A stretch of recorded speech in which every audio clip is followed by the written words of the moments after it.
something today.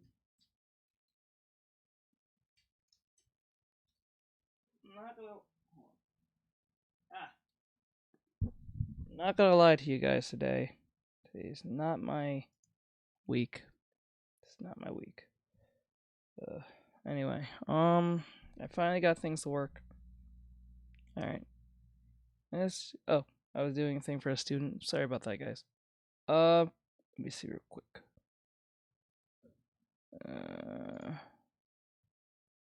Okay. That way. Okay. All right. Put this on over here.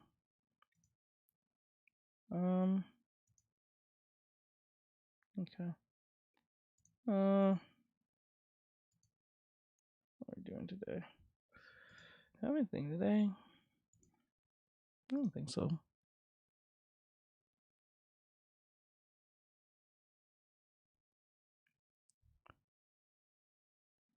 Guess we got like a few.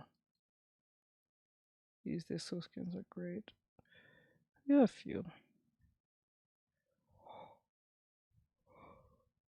Okay.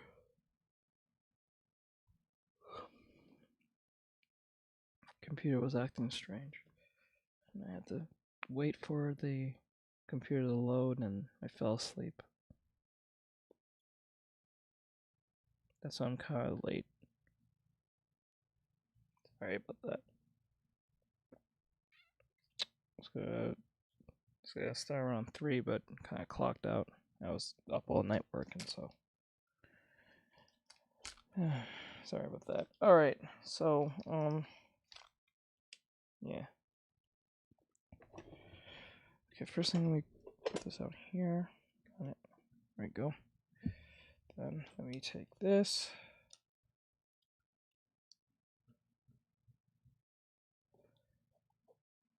Okay. I'm making videos like 5 years ago.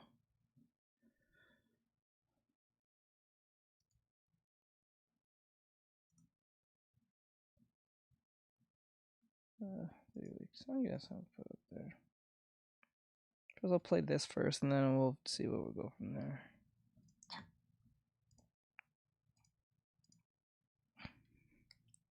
This week has been horrible. Some things going wrong. Left and right. Okay. Right. Okay.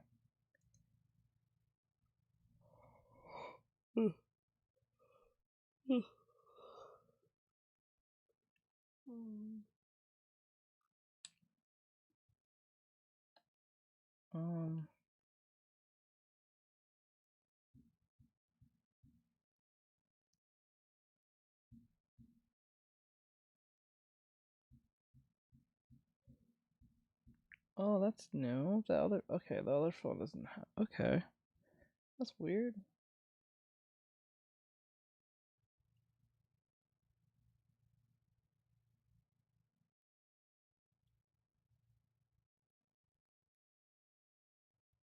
All right, hello Jaden, hello everyone.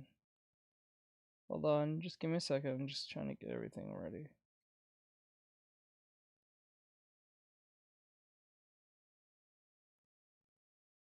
Why is it not reading for you guys to me in my ear? I'm not sure.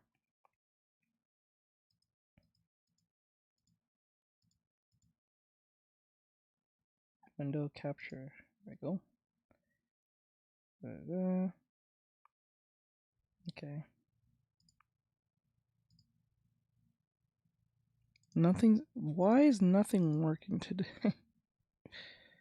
I don't hear anything.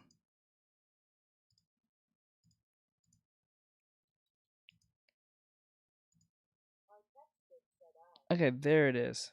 Now I can finally hear it. Let's go.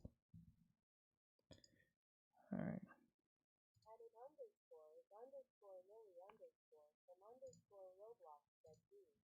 Hello. Okay, let me put this here. Just as a test run. Just like, oop, hold on. Must have been from the other day.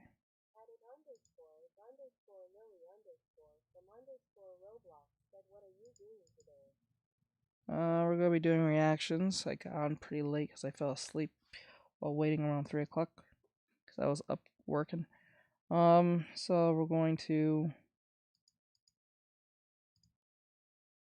do reactions as I get things together. Okay, I'm gonna have this play in the background for now, just for everyone to get all set up. So while I do artwork, real quick. Give me 1 second.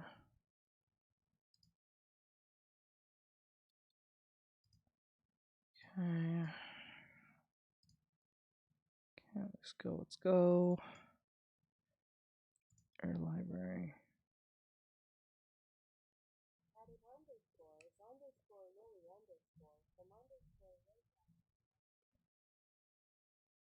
Oh, that's gone through.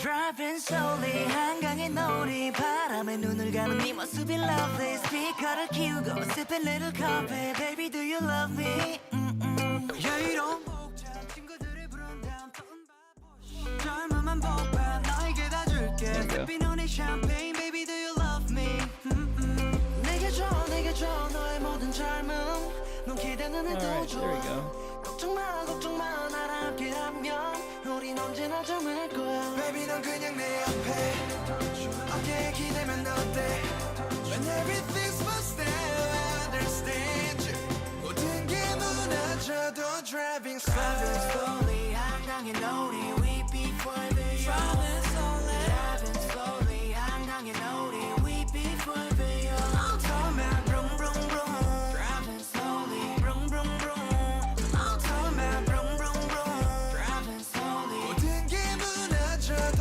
driving slowly 말아버린 말투 아름다운 입술 여름 같은 미소 Girl I love 네 향에 어울리는 것도 간지러운 처진 내 알아버린 젊음 밤이 오면 조명 하나만 켜고 어둠 속으로 우리 대화들로 채워 알록달록해져 우리 감정들로 We can do this every night So would you 내게 줘 너의 모든 젊음 넌 기대는 해도 좋아 걱정 마 나랑 함께라면 우린 언제나 젊을 거야 Baby 넌 그냥 내 옆에 어깨에 기대면 어때 When everything falls down I'll understand you 모든 게 무너져도 driving slowly 한강의 놀이 we beat forever young Driving slowly 한강의 놀이 we beat forever young automatic vroom vroom vroom Driving slowly vroom vroom vroom automatic vroom vroom vroom Driving slowly 모든 게 무너져도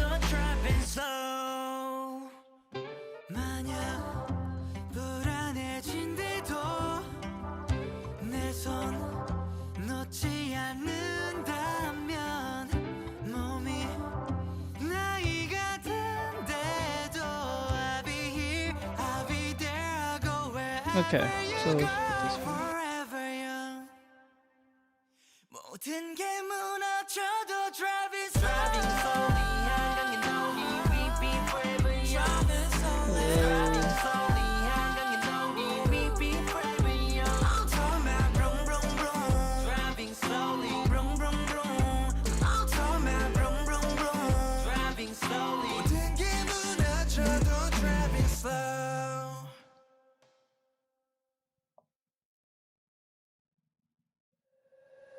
Passing on the red lights, trying to get to you, bring a party to you.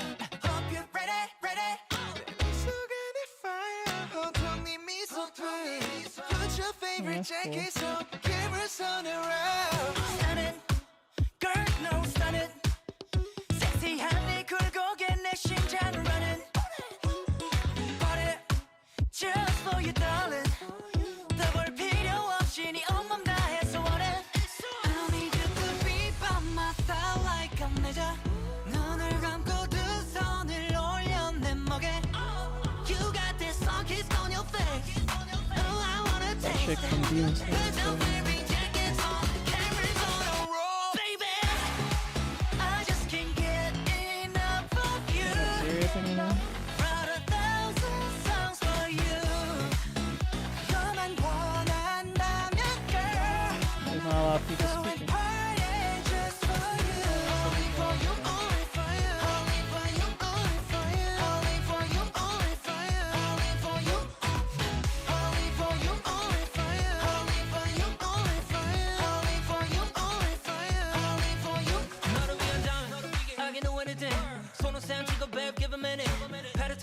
I'm spinning. 필요 올려줄게 no kidding. 가진 베스트를 컨두도 지금 필요하지 병풍도 나도 환영하는 주빈 going no drink no party just for you but first I need you to be by my side like I'm 내자 눈을 감고 두 손을 올려 내 목에 You got this song kiss on your face Oh I wanna taste it Put your baby jackets on cameras on a roll Baby I just can't get enough of you Wrote 1,000 songs for you 너만 원한다면 girl Throwing party just for you Only for you, only for you Only for you, only for you Only for you, only for you Only for you Only for you, only for you Only for you, only for you Only for you We're doing party just for you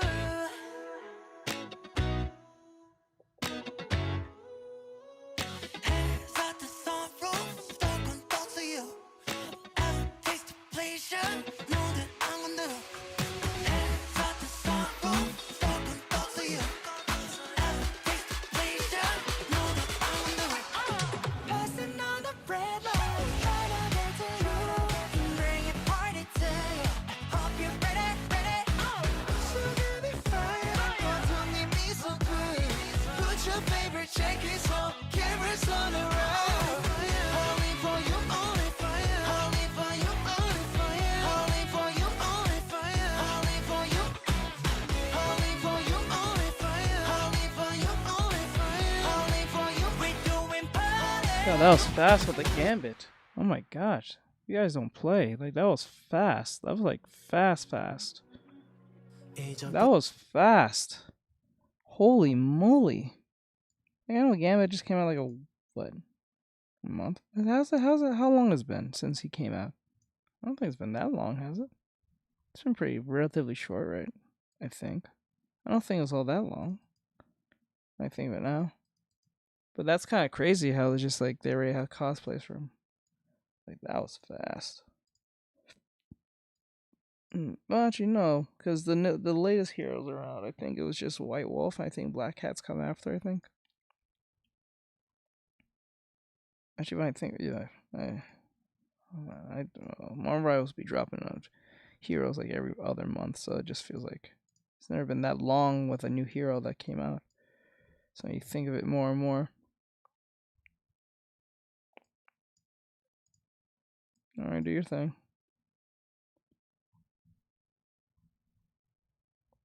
Hold on, guys, sorry. Is this it? Oh, no, we want the other one, my bad. My bad.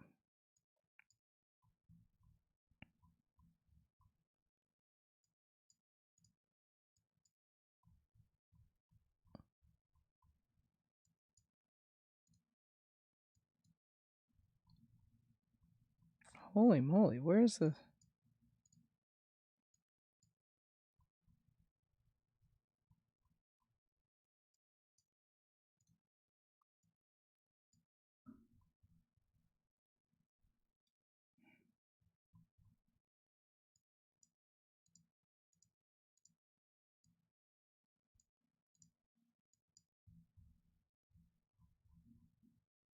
Today is a long day today.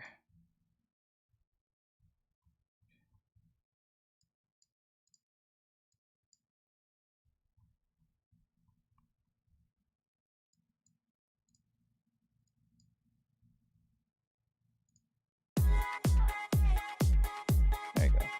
Sorry, I already found the...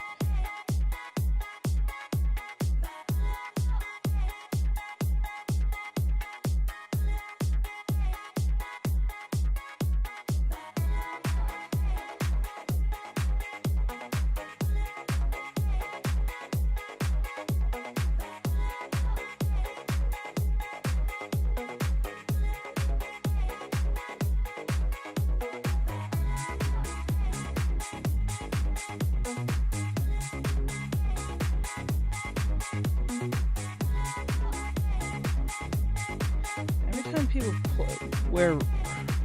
Oh, now the Gacha Kuda is like a thing now. Okay.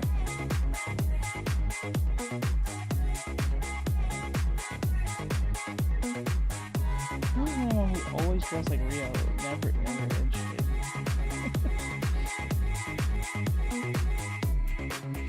We've been standing in the rain all night, crying happy tears for you. And ever since we met, things feel right, like when a crystal meets the sunshine. I can burn up in your flame. Sans is kind of going hard with that black jacket. I ain't gonna lie. That one hard. I'm not gonna lie. Yee. Hmm.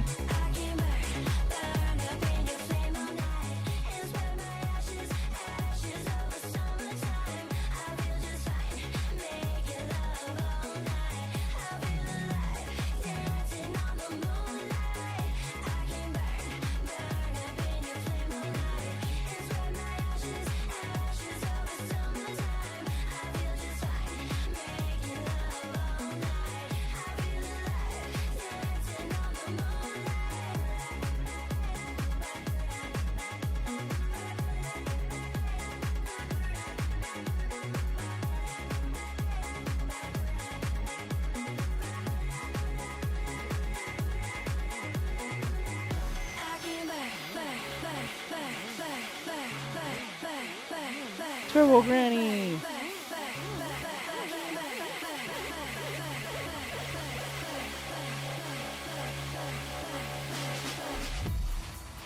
Just a whisper gives me butterflies. I'm getting drunk off of that love shine.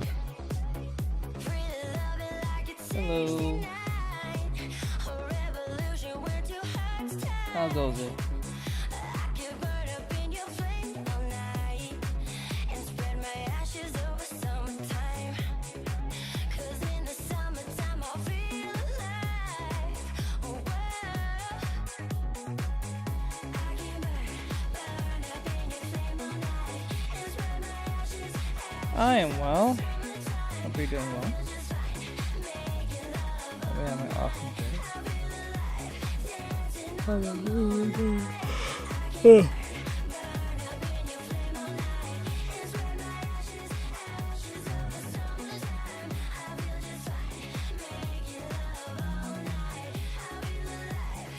Yes. What brings you to the stream today?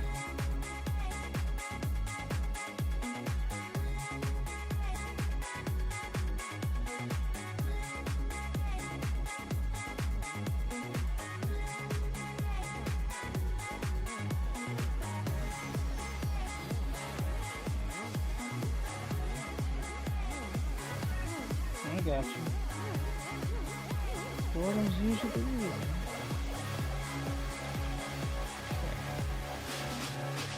I can burn up in your flame all night and spread my ashes over summertime. I feel just fine, making love all night. I feel alive, dancing on the moonlight.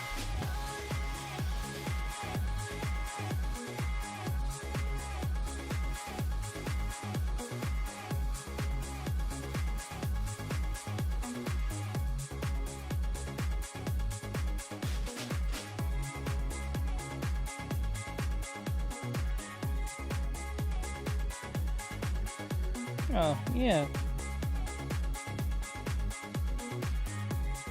I'm just doing practice. Just trying to wait till everyone gets in here so we'll start doing the reactions. We did start late, so I'm just trying to get everyone time.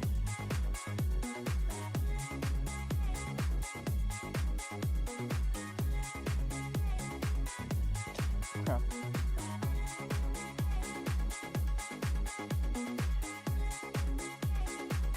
Thank you.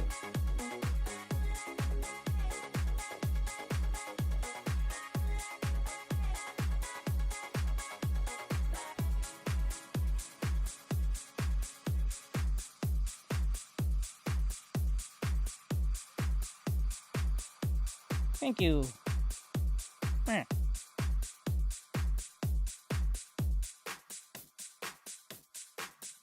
Trying to get this cleaned up so it can look good and better.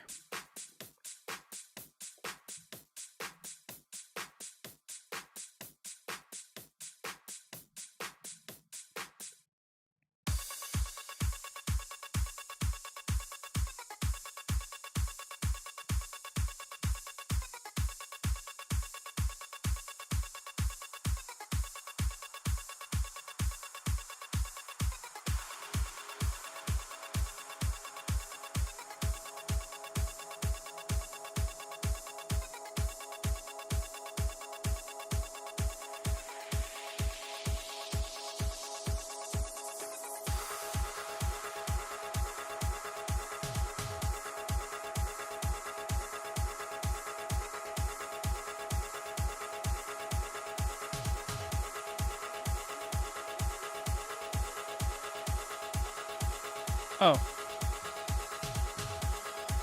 Sorry about that. I did not even notice that.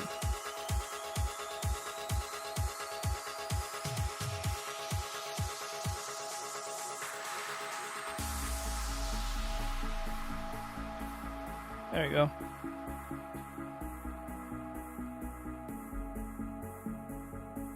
Oh, that's wise. You know, I never really put the effort to rewatch. Ever since Vic's situation, I never watched Ruby after that again. I wonder if that's still going.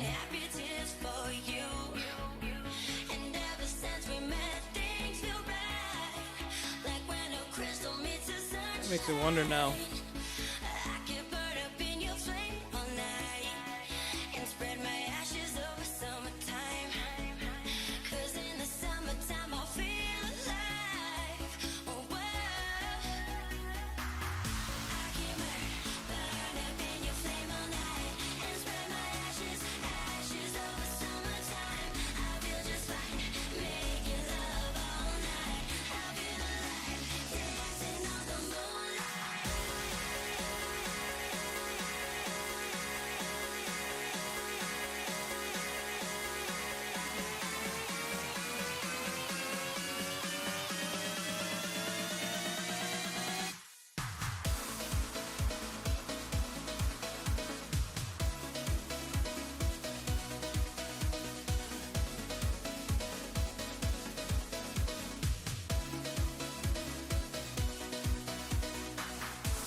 I think the body structure is pretty good so far.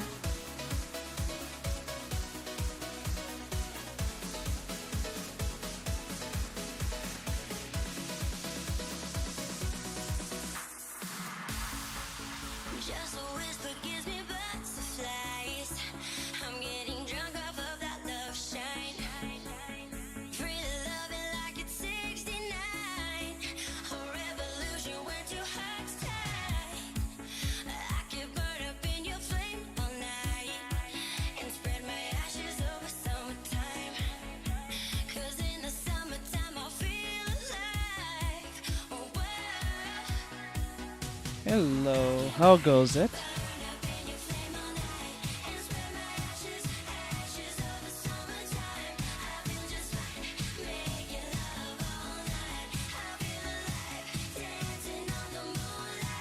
Hello, hello.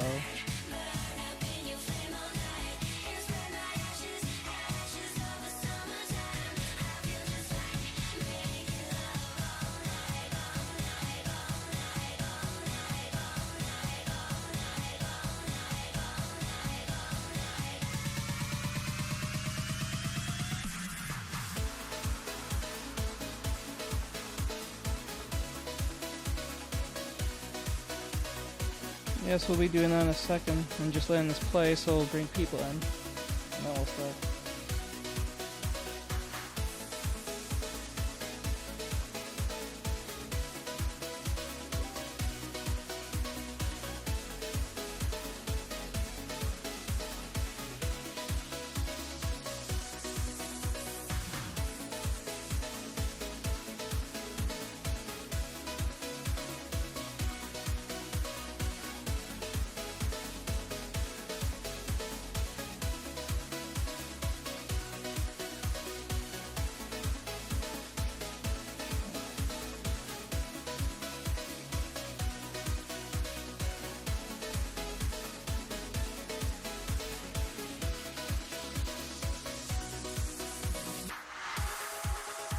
I'm just giving time for everyone till the cosplay stuff is done, then we'll go straight into doing reaction. I might do the creepypasta one first.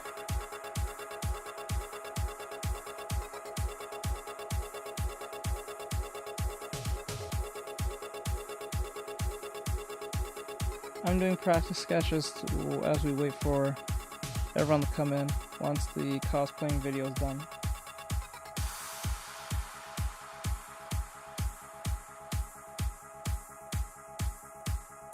No, I'm using it as the cosplay that you guys are seeing over here. It's just for now, till everyone comes in. Cause I started late, so I was waiting on the computer and the construction guys to go away so that you can hear all the noise, and I fell asleep.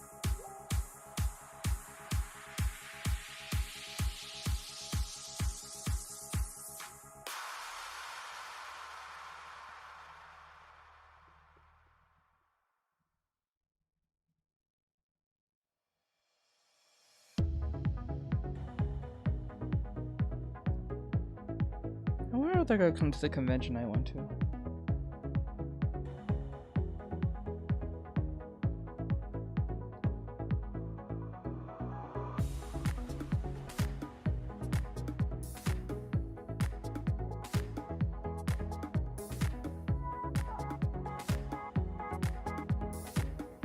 Chun-Li's looking...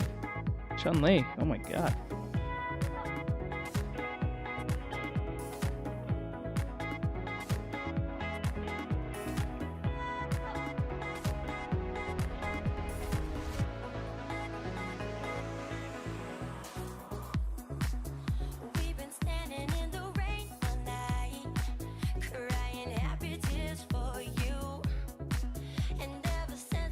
This angle's always the shoulders. It looks kind of broad. The reference, right? Can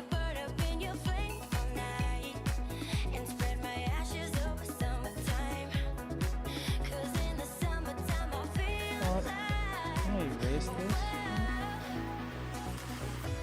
It's never when everyone. Every time when everyone cosplays this chick. Every time.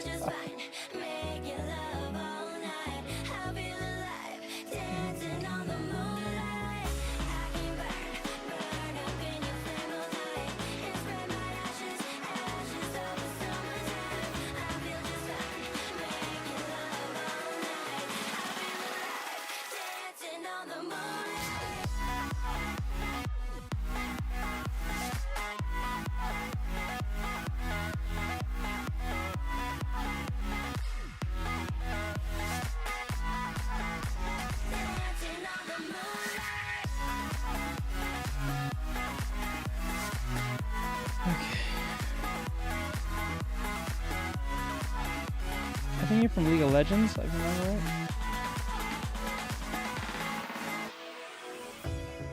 right. Also from League.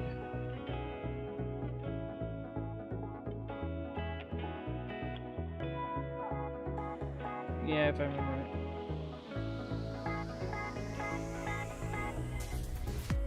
Thank you, I appreciate it. On here.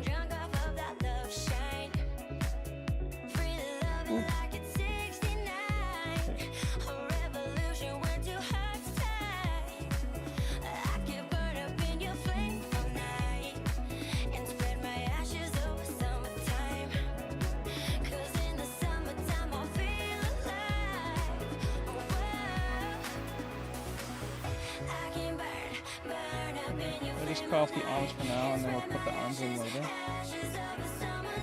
Just establish it.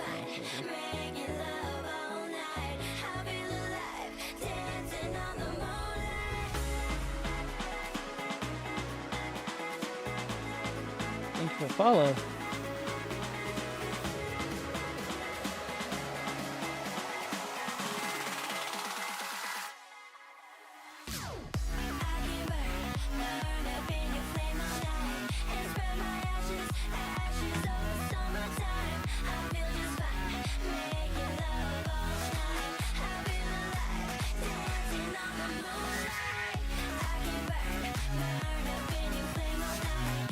Guys, let me know if the music's too loud.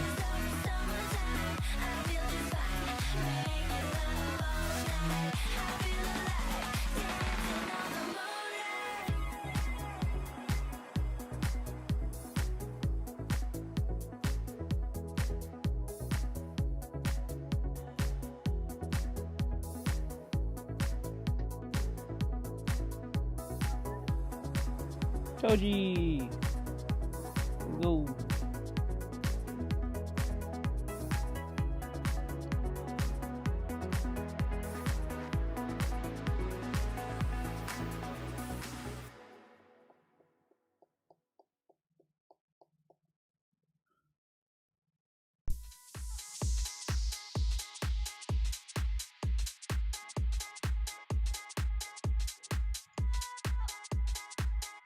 What? The eyeballs move? What the hell? Yo, how did he get the eyeballs to move? Probably made himself. That's no way. He just went and bought that somewhere. The eyeballs move, bro. That's crazy.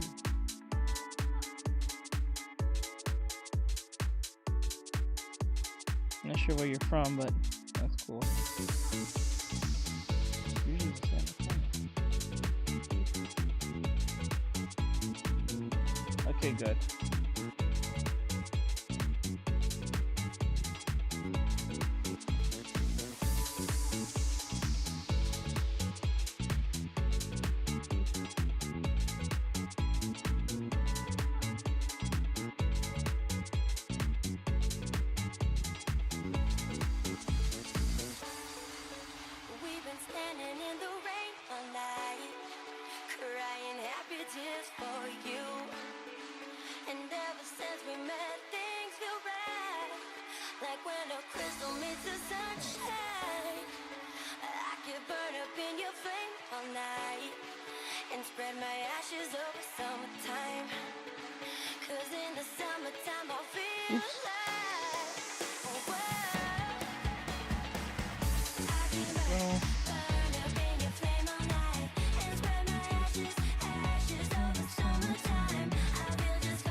We'll do one last one, and then we'll do the reactions.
Okay, there we go.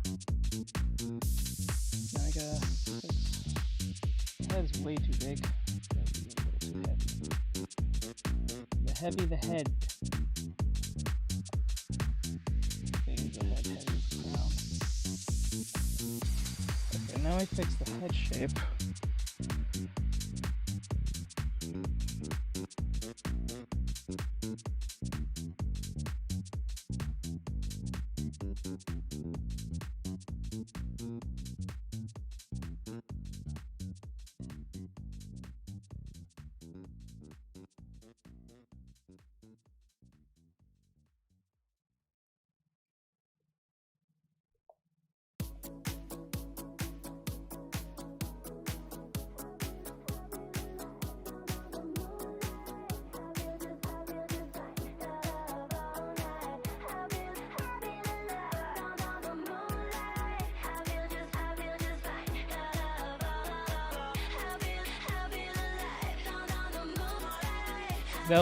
That hair.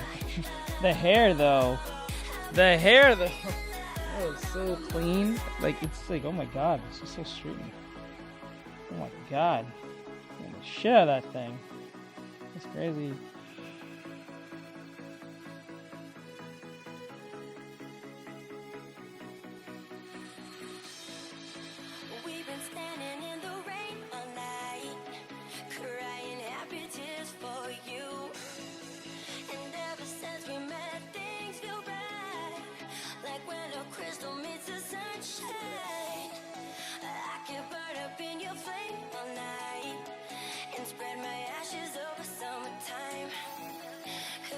Look at the chick from Euphoria.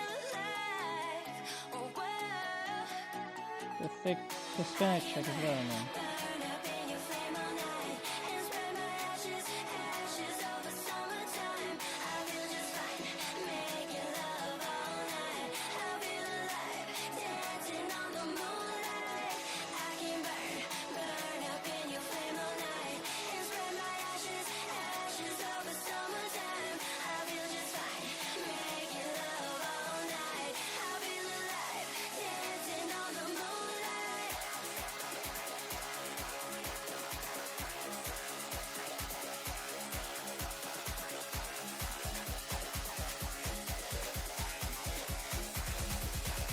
Is that Jack Sparrow?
Well, there's a lot of reasons for that, but I all thought the same.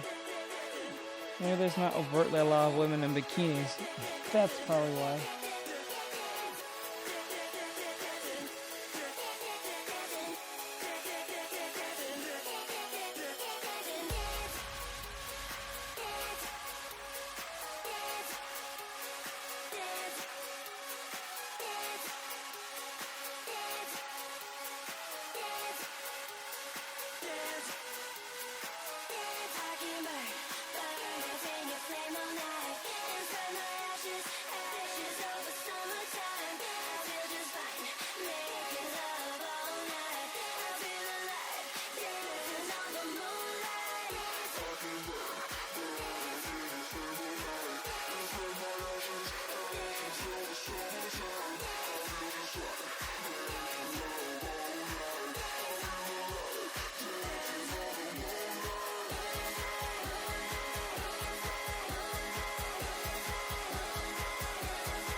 Burn up in your flame all night.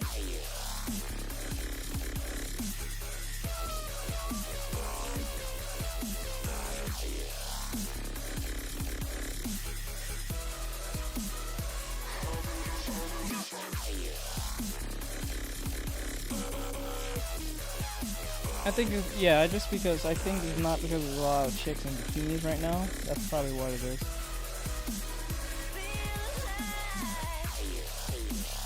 That's why we're not getting a bunch of weirdos saying a lot of weird things.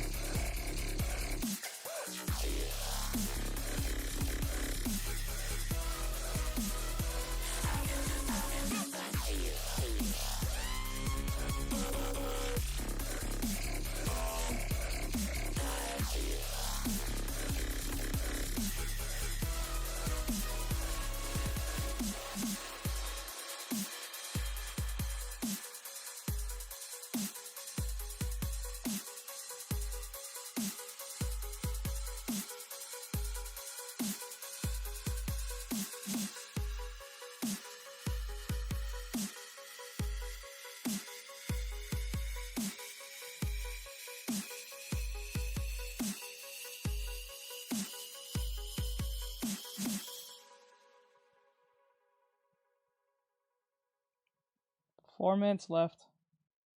Or 3. If I remember right. Dancing on the moonlight.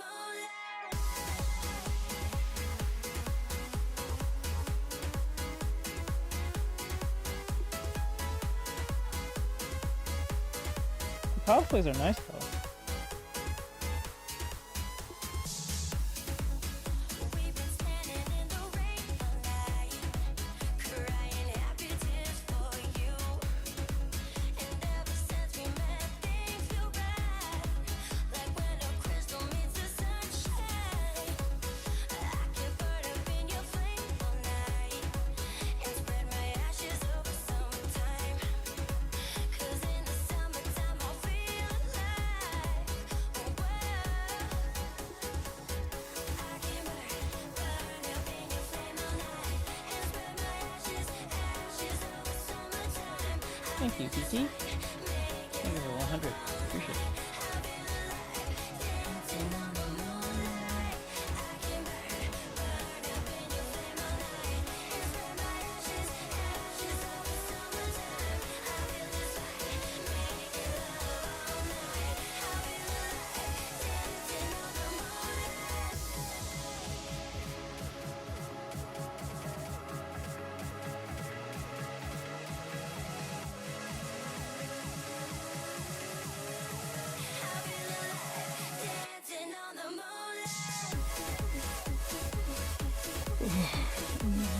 But thank you, I appreciate it.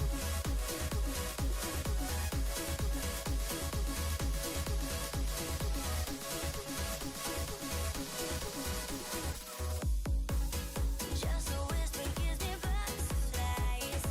I know cosplays and gacha pick major hit or miss. I don't know why.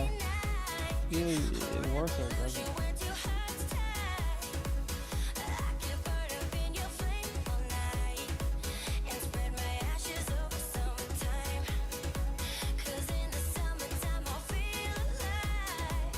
Oh well, I can burn up in your flame all night and spread my ashes over summertime. I feel just fine, making love all night.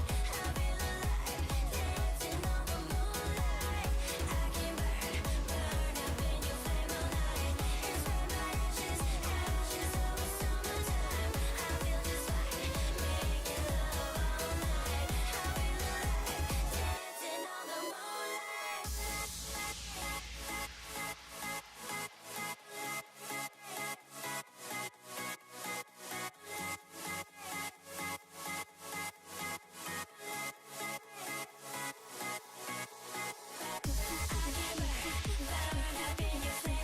Seth Green, let me see.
Okay. Alright, enough of that, enough of that. Enough of that, we good. Alright, alright, alright, alright. Let's see what we have for today.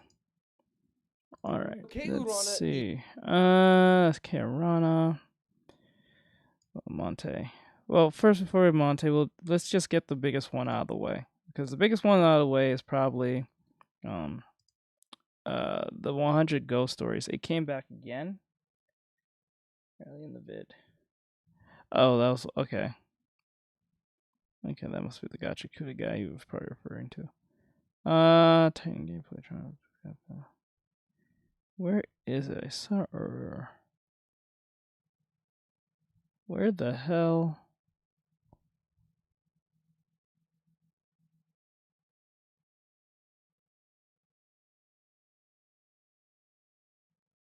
Okay, I saw that there. Okay.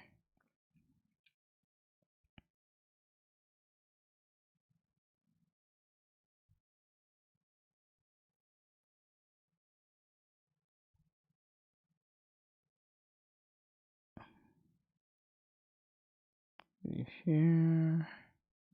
I only do that for my students. Sorry. You gotta be a student to become that. To become a student is $3 a month. But if you can't, then I can't. Sorry. Let's see here. Clients. I think it was grief.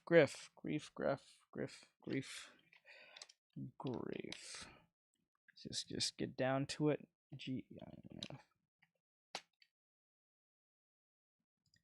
Yeah, I only do that for my students. Sorry, bro.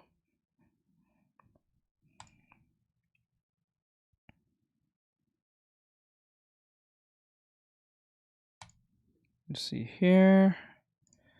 All right, so what we have here from Grief is another more actually creepy stories. 100 ghost stories that will lead to my own death. It says explained part 3. So we're gonna jump into this again. For those who don't know, this is Griff. Give him a follow if you like this. I'm not Griff. Oh wait, before I start, no, I forgot. I gotta do this on Twitch because I'm not gonna have the video. There we go. All right, so wait, let's see if it's on. All right, yeah, it's on. And I just realized, why is it so small? There we go. Was it always like that? I don't think so.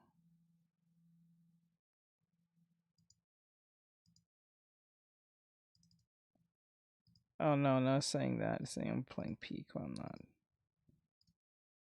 Okay. Well, that's weird.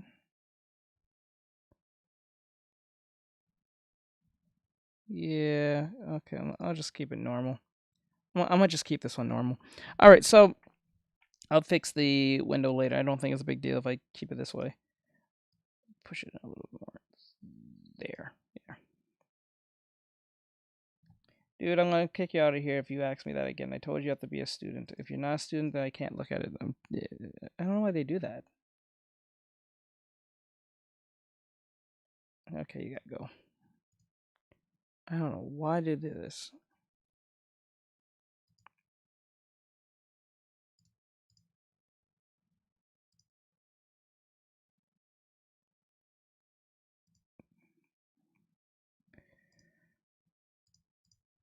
Too late now. You don't listen. I'm not gonna repeat myself 1,010 times now. Okay, like I don't care. Like what? Like dude, they ignore all what I say and then expect what they want. That's like going to a restaurant and saying, I want a shrimp burger. So we don't serve that, and if we do, we only do it for our special members. Yeah, but I want it now. I worked hard for it. I'm like, okay, if you work hard for it, then put the money in. I don't have the money, so can I still get it? Fuck no. Stop asking. There's a requirement for you to get what you want, but I don't understand. Anyway, so let me see, just to make sure everything's in correct order. Let me go to Twitch real quick because I know it says something completely different than I have it. So let me go to here. Okay. Okay. Edit here. Okay, cool. Right now we're doing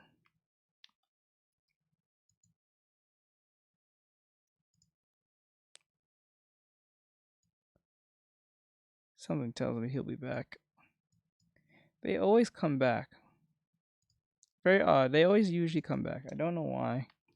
I don't really understand why to come back, especially if your experience was not that good.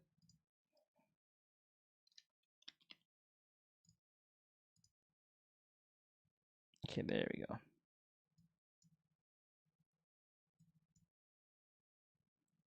All right, let me see. Knock this out.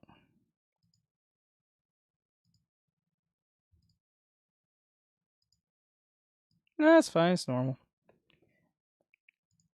You'd be surprised how much normal that actually happens more often. It's very annoying. It's annoying, but it comes with it. This is why when people say, what do you do with people who are, being annoying? You just get rid of them. You just kick them out. You give them one warning, at max 2, and after that, you kick them out. Don't even give them a 3. Just as soon as they pass 2, and they just do it outright. Don't even let them know that they fucked up. They'll be so confused. But it was not that serious, bro. I don't care.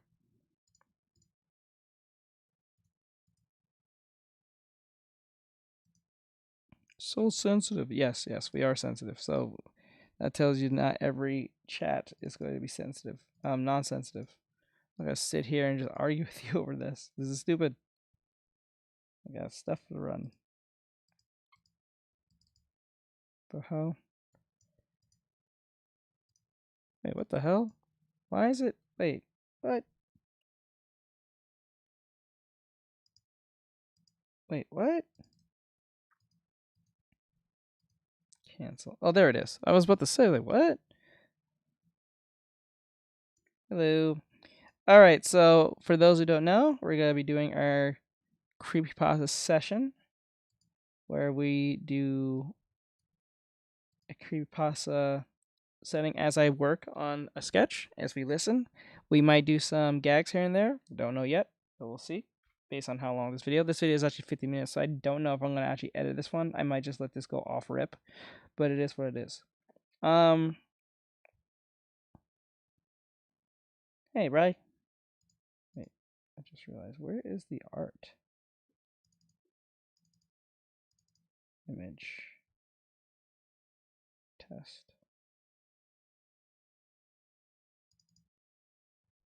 Huh, that's weird.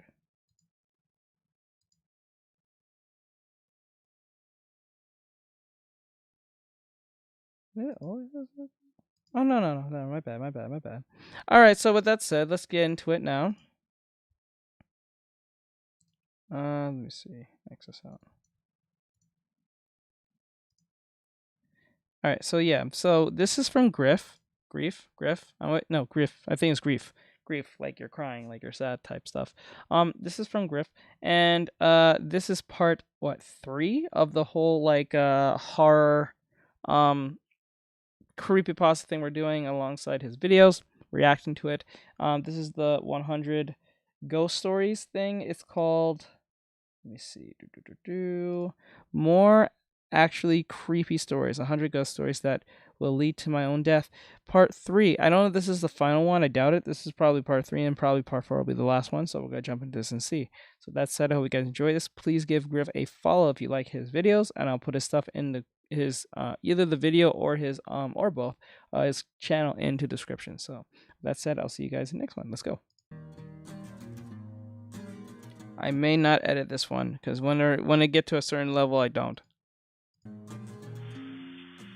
Hello friends, this Already is seen Bruce it. speaking. Today we're diving back into 100 ghost stories that will lead to my own death. We did the first 50 already, and if you missed those videos, no sweat. This is an anthology series, so every ghost story stands on its own. There is a subtle story going on in between concerning a boy named Yuma and his abusive parents. I'll do a short recap of Yuma's story, but then we'll pick up right where we left off. This is 100 ghost stories that will lead to my own death, part 3.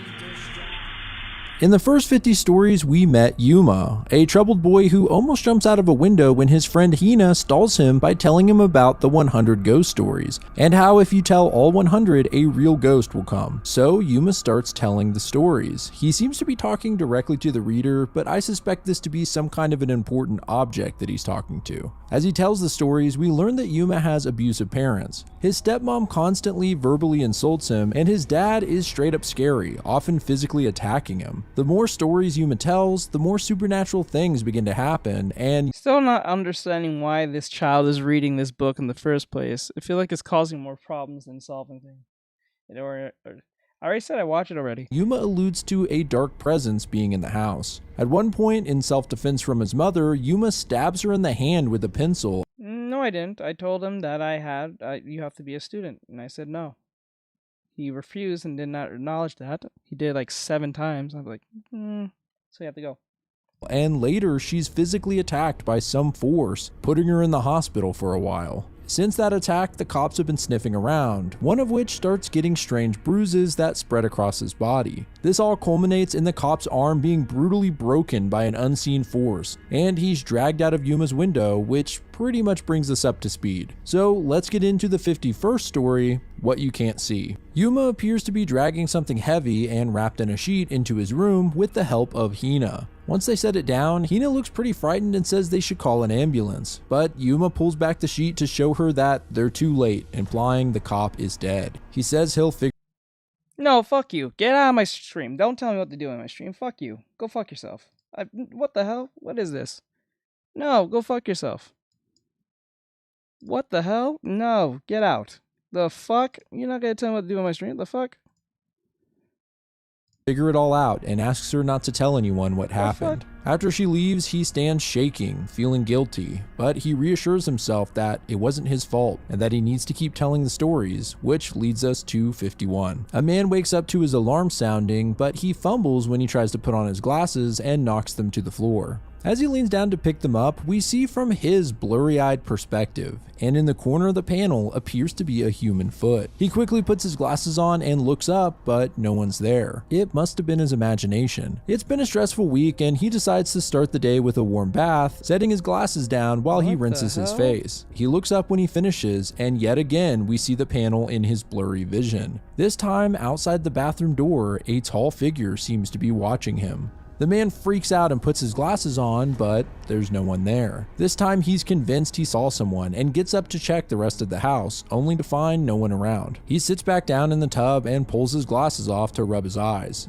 In this brief moment, we can more clearly see what appears to be a woman with long hair walking toward him. Something seems off about her body, like it's bloody or disfigured, but it's actually more terrifying that we can't tell. The man yells, and this time he holds his glasses a few inches from his face, giving us a simultaneous look at the woman just feet away from him and also the empty room through his lenses. At this point, the guy pieces together that this thing is not human and runs out of the bath with his glasses still off. He looks back and we can see the blurry figure chasing after him. He screams at it to get back when suddenly the lights shut off. He puts his glasses back on and struggles to find the switch, but the lights click on by themselves. Shaking, he slowly removes his glasses again, only to find the ghastly woman inches from his face, this time in clear view, and it's horrifying. It's a clever idea for a horror story, and holy shit.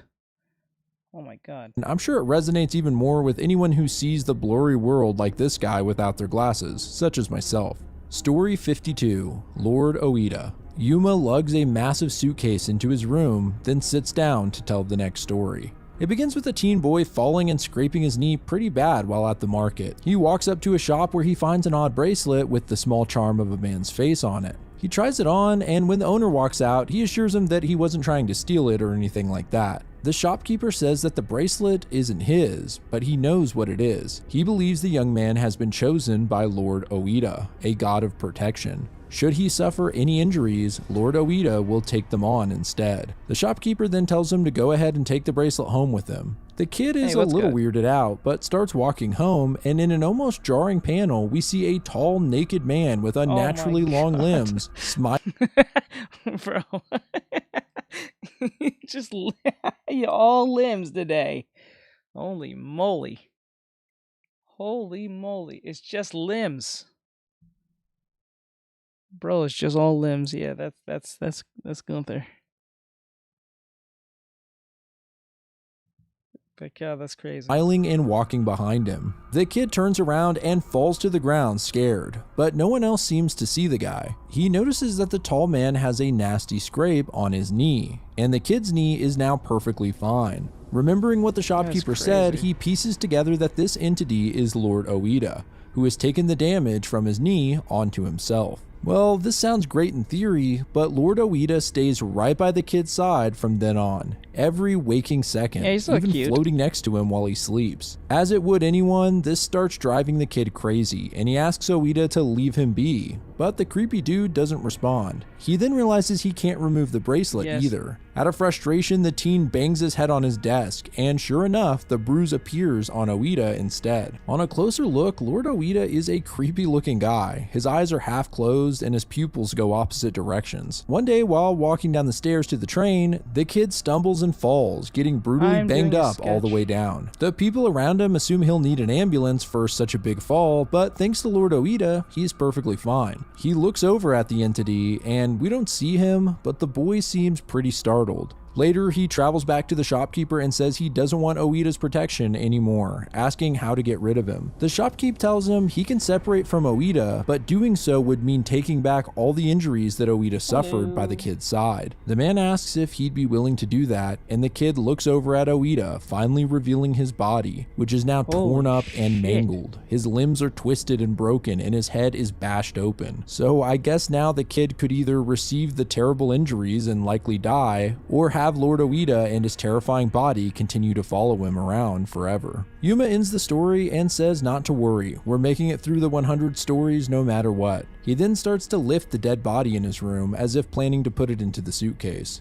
Story 53, Raised Hand. Yuma shoos a huge fly off of whatever he's talking to and gets started with the 53rd story. A teacher named Kayama seems almost scared when a student raises their hand just to go to the bathroom. He lets them go, then asks if anyone can answer the question on the board. One hand stands out at the back of the class. A young boy with a scared expression has his hand raised high, and no one else seems to notice him. Kayama ignores this, but looks pretty freaked out. Several instances of people raising their hands continue to scare Kayama. Another teacher asks him if he wants to go out for drinks, and he implies he doesn't really drink anymore. On the train ride home, Kayama is thrown off by the many hands in the air holding the rails for support. He then sees a small hand behind him reaching up. It's the young boy standing next to him with fear and agony in his eyes, as if he's about to cry out in terror. Kayama gets off the bus and is stopped by a policeman who asks his name. He immediately raises his hands and says he won't put up a fight. He confesses. We see his hands in cuffs and hear part of a news segment about a man accused of hitting a person at a crosswalk with his car and fleeing the scene. In a flashback, Kayama is driving drunk, nearly falling asleep when he looks up to see a young boy at the crosswalk. The poor kid is holding his hand up and crying out for Kayama to stop. Yuma ends the story and, noticing the flies around his room, decides he needs to hurry up and get rid of them. Not really much of anything of that one.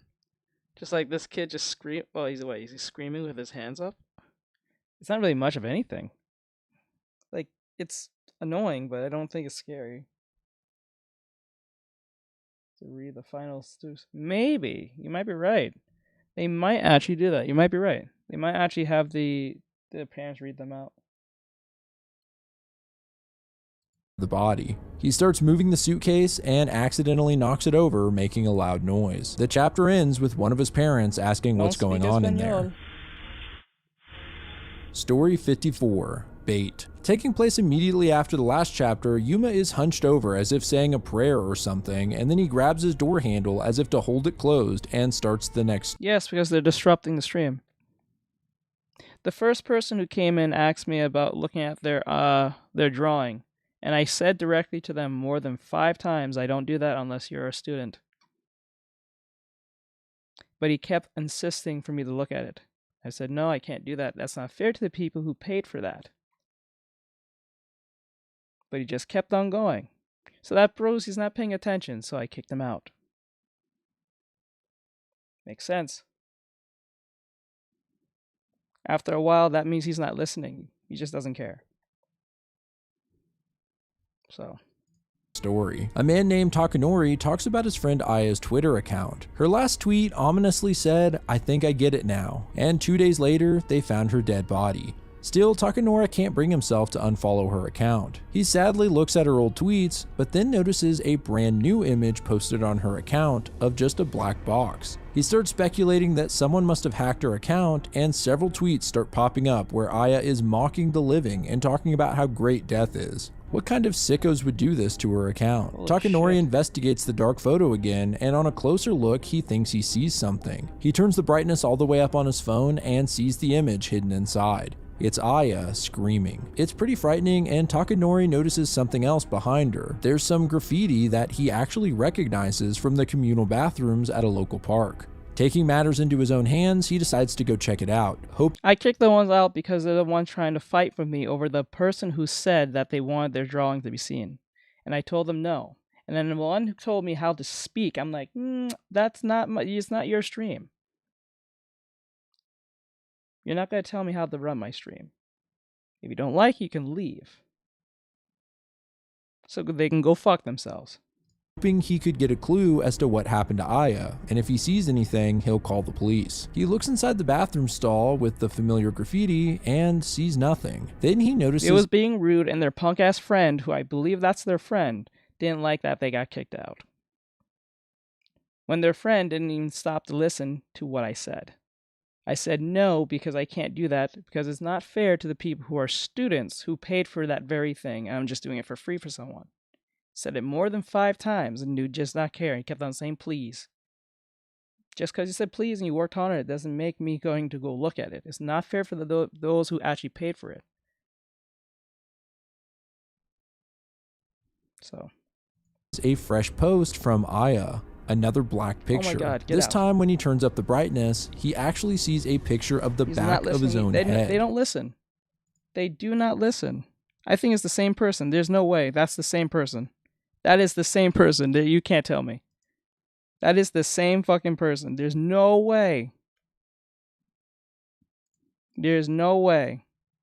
He tries to play it cool and slowly turns around, but no one's there. not that big of We a then stream see a for people to have creepy that guy problem. standing over the bathroom stall and taking pictures. Just as No, that makes no Takanori sense. notices him, the man puts a That is rope the around same his person. neck and starts strangling him, yelling out, "I caught He takes a photo of Takanori's last moments alive, Do not and listen. it looks pretty similar to Aya's. The man asks if he's ever been fishing before, saying all you need to do is drop some bait and reel the sucker in who's dumb enough to get caught. The thing is, he's had enough fish. We can see Takanori's legs dangling lifeless, and in the final panel, his Twitter account suddenly posts a picture of a black box. Outside of his room, Yuma's dad tries to get him to open the door, but he refuses. There's a loud bang on the door as his father yells at him to open it, and adds that there's a strange smell coming from inside. Story 55.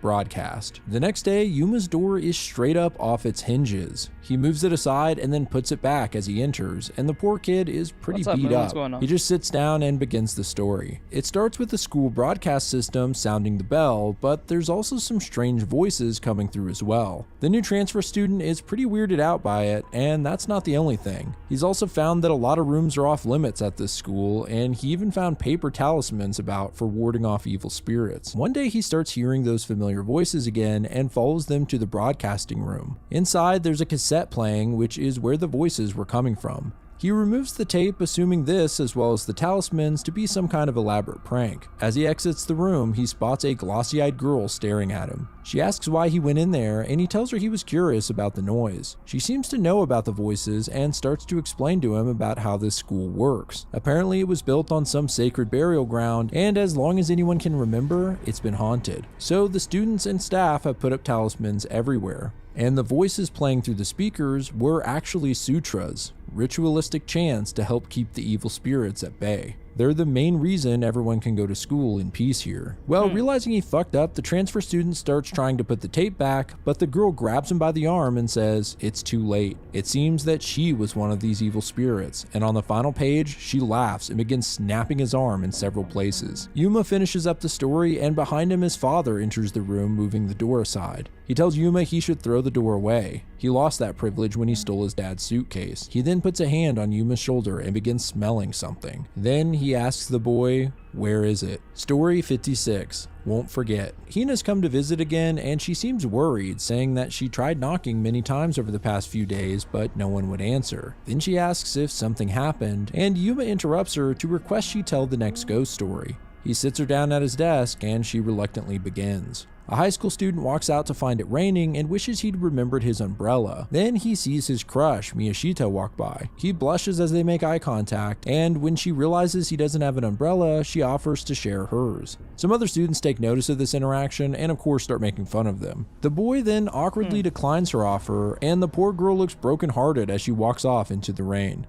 Worse than that, as Miyashita crosses the street, a car hits her, violently crushing her body as the student watches in horror. The weeks go on, and Miyashita becomes something like a ghost story, with one kid even disappearing after supposedly sharing her umbrella. Later, they found him dead, with blood gushing from his head. The boy feels guilty for what happened, and on a rainy day he waits outside until finally Miyashita appears holding her umbrella. Her face is obscured, but her body looks dirty and damaged. The boy apologizes for that day, confessing that he always liked her and got so flustered when she asked to share the umbrella that he didn't know what to do. He didn't have the courage to join her, and now, because of his pride, she's dead. Miyashita simply asks again if he'll join her, and he realizes that she must be stuck in this same routine, luring others into sharing her fate, all because he turned her down that day. He grabs her by the hand and tells her that he would like to join her. Finally showing her face, Miyashita has tears in her eyes as she tells him she'll never forget him, and she disappears, leaving him with her umbrella. That's the end of this one, and that's I the know most positive one out of all of them.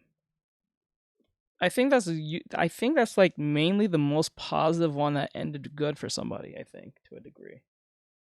I think. Notice that Hina's stories usually end on a brighter note than Yuma's. There's always some kind of silver lining. Well, Hina asks what happened to the guy they dragged in, and Yuma tells her she's being a little loud. He quiets her down and tells her to get an answer to her question, she should look under the bed. She kneels down out of frame and screams as the chapter ends. Story 57, Sleep Paralysis. Yuma paces around his room in the middle of the night. He says she'll be coming soon. At least I hope. And in the meantime, he tells the next story. A woman is sleeping next to her husband when she wakes up completely unable to move. All she can do is look around. We then see a creepy pair of legs walk into the room all the way up to the foot of her bed. Getting a better look at the entity, it seems to be an emaciated old man with large eyes. The woman decides she must be experiencing sleep paralysis. She believes this old man is simply a nightmare blending with reality. But she can't help but recall something she heard once, that ghosts can bring on sleep paralysis. She doesn't believe in ghosts though, which is why they bought this house under market value even after a horrible death occurred here. Apparently an old man died when he became immobile and couldn't get up to eat, eventually causing him to starve to death.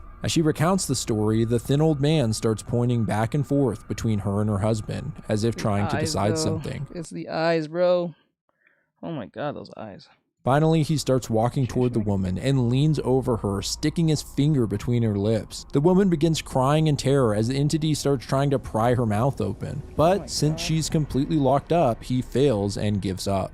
Next, he walks over to her husband, who's sound asleep, and successfully reaches into his mouth. The woman, of course, can't do anything but watch as the old man reaches elbow deep into his body, eventually pulling out a slimy white form. Maybe this is the man's soul? At that moment, the woman finally wakes up, screaming. She's relieved to find it was all a dream and tries to wake her husband up as well to tell him what happened. The thing is, he doesn't wake up. And at the same time, she hears a strange noise coming from the other room. She opens the door and peeks in, where the old man is eating up her husband's soul like ramen. It's pretty disgusting because even though it's the man's spirit or whatever, his stomach is torn open and the old man is slurping down his intestines. Disgusting. As Yuma finishes up the story, Hina arrives outside his window. It seems they plan on trying to move the body. Hina doesn't think they can do it, but Yuma assures her they can do it if they work together. As they talk, they hear someone in the hall, and Yuma quickly covers him and Hina with his blanket. In the dark, Yuma's father comes into the doorless room as the two shake under his covers. Oh, Jesus Christ. Story 58, Pavlov's Boy. Yuma sits at his desk with a bruised face and swollen eye. He says it all went up in flames, and that Hina even saw him being beaten by his father. This is why he didn't want to ask for anyone's help, and he won't do it again. He then moves into the next story. A high school student named Kojima goes into a full-body panic when his phone starts ringing in class. He immediately jumps up and runs out of the classroom and down the hall as he answers the phone. The person on the line gives him a lunch order, and later we see Kojima arrive on the roof with a bag. It seems this was a delivery for a bully, and the kid kicks Kojima hard in the belly, accusing him of being late. The bully's friend says it must be nice having a... Yeah, I think it's spelled the same. Yeah. I don't really hear a lot of people with that name, except the game designer.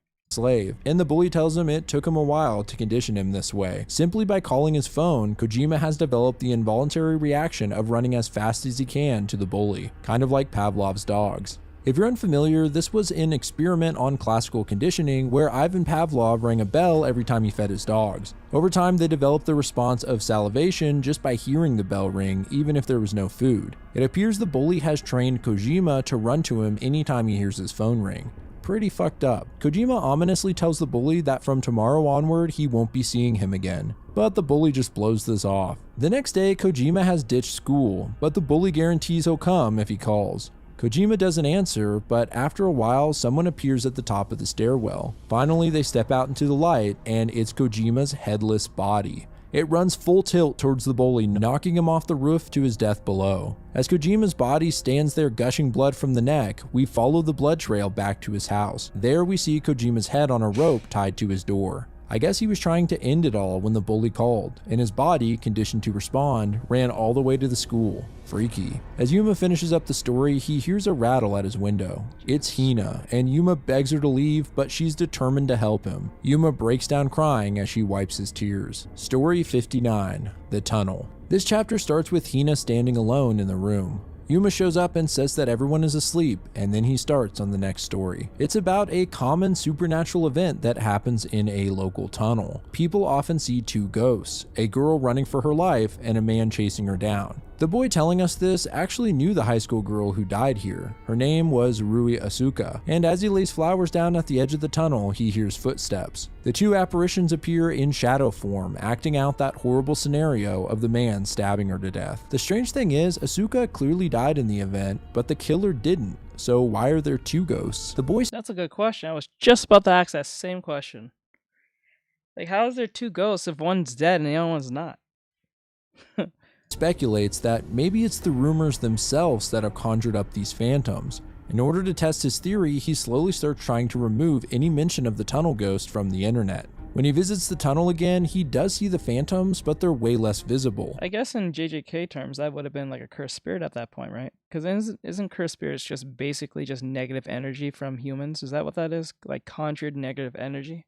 It seems he was right, and the stories about the tunnel circulating online are what keep the ghosts here. He goes back to his computer and doubles down on his efforts, but it seems they've backfired in a major way. There are now more posts than ever about the tunnels, and people are freaked out by the fact that any mention of the ghosts online seems to be erased. It's a classic example of the Streisand effect in play, and the stories are more popular than ever. The boy realizes he can't stop the hundreds of posts and goes back to the tunnel to see what effect this might have had. Inside, clear as day, the scene plays out again. Asuka is now fully visible as if she was alive and running for her life. The killer, as usual, stabs her in the back, but this time we see his face. And it's the boys. In his efforts to stop the ghosts, he made the situation worse by spreading the rumors even further. It's an interesting commentary on the internet's obsession with true crime and the sometimes unintentional exploitation of real people's deaths. Yuma finishes the story, but Hina seems lost in thought and a cold shiver runs down her spine. She feels bad for failing Yuma, but he tells her he came up with a good plan and that she should go back home. He grabs her arm to lead her out, but she winces and says that it hurts. They both look at her arm, worried.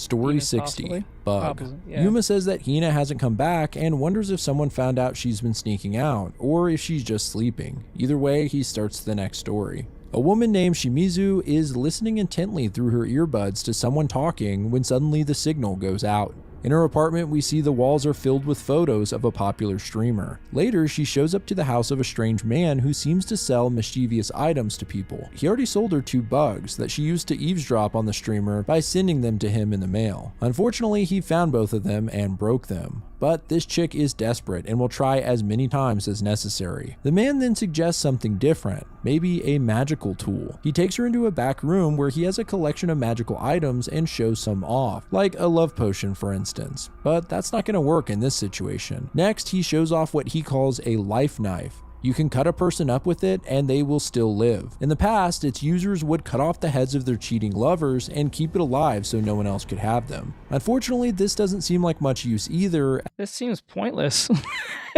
Okay, you cut their head off, right? You have their talking head all day. Oh, that sounds horrendous.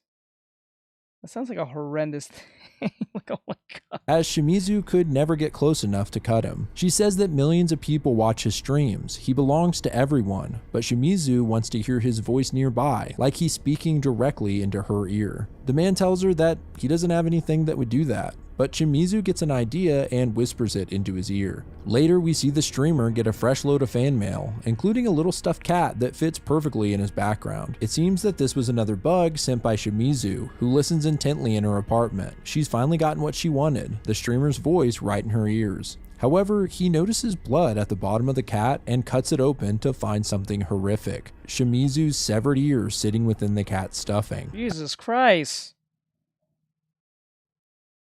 Holy dude. What the hell? No! Oh my god. Ugh. Ugh. Oh my god. Oh my god.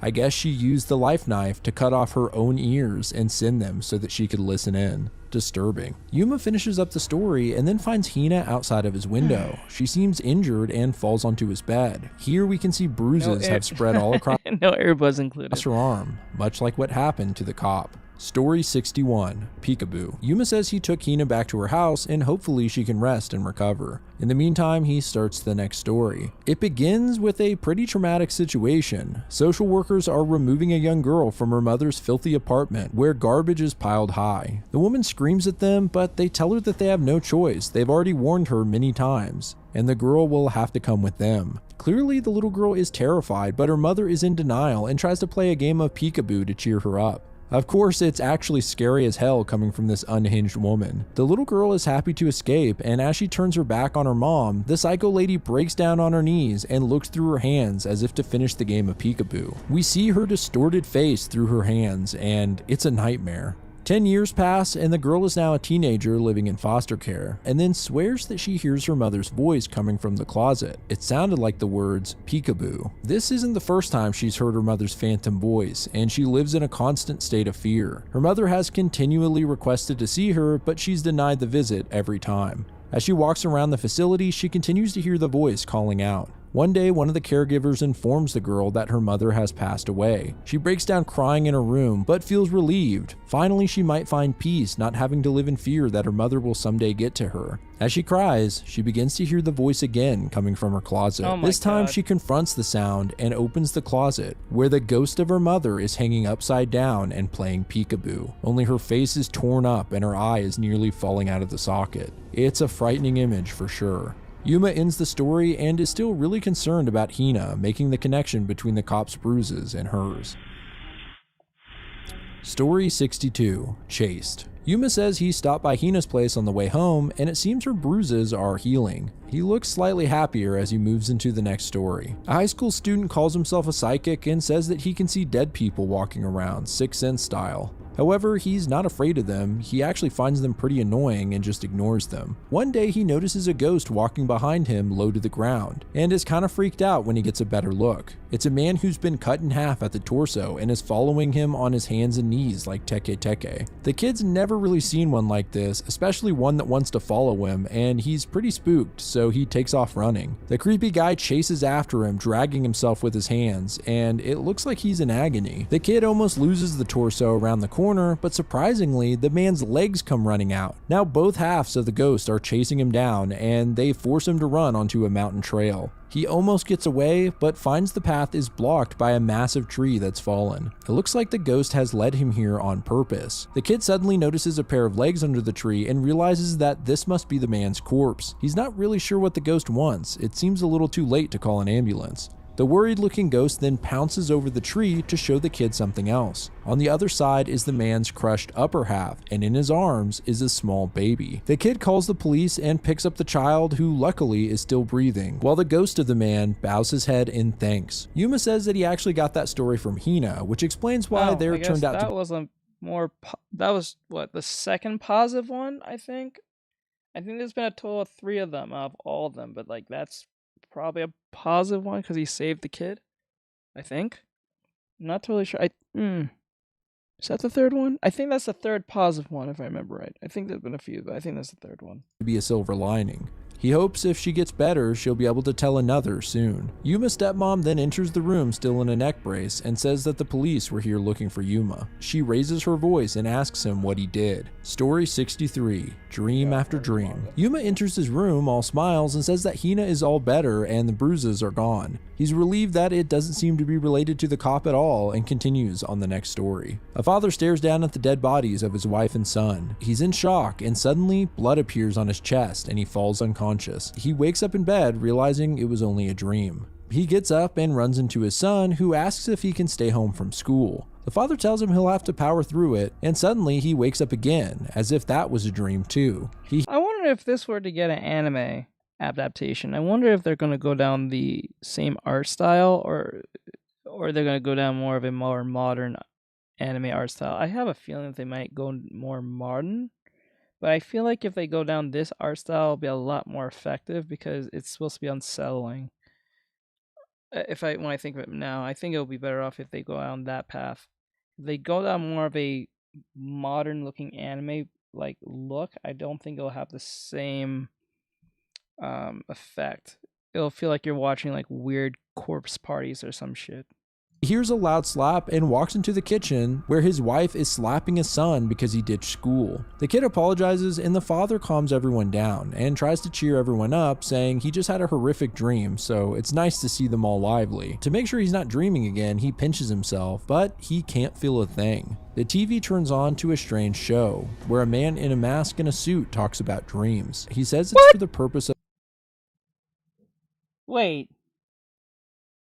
What? Wait a second. Did he put that himself? Wait, no way. No way. Is that Griff? Wait, I'm so confused. It's him.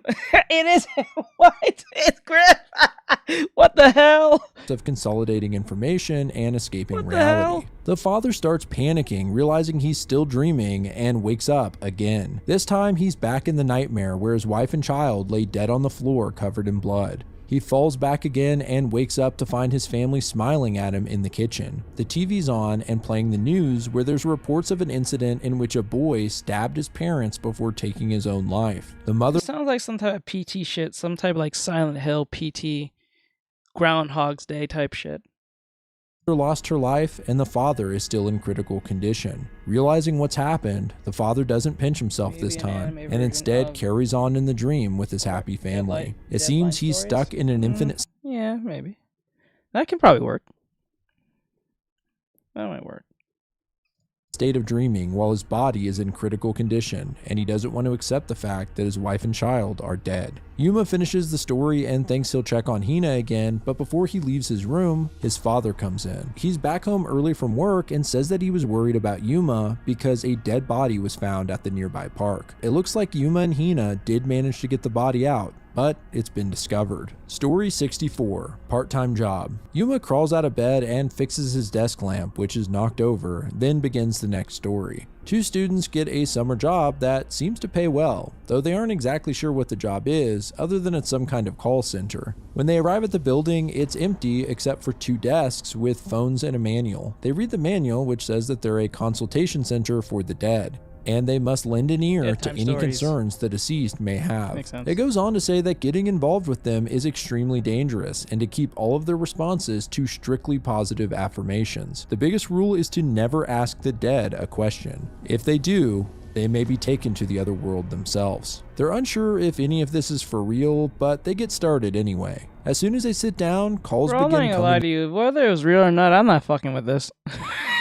I will not fuck with this. I'm like, nah, we good, big chap. It's not that serious. I think working at McDonald's will just be a lot easier. I think. Jesus, well, retail is always horrendous, but like, Jesus Christ. Some are angry, some are sad, but the dead mostly feel lonely on the other side and want someone to listen to them. After a long day of calls, the two students are exhausted and start to leave when one of the phones rings. One of the students heads back in to answer it. The door shuts, and when she picks up the phone, she can't hear what the person is saying, so she asks if they can repeat themselves, not thinking about the fact that this is a question. The other student just heads home, and the next day, their friend never shows up. He sits down, ready to start the day, when he hears her voice from the other desk. He's relieved to hear her and asks if something happened when she answered that call the night before. The girl replies, "That's a question, right?" The guy goes around and looks at her desk, only to see that the phone is off the hook. His friend's voice was coming from the world of the dead, and she admits that she was just lonely and wanted some company there, implying that he'll be killed next. After the story ends, Yuma feels defeated now that they found the body. He believes it'll be no time before they connect it to him and Hina. He starts shaking violently and crying, saying that the 100 stories can't end yet. Story 65. The child vending machine. Yuma says it's been 2 days since they found the body and no police have come back. I'm starting to think that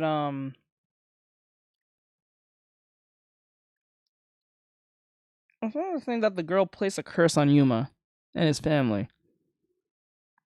Because I remember, right, wasn't a girl who told him about the 100 stories and he started reading them at home? I'm thinking there's a plot twist where he was tricked into reading this shit or something, and it affected his family or something. I feel like that's what this is. Maybe things will be okay after all. He says he'll tell the next ghost story and then go check on Hina. In this story, a woman seeks out a mythical vending machine where you can supposedly purchase children. Their lives were cut short at some point, and the machine gives them a second chance at loving. That's the most Epstein thing I've ever heard. In a vending machine? That is the most Epstein thing I've ever heard. What the hell? Oh my god, dude.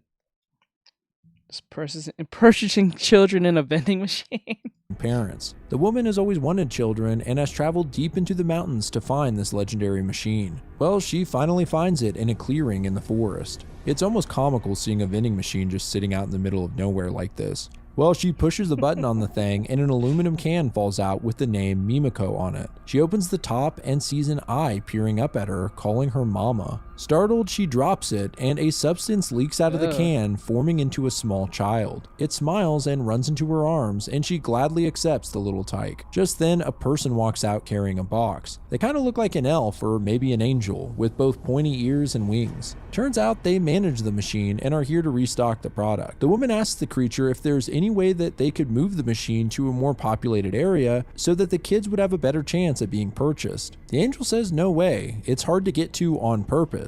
It's a trial to make sure that only parents with a strong resolve can find it. That way kids are certain to end up with parents who love them. This actually makes sense, and the woman starts to walk away with her new child as the angel takes some older cans out of the vending machine and places them on the ground. Then, in a shocking turn of events, the angel starts stomping on the cans, which spurt blood. The woman tries to stop her, but the angel says she's just disposing of them. Only so many children can be stored, and these ones are expired. The cans start screaming out for a mother, but the angel continues stomping on them, and they gush blood all over the place. The woman just covers her ears from the screaming children and runs away. Well, that was a creative and disturbing one. Yuma heads off to see Hina when he's stopped by his stepmom. She But tells what I don't understand, even if the kids are expiring, why stomp on them? Like right there, just making a bloody mess for the sake of making a mess. I know, I get it's supposed to be shock value, but when you just really think about it, it's like, Jesus Christ. him he can't go out as it's not safe with the killer on the loose. She can't believe such a thing would happen so close to them, and Yuma tries to play along, saying, yeah, and who would have thought it would be a police officer? The only problem is, they haven't identified the body yet. How did Yuma know it was a cop?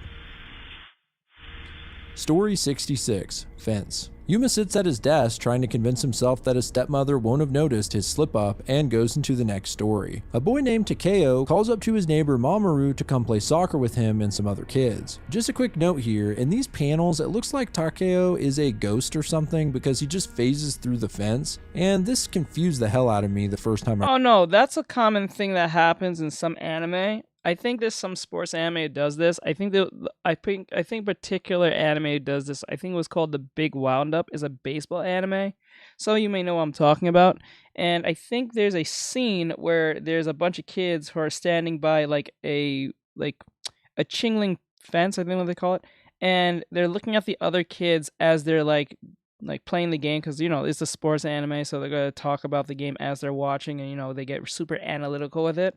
Their heads are literally like, the reason I did this because it makes it very difficult to do the animations, or like it obscures the face. So that's why it's not that he's a ghost. That I don't think so. I think it's just to give the audience where the face is, so we know what we're looking at. It's very annoying to draw like a chingling fence. This is a panel, but like a chingling fence, like on an animation, and you have to keep moving the head, and then have to keep the fence. You know what I'm saying? So they'll just outright erase the area where the head is, and keep the hands like kind of like get overlapped where the hands are supposed to be grabbing. They do that on purpose. Like it just saves time, and no one gives a flying fuck about that part, because like we just want to see their face and their expressions. That's usually what it is. I've kind of noticed this in a few animes, but I think it was The Big Wound Up and another anime. I think it was a tennis anime, kind of, sort of. I forgot what it was called. Something Our Stars or some shit. And then there was another one. Was it baseball too? I think it was another baseball anime. I forgot what it was called. I read it, until I realized that this is just the author's way of showing us Takeo's face through the fence. Yes. So there's nothing supernatural here. It's just giving us as a reader a better look. Yes, there you go. See? It's like, yeah, I kind of know that in anime myself. Not in manga. I didn't know they did this in manga. This is my first time actually seeing it happen in a manga panel, but I've seen it in a few animes before. Mentioning because the rest of this doesn't make sense if you think that Takeo's a ghost already. Anyway, Mamoru heads down to play and gets pretty jealous at Takeo's great soccer skills. He decides intentionally to ram into him out of envy, but this causes Takeo to fall headfirst into the iron fence, killing him on the spot. In the following days, Mamoru locks himself in his room out of guilt, and one day he starts hearing a noise outside. He looks out his window to see the shadowy ghost of Takeo staring at him through the fence. The days go on and he just stands there. Then one day he starts speaking, saying he hates this and to let him go. This turns into him screaming, "I want to live," over and over. Despite his fear, Mamoru feels this is all his fault and goes down to the fence to apologize, hoping to set Takeo's spirit free. He walks up to the ghost with his head bowed and apologizes, but when he looks up, he's so shocked he falls to his feet. Takeo's body is being forced into slices through the fence as he begs to be let free. It's a gruesome sight that kind of reminds me of those Play-Doh kits. Yuma finishes the story and his stepmom enters the room saying that they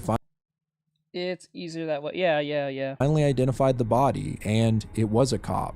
In fact, it was the one that was here asking questions a while ago. She says that she always knew there was something creepy about Yuma, and now she has her chance to get him out of her house. Story 67, Exorcism Spring. Yuma wonders if he's going to be taken away, but takes no time getting to the next story. The story starts with a sign for an exorcism hot spring that'll do away with lower back pain, stiff shoulders, and spiritual disorders. We then see a man with a creepy demon lady on his back enter the spring. As he sinks into the water, the spirit starts melting and her eyeballs fall out. It's pretty gross. The man leaves feeling better than ever, and the owner thanks him for his patronage. He shows his wife Momoko how much money they made this week, and it appears that she's gravely ill. She wants to stop this whole thing since they're technically lying to their customers. The spring isn't natural and it's actually just tap water. Her husband defends it, saying that it does cure their customers. Salt is mixed in with the hot water to wash the spirits away, and the only place for them to go is down a drain that's blocked by spiritual talismans trapping them inside. He says that more customers will come if they say that it's a natural spring, and this will lead to more people being aided. If you can tell a lie that benefits everyone, wouldn't that be the most splendid lie? Momoko is still frightened of the spring as she feels she's on the verge of death herself. The next day, Momoko is up and walking around, saying she feels better and insists that they take a dip in the hot spring together. When they get inside, the husband splashes his face when he realizes there's no salt in the water. He then dives under and finds that the talismans have been removed as well. He freaks and says they need to get out of the Bro, wait. Is the water supposed to be salty? Wait, what? Let me go back. I'm so sorry. water, but Momoko grabs his face. She's on the natural spring, and this will lead to more people being aided. If you can tell a lie that benefits everyone, wouldn't that be the most splendid lie? Momoko is still frightened. No. That'll cause problems. Frightened of the spring as she feels she's on the verge of death herself. The next day, Momoko is up and walking around, saying she feels better and insists that they take a dip in the hot spring together. When they get inside, the husband splashes his face when he realizes there's no salt in the water. He then dives under and finds that the talismans have been removed as well. He freaks and says they need to get out of the water, but Momoko grabs him and giggles. He realizes that she tricked him and asks her why she lied to him. Suddenly, dozens of spirits come crawling out to grab him. Momoko repeats the phrase, "If you can tell a lie that benefits everyone, wouldn't that be the most splendid lie?" The ghoulish spirits all start pulling the man under the water in a frenzy. Now that Momoko's a ghost, her tricking her husband benefits all the spirits that are trapped in here, a reversal of what he was doing for the living. As Yuma wraps up the story, a man peeks into his room who's wearing an eye patch and introduces himself as Kido. He says he works for the Tokyo Metropolitan Police Special Countermeasures Department. He asks Yuma if he knows Officer Takayanagi, and the kid denies it. Kido follows up with the fact that they found Yuma's fingerprints on the suitcase the body was in. He then asks the boy to come have a chat with him, but suddenly stops and removes his eye patch, looking around the room and saying, "Something's in here." Okay, who the hell is this guy? Story 68. The Red Book. This chapter starts with Yuma in a different location. It's unclear where, but he's talking under a table. He says that the police think only an adult could have murdered the cop, but they had Yuma hide the body for them. His plan is to just play along, and he starts telling the next story. A girl buys a used exam study guide and finds some helpful sticky notes inside from the previous owner. As she reviews the book tirelessly, she can't help but feel a connection to the girl who's written the notes before her. It makes her feel like she has a study partner, but at the same time, some of the notes are getting pretty negative. The girl tries to encourage her imaginary partner, but instead she starts feeling negative as well, as if the sticky notes are reflecting how bad she feels. The notes get more and more personal, and the girl feels an even deeper connection with the note writer. She finally decides to jump ahead to the end of the book to find out what happened to the girl. It simply reads, "I failed." Just then, from the corner of her eye, we see the shadow phantom of the previous owner run onto the balcony and start to jump. The girl follows and looks down where the ghost has splattered onto the pavement. She feels like she can't let the ghost be alone. She climbs up onto the railing, but at the last minute comes to her senses. As she turns herself around, she slips and falls to the ground below, the study guide still in her hand. As the blood pools around her body, it starts to cover the book, turning it red. And another sticky note appears saying, "Nicely done." I guess you could interpret this in different ways, but to me it seems like the book was haunted, and the evil spirit within it was creating messages to slowly warp the girl's psyche against herself. As the story ends, Yuma quickly sits at the table and hides what he's talking to under it. Kido starts asking him questions, namely, what is it that he's hiding? More specifically, who? Story 69. Turtle. Yuma is exhausted from the trip to the police station, and he mentions that it's now been a whole month since he last went to school. He wonders if— Bro, we're only at 69? Holy moly. I thought it was at least close to like 90%, but we're only at 69%. There's still 30% left, and this is not over. So I'm guessing the next video will be the final one. Holy moly.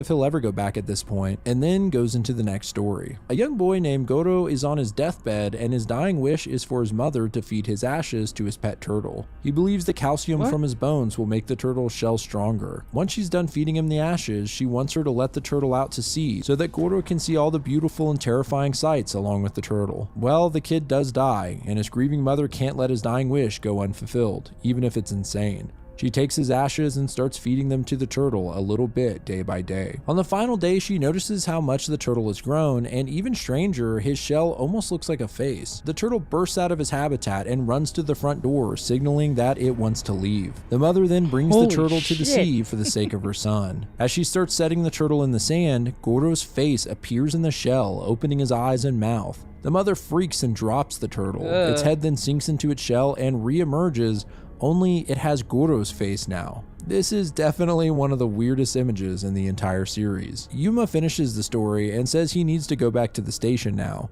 this time by himself. He has a really bad feeling about Kido and how he asked about who Yuma was hiding, but hopefully he meant something else by it. Story 70, Under the Bed. Yuma says that Kido is coming by again today and that he's coming to see whoever Yuma is talking to. It looks like we might finally get an answer as to what Yuma has had on his desk this whole time. In the story, a man rolls around on his bed when he finds a long strand of hair that I guess belongs to his girlfriend or something. It falls on the ground and he reaches to grab it, inadvertently looking under the bed, which widens his eyes. There's nothing there, he's just surprised at how much dust buildup there is. After cleaning the place, he decides to grab a frozen meal from the kitchen. But he's disappointed when he finds that they're all gone and figures that Nanako must have eaten them despite saying she's on a diet. He grabs a cup of noodles instead and watches TV when he decides it's about time for bed. As he brushes his teeth thoroughly, he hears footsteps from the room above, which really seems to startle him. Finally, he's about to go to sleep when suddenly the door to the apartment unlocks and a figure starts walking in, causing the man to hide under his bed. He's sweating as the figure walks to the end of the bed and looks down. We see a creepy woman peering in, but she doesn't see him and just says that it must have been her imagination. It seems the man slipped out onto the balcony. It's a perfectly normal woman and she brushes her teeth and eats some ramen before getting into bed and calling her mom.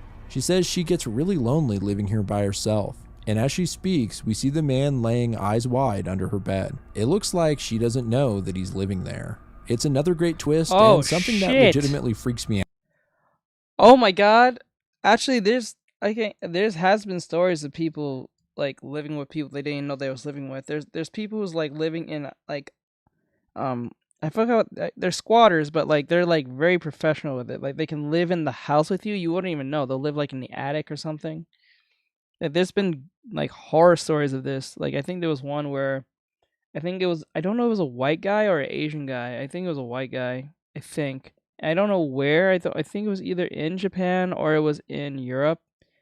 I don't think it was in America, but there was a person who was living by himself at first, and then every time he would leave the house, he would just kind of like slowly notice like certain things was either moved or like things was eaten or like food he made, and like just something was off. Like, you know when something's off but you can't really put your finger on it. So he was so suspicious of it that he put like a camera in his room, in one of the rooms. At first he thought it was some type of ghost entity, I think. And then when he realized it was an old lady who was living in his house in the attic somewhere. And every time he'll leave to go off for work, she'll leave the room and then go in there and take everything, watch TV, blah, blah, blah. And then when because she'll recognize his schedule, I think she'll like remember his schedule. So as soon as the schedule, when it's even close for him to come home, she'll just go upstairs almost like like an hour or two before he would even arrive home. So she won't like shave time. So the whole time when there was like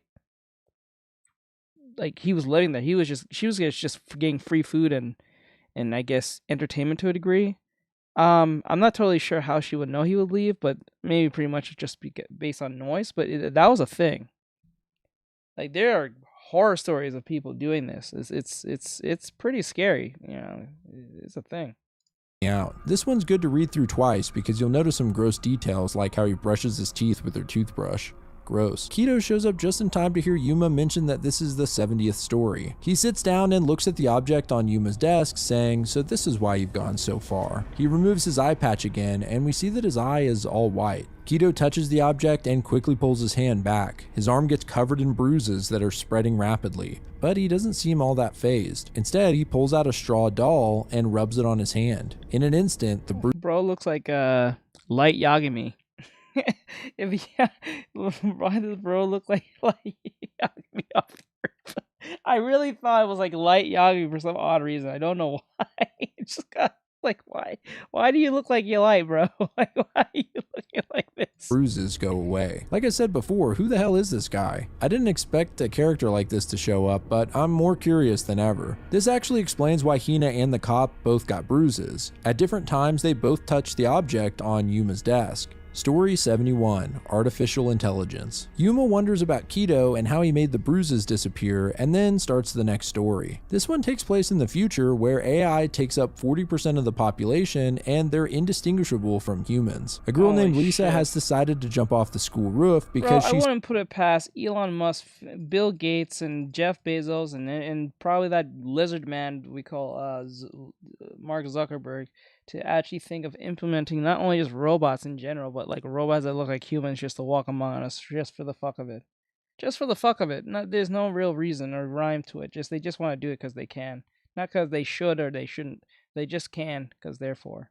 She's sick of constantly guessing whether she's human or not. The only way to know for sure is to jump. A human will die, but an AI will live and only be disfigured. Her friend, Daiichi, tries to dissuade her from jumping, but she says she'd rather die knowing she's a human than live a lie, where all of her emotions and memories have only been code. He tells her that they've been friends since they were kids, but Lisa explains that AI bodies can grow just like human bodies can. Realizing he won't get through to her, Daiichi instead decides to join her. They can die together as humans. They jump off the roof and hit the pavement below, destroying their bodies. For a moment, all is still, and then Daiichi wakes up spewing blood from his mouth, and he contorts his body to stand upright. Next to him, Lisa does the same. Their bodies torn to pieces, they just start laughing hysterically, realizing that they're both AI. As the story ends, it seems Kido was listening in. He says it's dangerous to interrupt during a story. Then he asks Yuma if he's aware of how dangerous this whole thing is. Kido then tells them how the cop's body was covered in those bruises, and says he knows it wasn't Yuma's fault,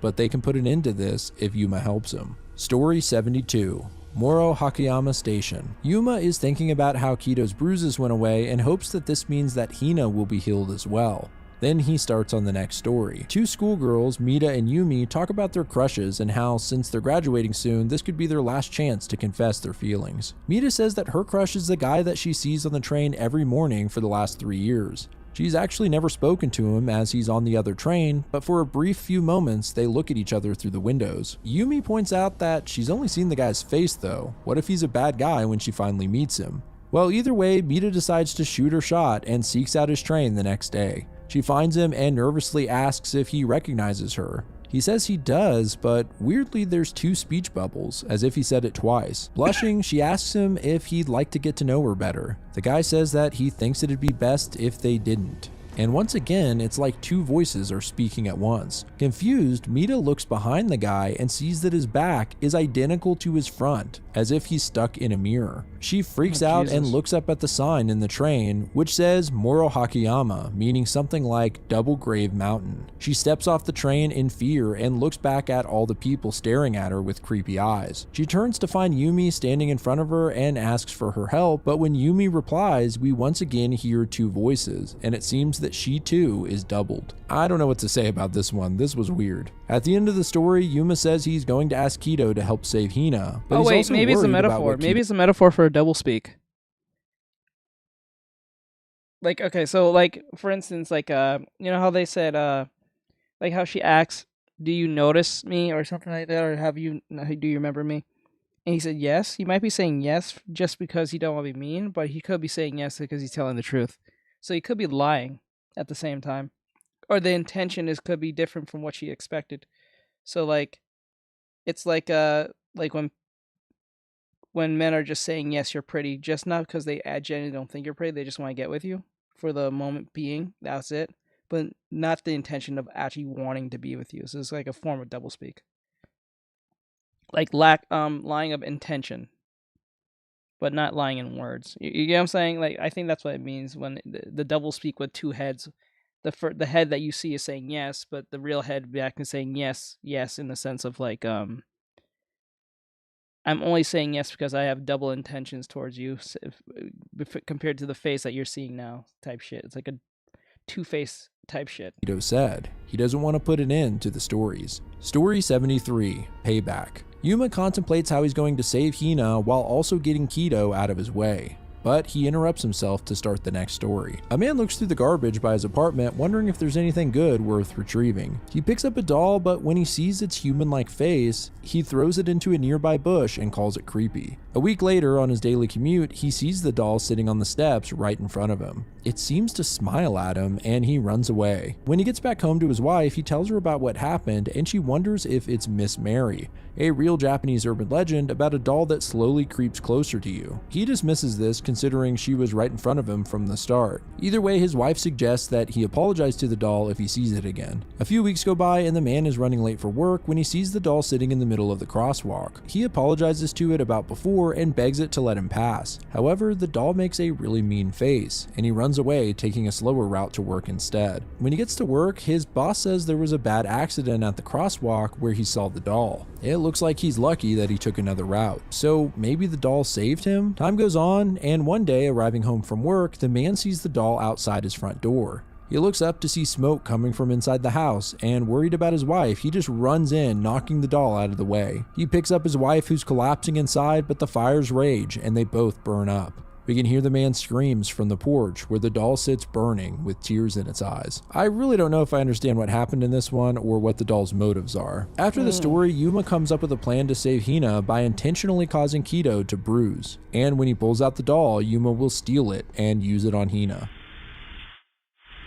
Story 74, Nuisance. Hina is sitting at Yuma's desk, and it looks like the bruises have spread to her neck. Yuma says he's got to run to the electronics store so they can get set up, and asks her to tell a story while he's gone. She doesn't know what they're setting up for exactly, but goes ahead and tells the 74th story. It's about two brothers, Sora and Riku. Sora and Riku, huh? What? Anyway, the younger brother...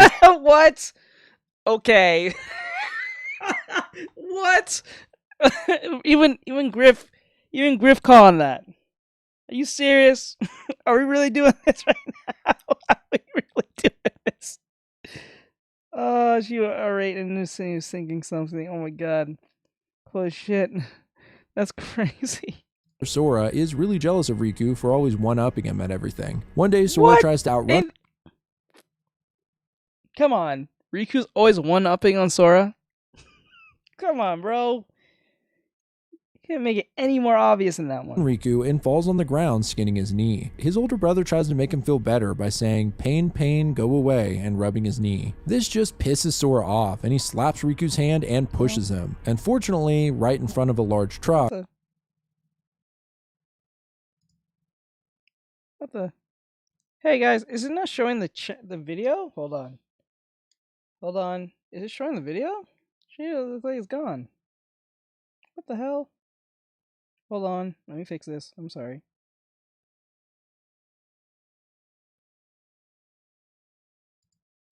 When did that happen?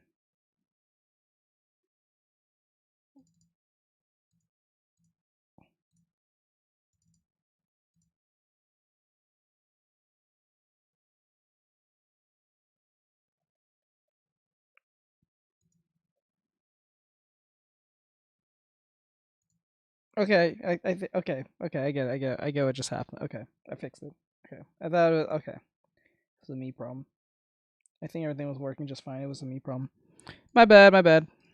Which kills him. His parents try to assure Sora it wasn't his fault, but secretly we learn that Sora actually pushed his brother on purpose with the intent of killing him. He recounts all the times his brother was a nuisance to him, constantly proving to be a better son. Well, now he can't bother him anymore. At his next taekwondo match, Sora gets a nasty cut, but still wins. However, instead of being proud of Sora, his father says he thinks Riku would have done well too, and breaks down crying. This just sets Sora off. Even in death, his brother is the favorite. He goes to the roadside memorial and starts stomping the flowers when the mangled body of Riku appears and starts muttering the word pain over and over. Riku's face is half torn off and he stands up walking towards Sora like a zombie. However, instead of hurting him, he says pain pain go away and touches Sora's cheek where he was cut. When he removes his hand, the cut is gone. Even in death, he was looking after his brother, who treated him like shit. Damn. Hina finishes the story and says she's worried about Yuma and his behavior. He's starting to scare her more and more by the day. Just then, Yuma shows up with something that seems to scare Hina. We don't see what it is, but he says he's going to use it on Kido to steal his doll. Story 75, Mirror of the Witching Hour. Kido is uneasy about entering Yuma's room, saying he feels an unnerving atmosphere, but Yuma ushers him in and tells him to wait while he finishes the 75th story. A girl talks about the legend of a large mirror in one of the stairwells at her school. Supposedly, it lets you see a year into the future. If you look at it at 2 a.m., your reflection will either be smiling or frowning, indicating whether you'll be happy or sad a year from now. The girl is more curious about her future than ever as she's about to graduate. In class, the teacher reminds the students to stop breaking into the school at night just because of some dumb rumor. After hearing some students talk about the mirror again and how it actually worked, the girl finally decides she'll try it for herself. That night, she's surprised when the gate is unlocked at the school, and she makes her way to the mirror. She waits until exactly 2 a.m. and then anxiously looks up to see her face in the mirror. Instead of a smile or frown, she finds her reflection has no face at all. She's pretty shocked, and at that moment, a pair of hands grab her neck from behind. It's the teacher from earlier, and he smiles as he chokes her out. I guess that's why her face was blank. She has no future at all. The story ends and Yuma tells Kido he's probably uneasy because of the girl. It seems this is Hina's cue and she steps into the room. Of course, Kido is surprised to see her covered in bruises, and at the same time Yuma runs up, clutching something in his hand and bumping into Kido with it. Kido then lifts up his shirt where there are bruises covering his body, and he grabs Yuma by the hair, calling him a brat. This is where I'm gonna have to stop the video for now, but I'm honestly surprised at how much this whole thing has escalated. Kido was an interesting character to bring into the mix with his weird eye and knowledge of the dark arts, but what did you guys think? Let me know in the comments. As you might suspect, there will be one more video covering this series, and I'm excited to get to the conclusion. Anyway, shout out to Kill Me Katie as always for the intro and outro music, which is likely playing right now, and if you want to see your art at the end of my videos, email me a submission to the address below with the name or social media handle. But I appreciate you guys watching at all. This is Grief speaking. Goodbye, friends. Okay, so that was Griff and the 100 ghost stories. It was a good one. It was a good one. I'm not gonna lie, good video, I guess. I'm gonna have to edit this because of the interruptions. But like, the thing is, this was fun. I like this one. Griff. So if you like Griff, please give him a like, follow, subscribe, and all that great stuff. I'll put this in the link for the reaction channel, so you get to see his stuff. So if you're curious who he is, RYKCB, I'll put his channel and his video into the descriptions, so you guys can find it and check out yourself, or subscribe to him. Please give him a follow and all that great stuff. All right, so let's go on to the next one. Let's go. Good video. Alright, so this is from Monte Sensei, and it says, K. Urata... Oh, sorry, let me put it up first before I even say anything, 'cause I keep doing that stupidness. Alright, this is from Monte Sensei. Hey, what's up, Nathaniel?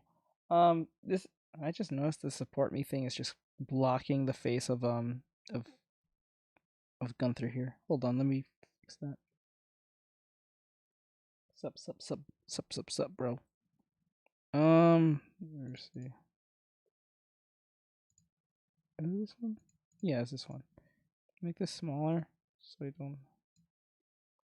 Oh my god. There you go. It was just blocking his face the entire time. I didn't even see it till now. Alright.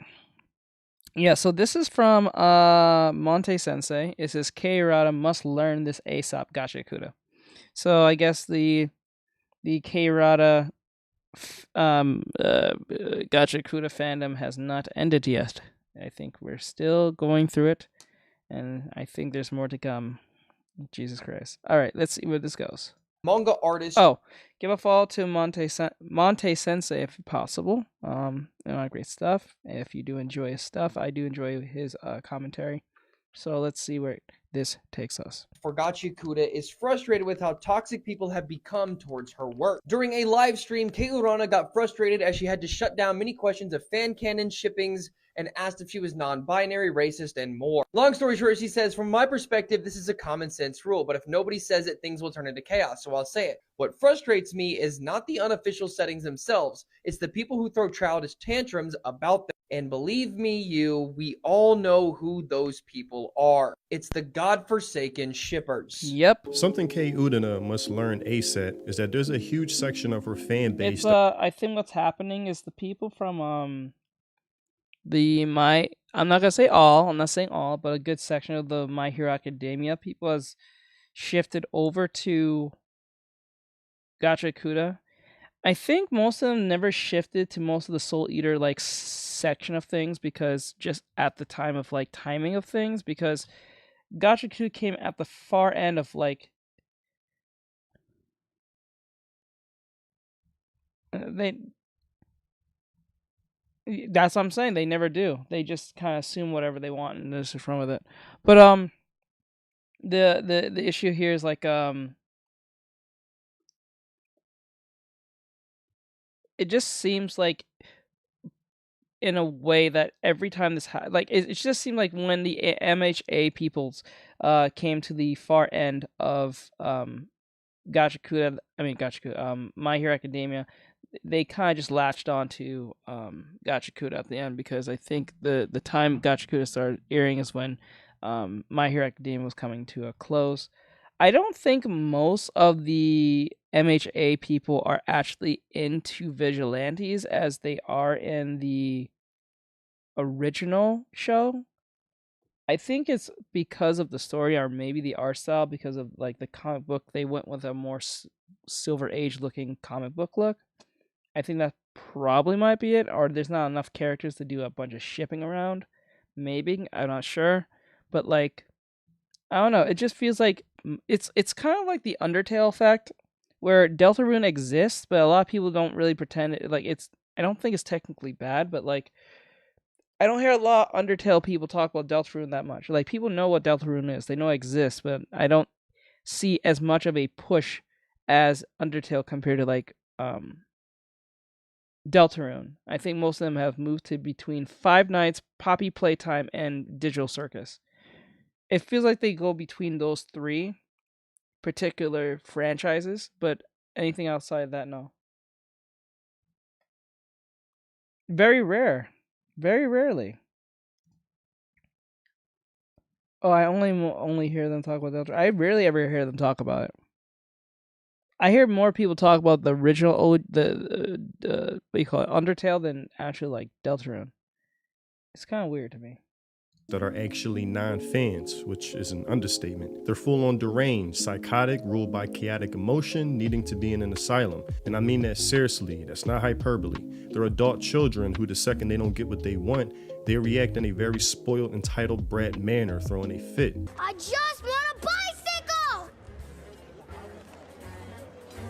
Why are you yelling at me? I had the same problem with someone came to a stream. They asked me to draw Hulk or something. I think most of you guys was there. They asked me to draw Hulk, and I said, dude, if I'm gonna draw Hulk, you have to pay for that. I don't do free work. You gotta send a request, and then the descriptions down there, all that stuff. Bro said, I'm not paying for shit. You should draw the shit anyway.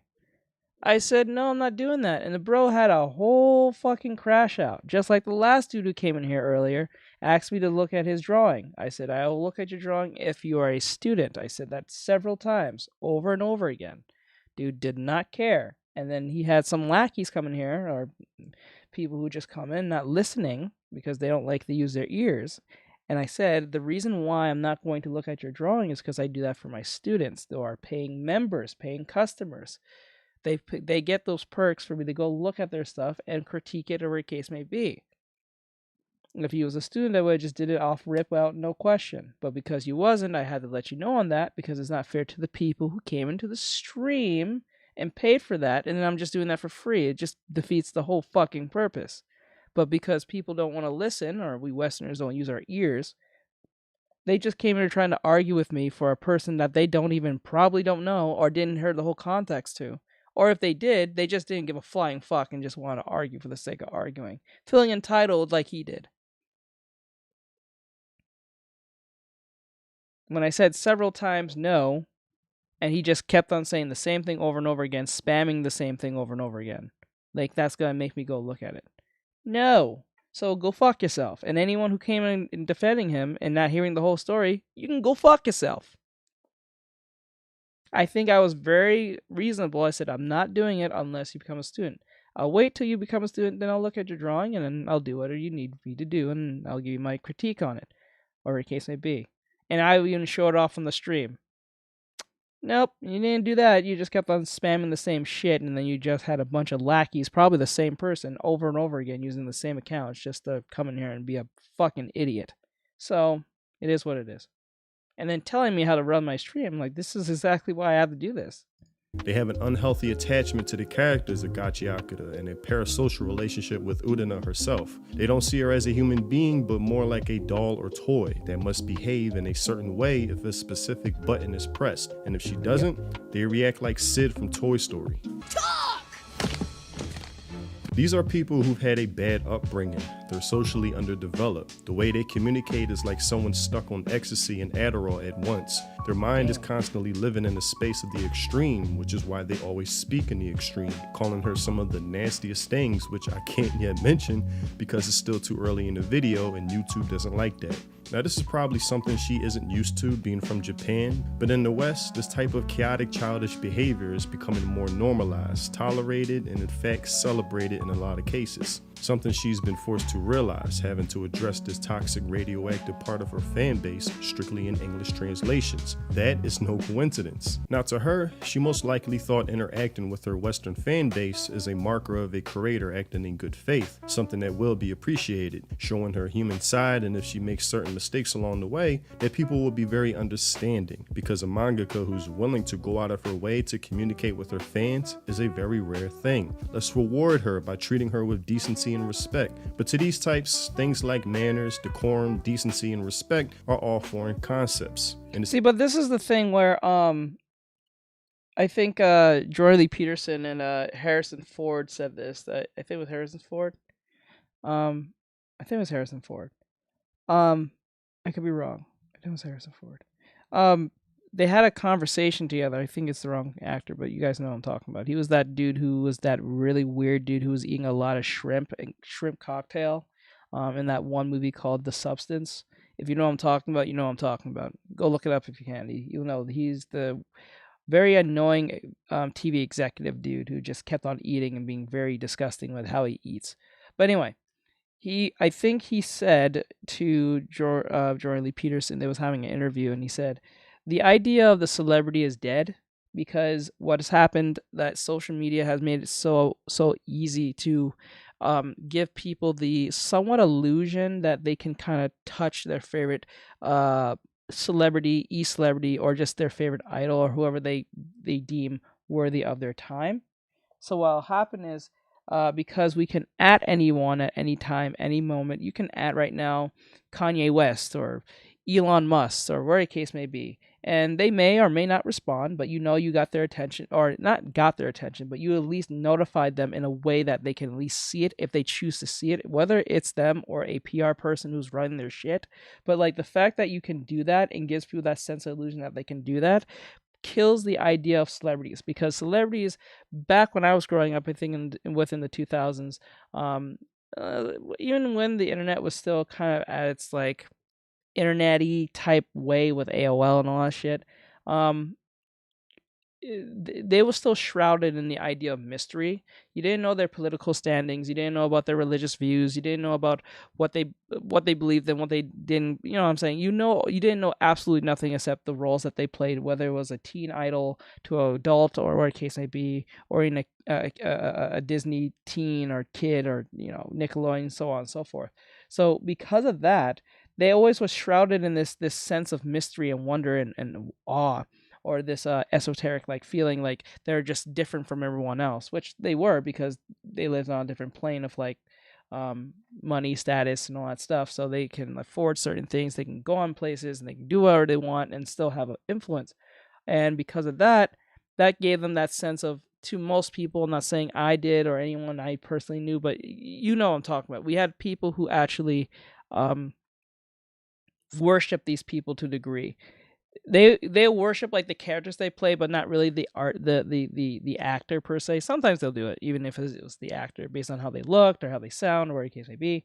But because of that, that was enough to just have a parasocial relationship with them just from the TV.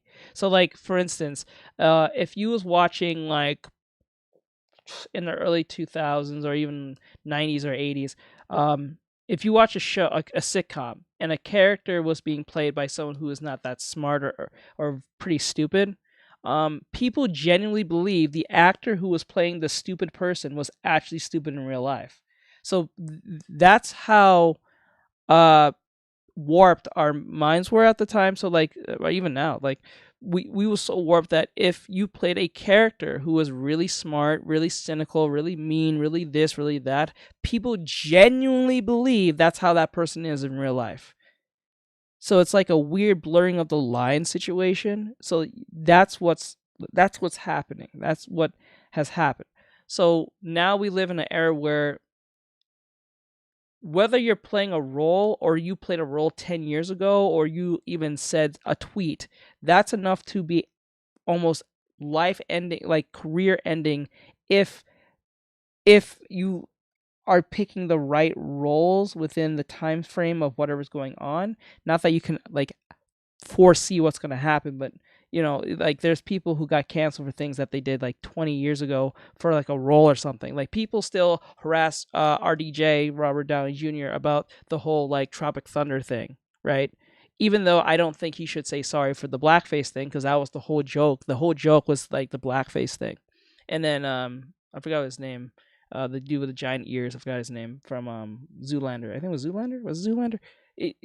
They was not saying sorry for that, and I don't think they should, because like it was supposed to be comedy. It's supposed to be offensive for that very reason. You know what I'm saying? So like, it is what it is. But because we are living in a time where people can't distinguish reality for what it is and just for a show and that's it, they literally genuinely believe that these people are like this in real life.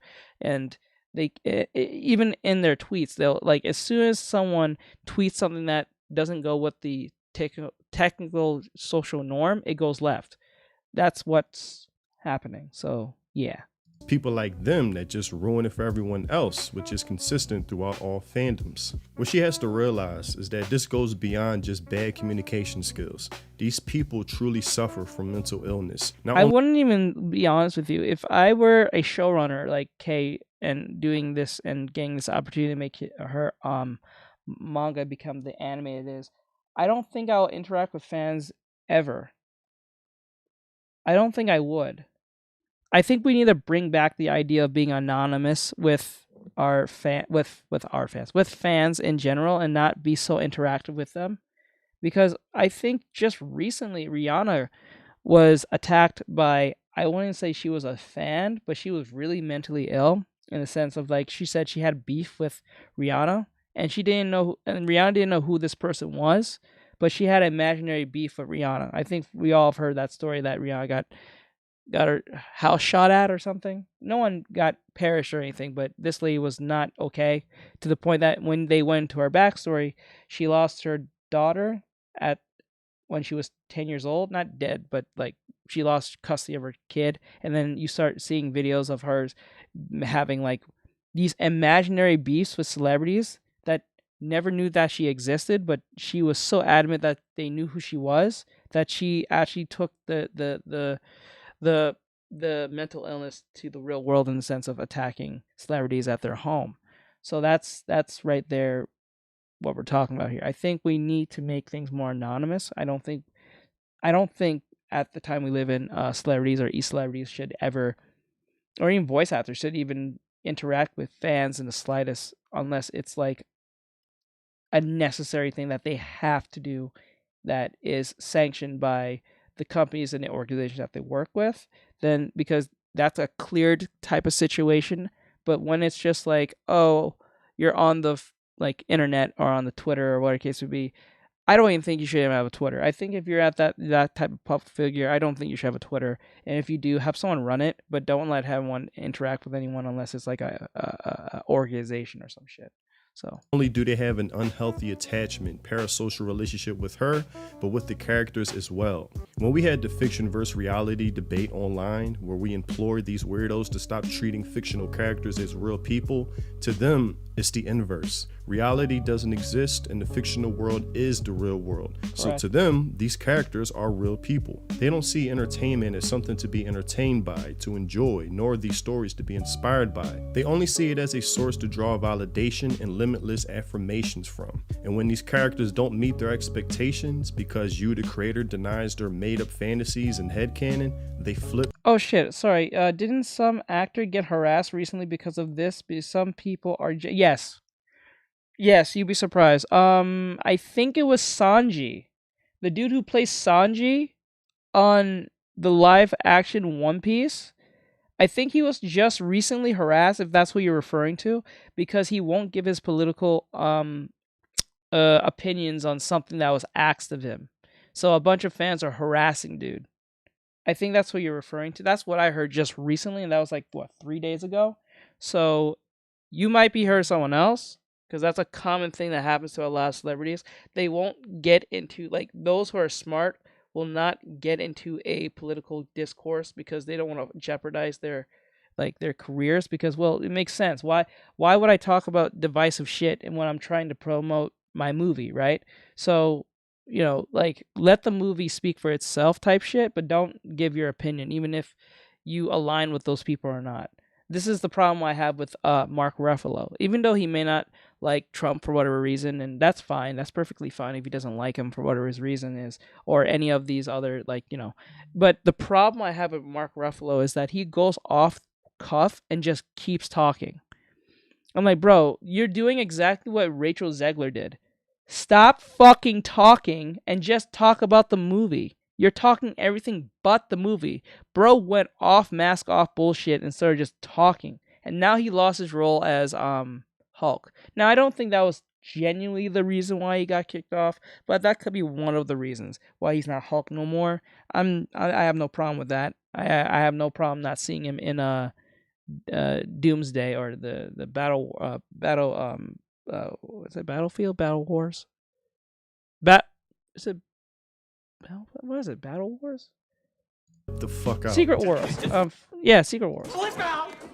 And to them, if given the chance, I truly believe these people will probably cause harm and become violent towards any creator who dare denies their headcanon. Because remember, they see these characters as real people, so you denying what they believe to be true, they see it as you denying their existence. Correct. Long story short, she's fed up with the shippers, and I don't blame her. And when she denies the claims that people have made headcanons on, she instantly gets slandered because of it. 9 times out of 10, 2 things ruin a fan base. 1, those that just slander to slander because they have an agenda and don't care about the story whatsoever, and those who are shippers who ship characters that were never meant to be together nor had any implication of being together. They then push that agenda. And then you figure out those people who are trying to do a bunch of shipping, they usually are people who are creepy as hell. They'll push some crazy, insane, offline type shipping off rip just for the sake of doing it, and then when you question them on it, they think you're weird for questioning them. It's like it's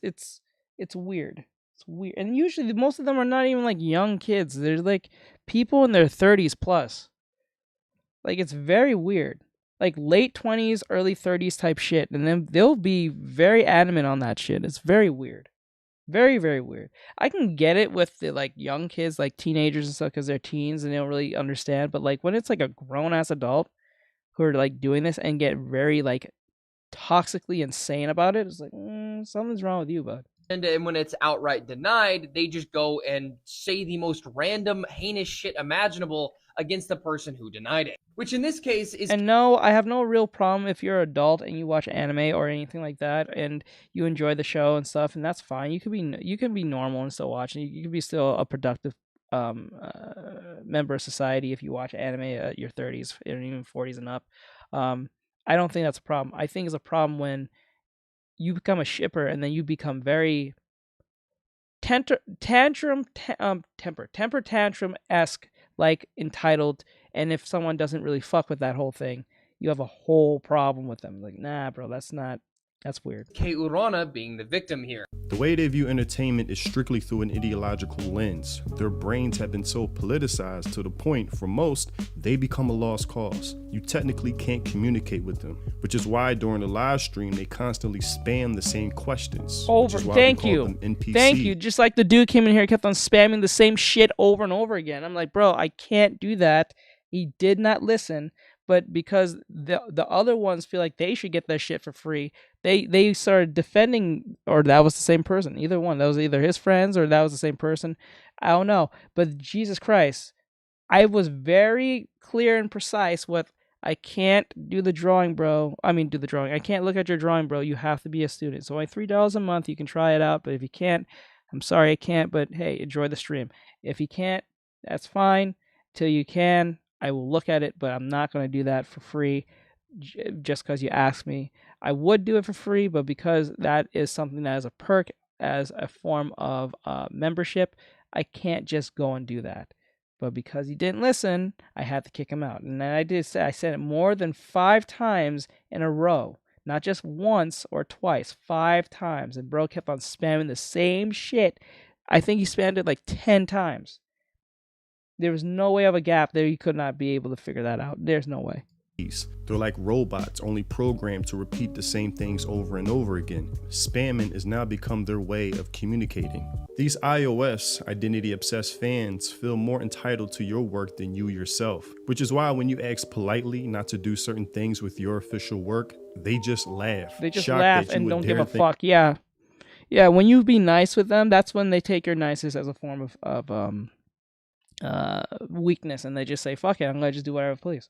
Which you create actually belongs to you and not them. They also see your characters as tools, pawns, and political statements, like many other anime characters, only using them for ideological purposes. They're not fans, they're just parasites willing to bite off the popularity or whatever property is trendy at the moment. If you don't draw your characters a certain way or in a certain shade, they'll wish violence onto you or wanting to commit the violence themselves. For them, mental illness has become a default state, not something that just happens here and there on occasion.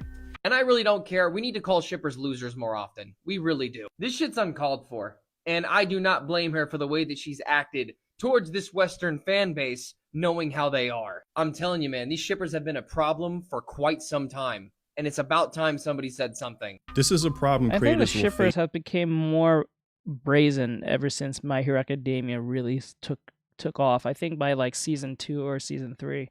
But like they really took off with that bullshit. I'm not even gonna lie to you on that one. Why is it nullifying what you're saying to me, Nathaniel? I just keep noticing every time you speak, it's not reading out to me. I don't know about Nice Equivalent. I never watched it. I can't talk about that. I got some issues with that. Same person? You thought it was the same person? I never watched Nice, so I can't speak of it.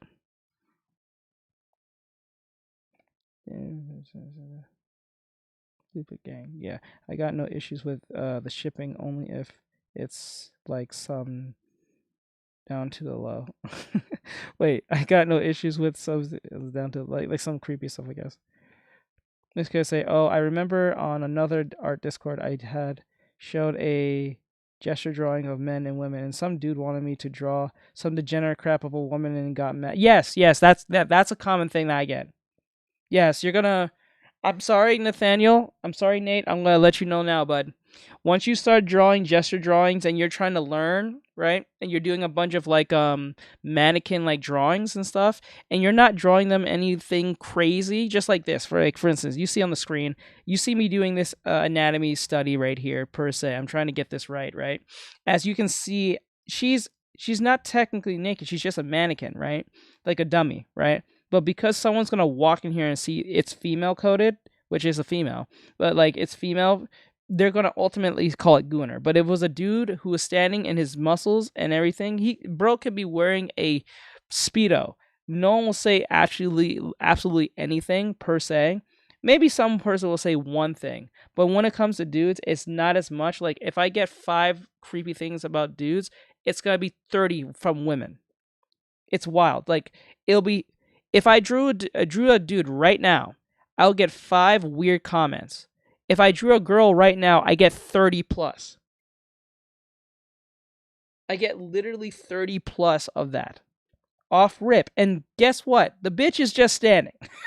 The bitch can be just literally standing. Like off rip. I remember when I was drawing the value study of Frieren. Of her back. Just her back. And I was getting the most not mean comments, but the most down bad responses to the stream. Not towards me, like not even rude to me, just mostly how much they want to just like crack the video, the drawing. That's just a common thing that just keeps constantly happening.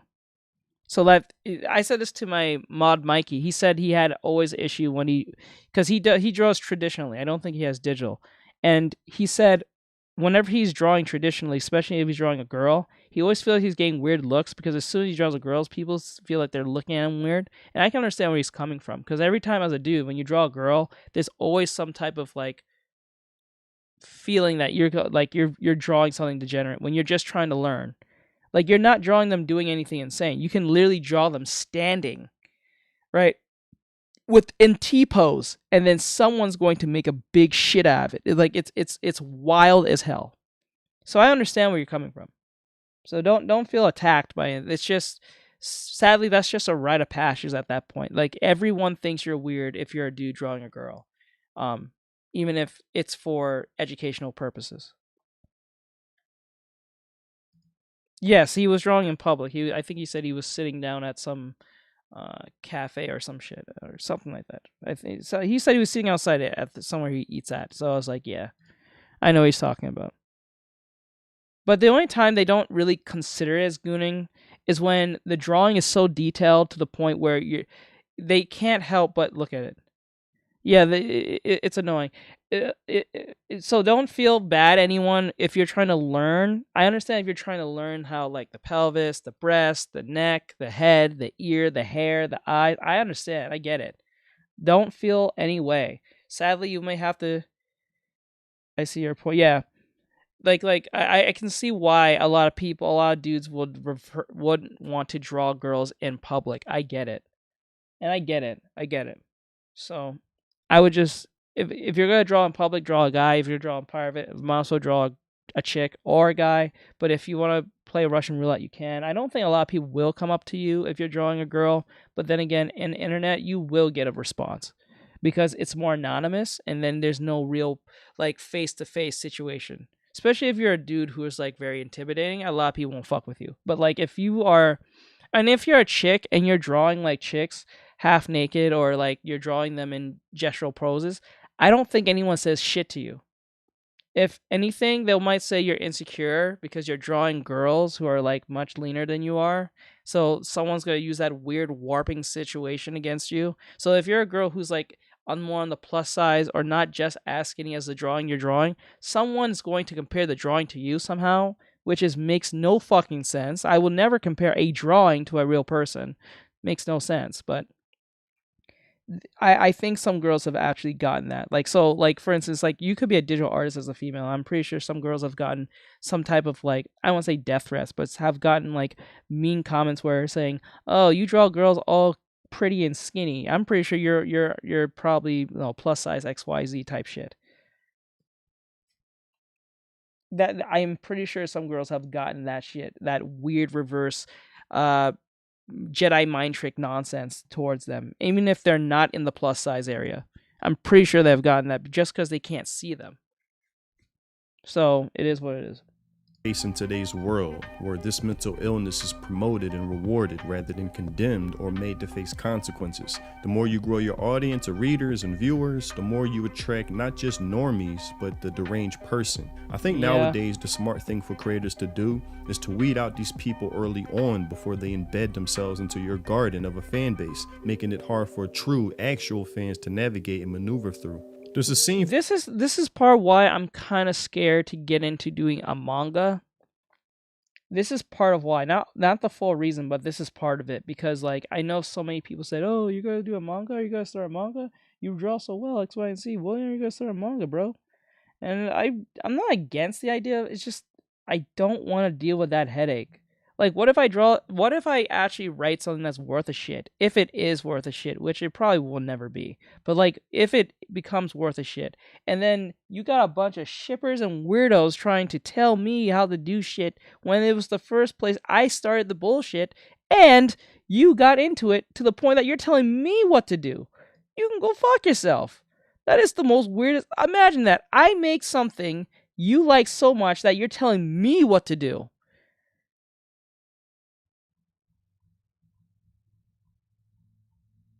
Yeah, because most people are not going to have like a real, like, one-on-one. You know what I'm saying? Because it's easier to say something wild to someone and run off on the internet compared to in person.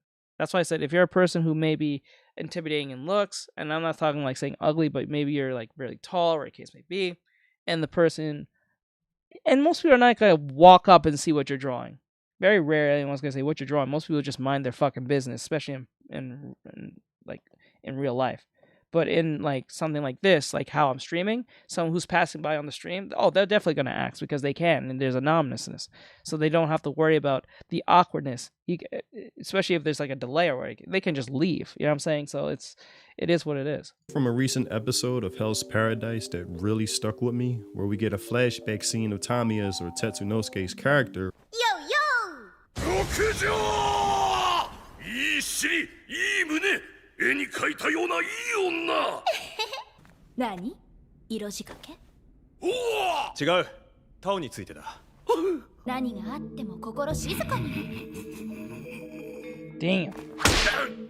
Receiving wisdom from his elder, being told that his problem is trying to be everything and do everything, but in doing so, he loses focus, suggesting that instead of going wider, go deeper, increasing your focus as a result.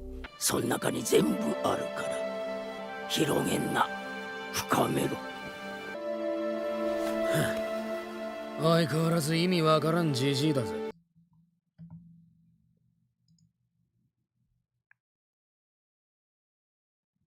Hey, Shadow. Hey, Kitsune. Okay, I ironically get weird comments when I ain't even drawing as a Oh, okay. I ironically get weird comments when I ain't drawing as a joke. I got asked to draw the teacher everyone hated, pregnant gang. I let legit nevos. Yeah, you will get that. I think it's just the signs of the times now. Like, we are in a time where people are telling you, I hate that person, draw them pregnant is now more of a diss than anything. I don't think that would have, like, became a diss, or it would be actually weird to draw someone pregnant if you hated them. like me growing up, when I was growing up, if you were to tell someone you was going to draw them pregnant, that wasn't a gotcha towards them. That was a strange gotcha towards you. That said more about you than you saying it to them. Right now, artists can say, "Don't let me draw you pregnant." That's now a gotcha now. But if that was in the 2000s, 90s, 80s, that you would look weird. You would look strange. People will think you're fucking on some weird shit, especially as an artist. Because like growing up, like as an artist, I would say like not for me per se, but I'm pretty sure people like from the 80s, probably even the 70s, up to this point who grew up in like high school and stuff and middle school, if you was an artist, you was either liked or hated, in the sense of if you drew really well, you was probably low-key hated, because if you had to do anything art-wise, people would probably want to, you know, like not get with you, but get with you in the sense of like the A on the test type shit for art.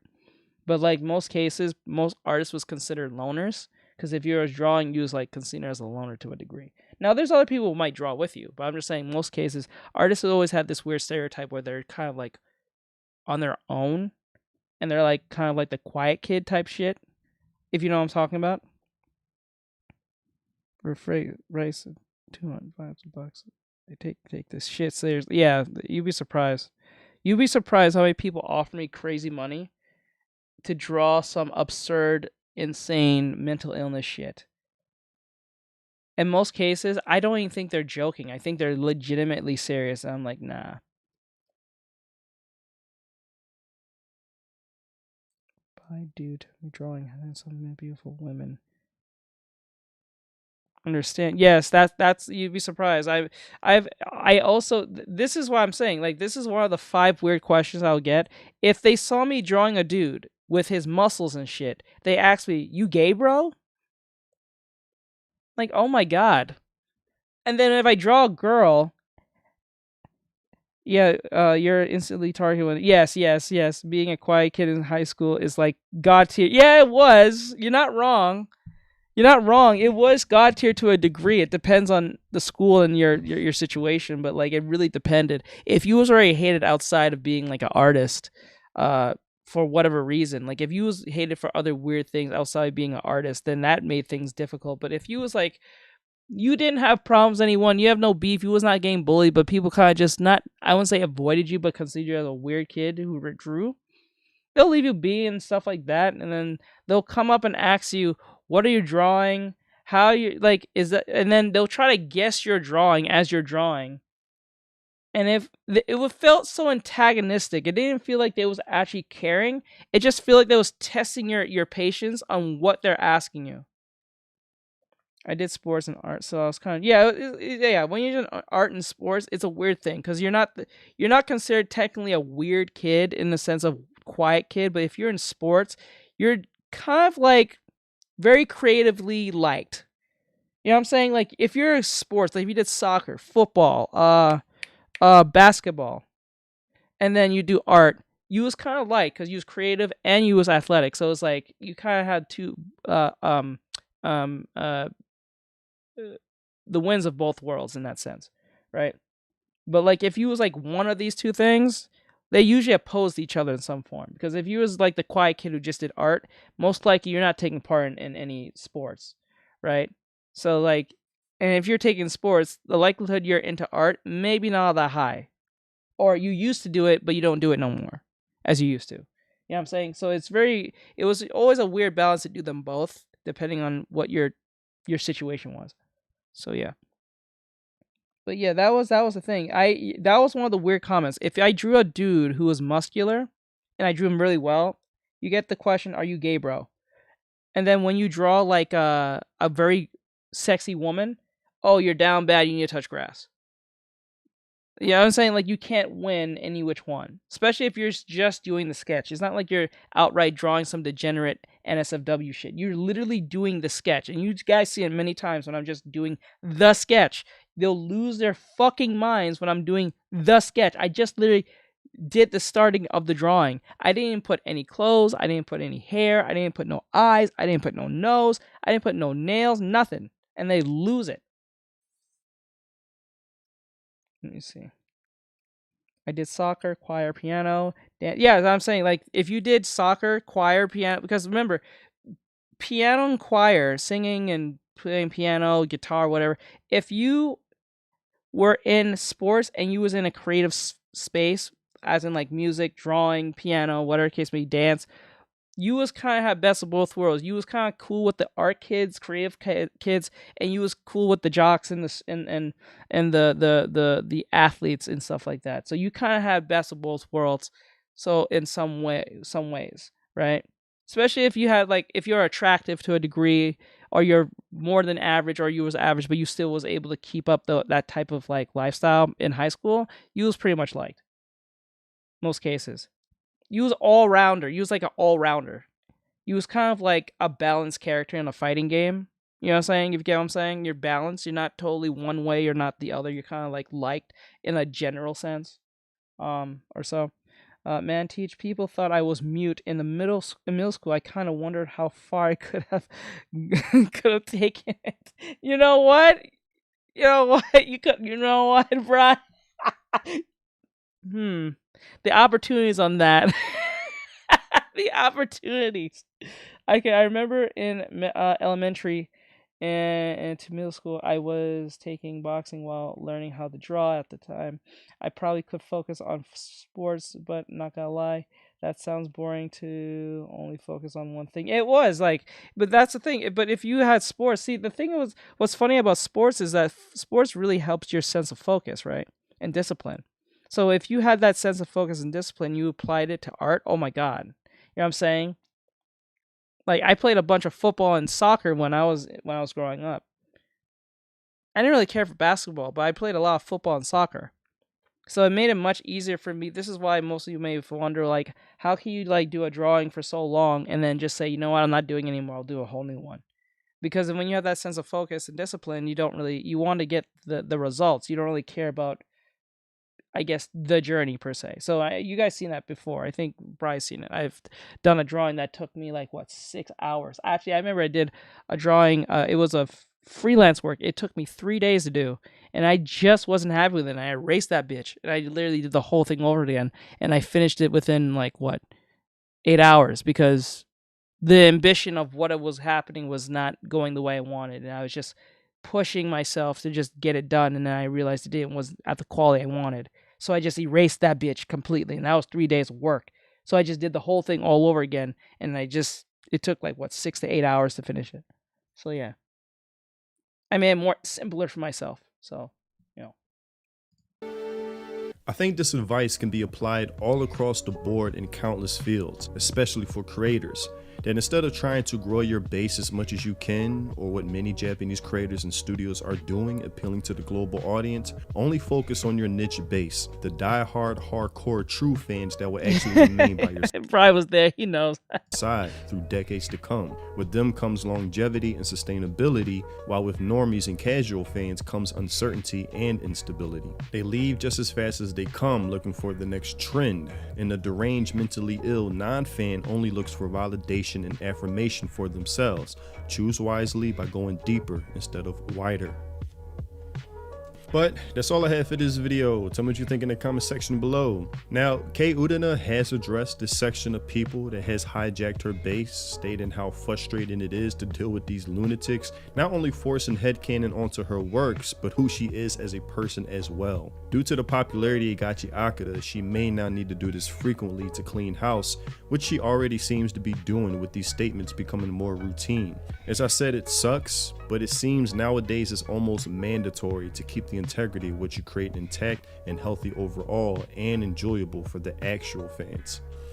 And also, if you want to support me and the content I create, consider joining my channel. Becoming a member is much appreciated. Thanks for watching. You know how much of a great feeling it is to be able to get the Western audience to like your shit but not fuck around with you on it? I don't think people bother as the dude who made Fire Force or Soul Eater. I don't think they bother him like that ever rarely. I don't even think he even interacts with them. But like, if they are interacting with him, I don't hear anything about him complaining about anything. Hirikoshi probably did similar to what she was doing, and then he realized that these people are unhinged. He figured out that most of them are unhinged, and they would start threatening him and shit. I think Oda came to that. I don't think Oda ever really interacts with his fans per se, if ever rarely. But I noticed that the ones that are usually very successful are usually the ones who don't really interact with them.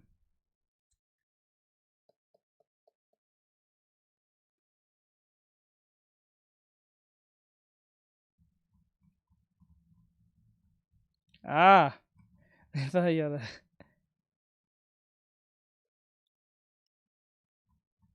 Yeah, I always see like when you see Soul Eater fans, it's just love and respect for the show, and that's it.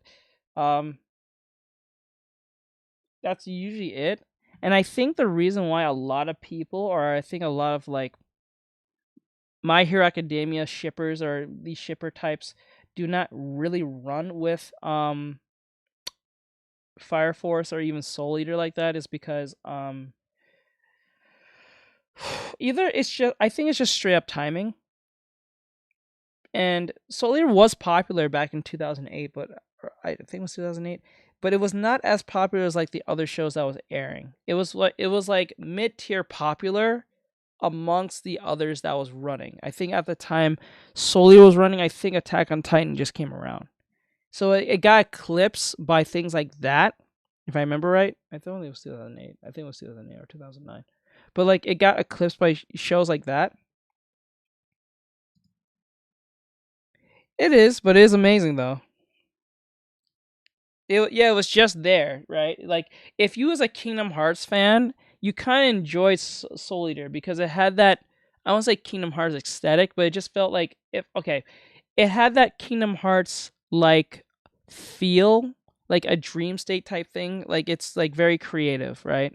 Especially like in Halloween Town type stuff. So it felt like a Kingdom Hearts type thing.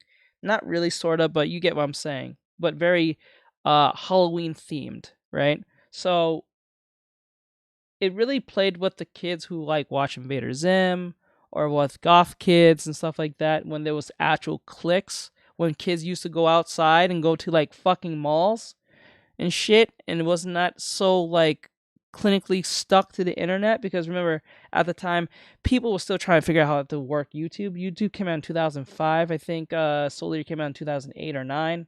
So like, you know, it was still at that baby phase where people still wasn't figuring out what a YouTuber was, what a e-celebrity was. That was still coming into their own.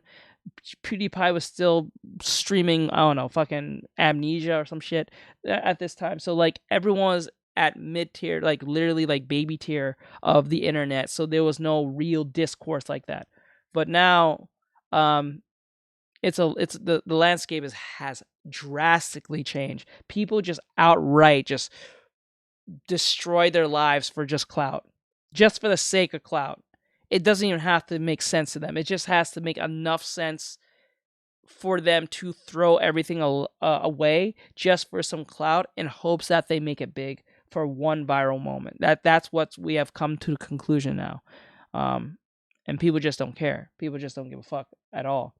And I notice people like that usually end up down to the floozy tube, where they just end up being mentally ill, or they become like Jack Dorothy, become a degenerate person who just uses everyone and anyone around him just to make a buck, or at least make a viral moment. And this is why when you look at mostly anyone from like Kai all the way down, I'm not even gonna talk about Speed specifically. I really actually, the more I look at Speed, I see him different from Kai, Jack Dorothy, Dobrik, what do you call it, Rakai, and all of them. I just kind of see him different from them. I feel like Speed is a lot more genuine with his nonsense compared to them. They all feel like they just do it for viral clips for the sake of clipping. From your Aiden Ross to your what's his name? Kalikifer. I can't say his name right, but you get what I'm saying. Like I feel like they're all just doing it for the sake of the clout, but they're not really genuinely doing it for the sake of the creative space. Yeah, I'm pretty sure it was. So I have no problem with Speed. But then again, Speed did do something similar of what he used to do, because now Speed is at a place. Invader Zim bring me back. Oh god, bro, I'm showing my age on that one. But like,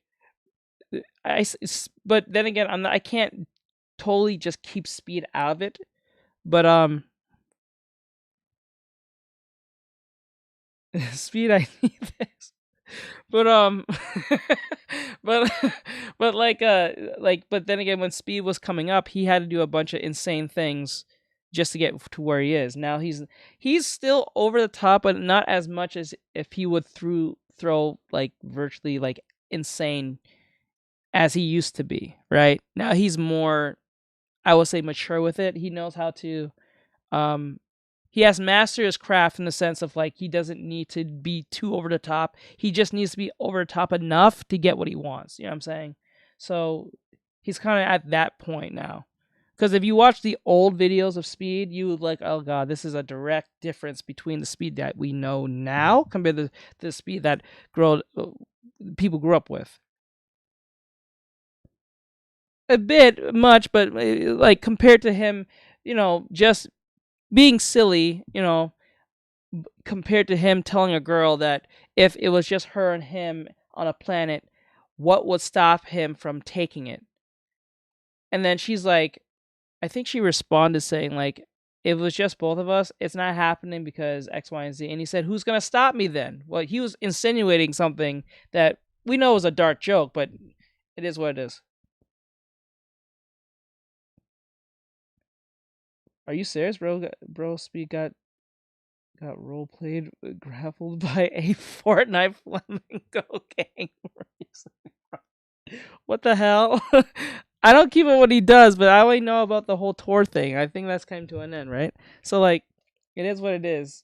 So like, there's a difference between the Speed now, right, compared to the one. Like, if anything, the Speed now is more family friendly to a degree. Compared, I'm pretty sure he does still some, I say mature things, but like he's a lot more family friendly or a lot more socially acceptable to watch and be mentioned compared to back when he was at a much lower stage of his life, right? When he was saying insane things at that interview. So would cancel most people, but because that was one of the reasons he somehow managed to come up on, you know what I'm saying, it's kind of like the viral moment with Rakai when he said to Kai that he's his real dad or some stupid shit like that.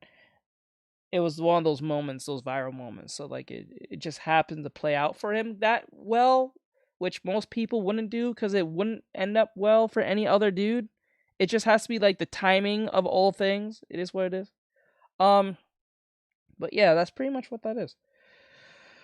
Oh, that was a long video. I didn't mean to make that 8-minute video into a 20-minute session of therapy and issues. But yeah, I hope you guys enjoy this. Yeah, Rakai's getting cooked though. Even his friends not messing with it. Yeah, Rakai's. I don't know. Rakai. I already knew that his as a content creator, I already knew that his stuff was gonna probably like eventually die down because when you get known for like doing outrageous stuff that is like usually negative, there's nothing to actually top that, right? I call it the Johnny Somali effect, where you keep doing horrible things, or Jack Dorothy, you keep doing the most horrible things or saying the most horrible things to the point that even when you say something horrible, it's not only just bad, it's just gonna make things worse to the point where you're not getting a lot of views. You're gonna get a lot of views, but you're not gonna get a lot of views as you first said it compared to you. That's just a normal thing now, and because that's a normal thing, is the baseline of interest goes, it just kind of flattens to a point to the point it just end up going down. So it is what it is. That's what's gonna pretty much happen. He's gonna probably fizzle out, to a degree by probably at the end of this year, or probably next year. Rakai's getting cooked. Everything. Okay. So with that said, I hope you guys enjoyed this. This was for let me see. It was having a blank for Monte Sensei. With the K Rihanna situation. I know we practically did this video to a degree, but this was 7 hours ago, and this was pretty recent, so I wanted to talk about it. We got one more video from him, and then we'll just react to videos, but not as a video for a future video. So let's just jump into it and all that stuff. But if you do enjoy him, please go to my descriptions, give him a like, give him a follow. I like his commentary. I'm pretty sure I believe most of his takes are pretty grounded in reality and how he explains things. So it is what it is. So with that said, I'll see you guys in the next one. All right, guys, we on to the next one. Anime at this. So this was 5 days ago from Monte Sensei. Yes, Kill la Kill embraces fan service, like it or not. So this is the Kill la Kill of fan service argument. We'll see what this is about. This is 5 days ago. It's from Monte Sensei. Give him a follow and all that great stuff, and see where this goes. Point has become undeniable, reaching levels of popularity it's never seen in previous decades. Whether for better or worse, that's not the point of this. Oh video. Yeah, he won his lawsuit. Yeah, we're gonna hear about that in a couple of minutes later. Like I'm is just a fact regardless. So undeniable that even aspects people find problematic about it, which easily separates it from other forms of entertainment across the world, people still choose to watch. And one thing that is so triggering, frowned upon, and hated, causing people to go on a bloodlust rage against any fan who dares to admire it, is fan service. As popularity in anime grows, so does the outrage and upset with new viewers grow as well, who refuse to acknowledge that fan service is a part of anime, with certain titles having more or less of it. So much that it made me ask myself, why do they watch them? You know, you could just turn it off and put something else on. It's like somebody playing Mortal Kombat but can't stand the blood and gore. Reptile wins. Or making demands for it to be stripped away, something the activist-minded types love to do: invade, infiltrate, and make change. Yeah, I kind of noticed this with activists. No matter what the issue may be, it doesn't have to be political. It could be just something about anime. And people say, finally, I don't have to hear X, Y, and Z, or I don't have to watch. Like, if you don't like something, who's telling you to watch it? I'm pretty sure you guys know what I'm talking about. There'll be like a situation where someone would say, finally, said show that is actually popular is doing thing that makes it not popular anymore. And then they'll say, well, good, the show will be better now, so I can watch it, or I can finally watch the show in peace. I'm like, no one told you to watch the show if you don't like it.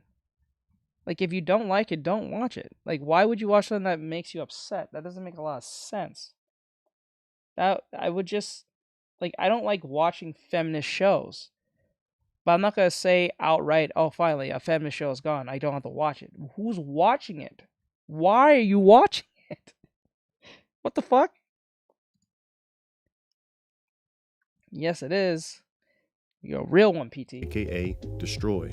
Then I noticed something else. When they failed to make this change or destroy to make a medium or classic piece of property suit their belief system, which is founded on political correctness, they then must hijack, claim, and reframe the perception of how this property or medium is perceived. See, something these types suck at is creating something original that is founded on how they want entertainment to be. For example, Starfleet Academy. They can't stand the fact that what they create is actually extremely unpopular. People aren't checking for it and in fact can't stand. It's direct feedback that's too loud for them to handle. Yeah, I've been hearing that Starfleet Academy is horrendous. It's so horrendous, I think they're going to end their season on the second season. Isn't it? Like, I think that's what I've heard. Nope. No, you're not wrong. So now they have to forcefully convince themselves that no, what they want is actually popular and the public does want it. So they point to a popular show, game, whatever it is, and inject the narrative that somehow this property actually does advocate for what they want. We, the fans, just don't realize it. And one tactic these types love to use to do this is media literacy. And one popular anime that is always at the target of this is Kill la Kill.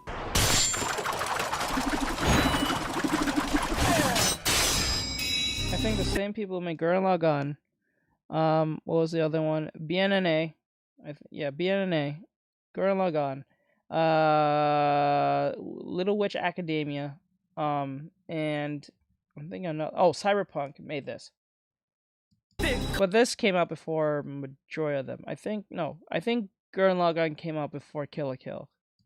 For example, the anime itself is a satire making fun of the people who view the girls sexually. Do I think it could have been handled better? Of course, but I would say it also came out in 2013 and is somewhat a product of its time. Now, I'll get to the satire part soon, which is complete BS, but first, this tweet is a good response to all those trying to rewrite history. Lockdown weebs pretending like they never called Kill la Kill Gunnar Pedal Slot. Not too long ago might be the biggest switch up of the century. If Kill la Kill came out today, you pearl clutching parasites would have gone into cardiac arrest over it.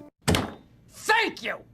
Then when it comes to someone's fan art of Ryuko, which is sick, I'll leave a link to his shop in the description if you're interested. We had those trying to moral grandstand and shame the fan service fans have appreciated on top of Ryuko being a badass character. You can tell exactly what kind of artist watched Kill la Kill and truly loved it, and which artist just gooned to the Rule 34 by whether they draw Ryuko with an ass or if they draw her with aura. Nice ass.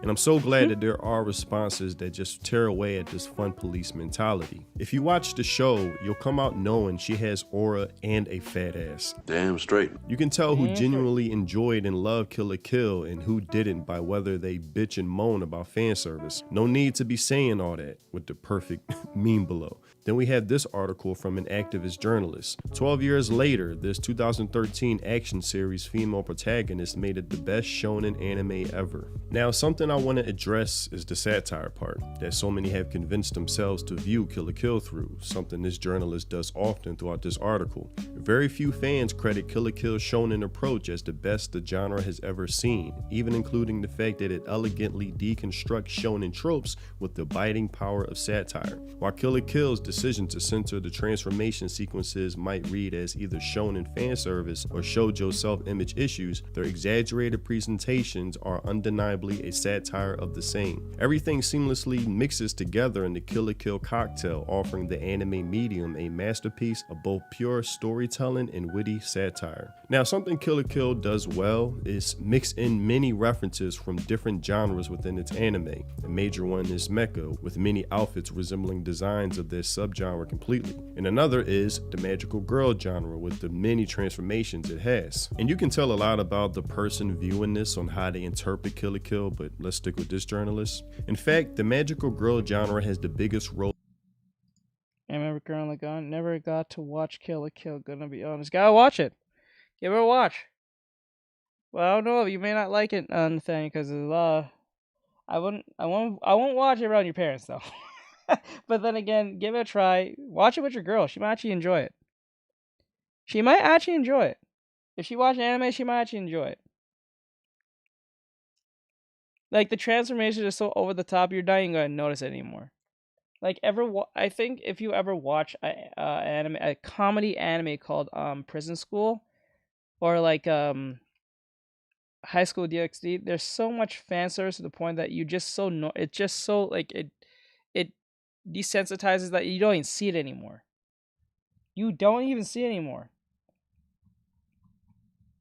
It's like a run of the mill at this point. Like, it doesn't even bother you no more. To play in the anime's transformation scenes. Each transformation is erotically charged, parodying the genre's attempts to balance empowerment and objectification. And still, the trope works perfectly as Kill la Kill reclaims all that's negative about it by the simple use of hyperbole. Kill la Kill takes the cliche. Like, when I sat and watched with my girlfriend on High School DxD, I thought this was. I have no problem with fan service, don't get me wrong, but it was like a lot to the point, like I was like, you couldn't like unsee it, to the point that it just became, you know what, fuck it, I'm gonna watch this bitch, and I'm gonna try to go through this with her. And then she was enjoying it. She saw it was so ridiculous to the point that she couldn't help but laugh and watch this show. And then after watching that, we eventually ended up watching Food Wars. And then when I think of it now, Food Wars felt a lot more fan service than High School DxD.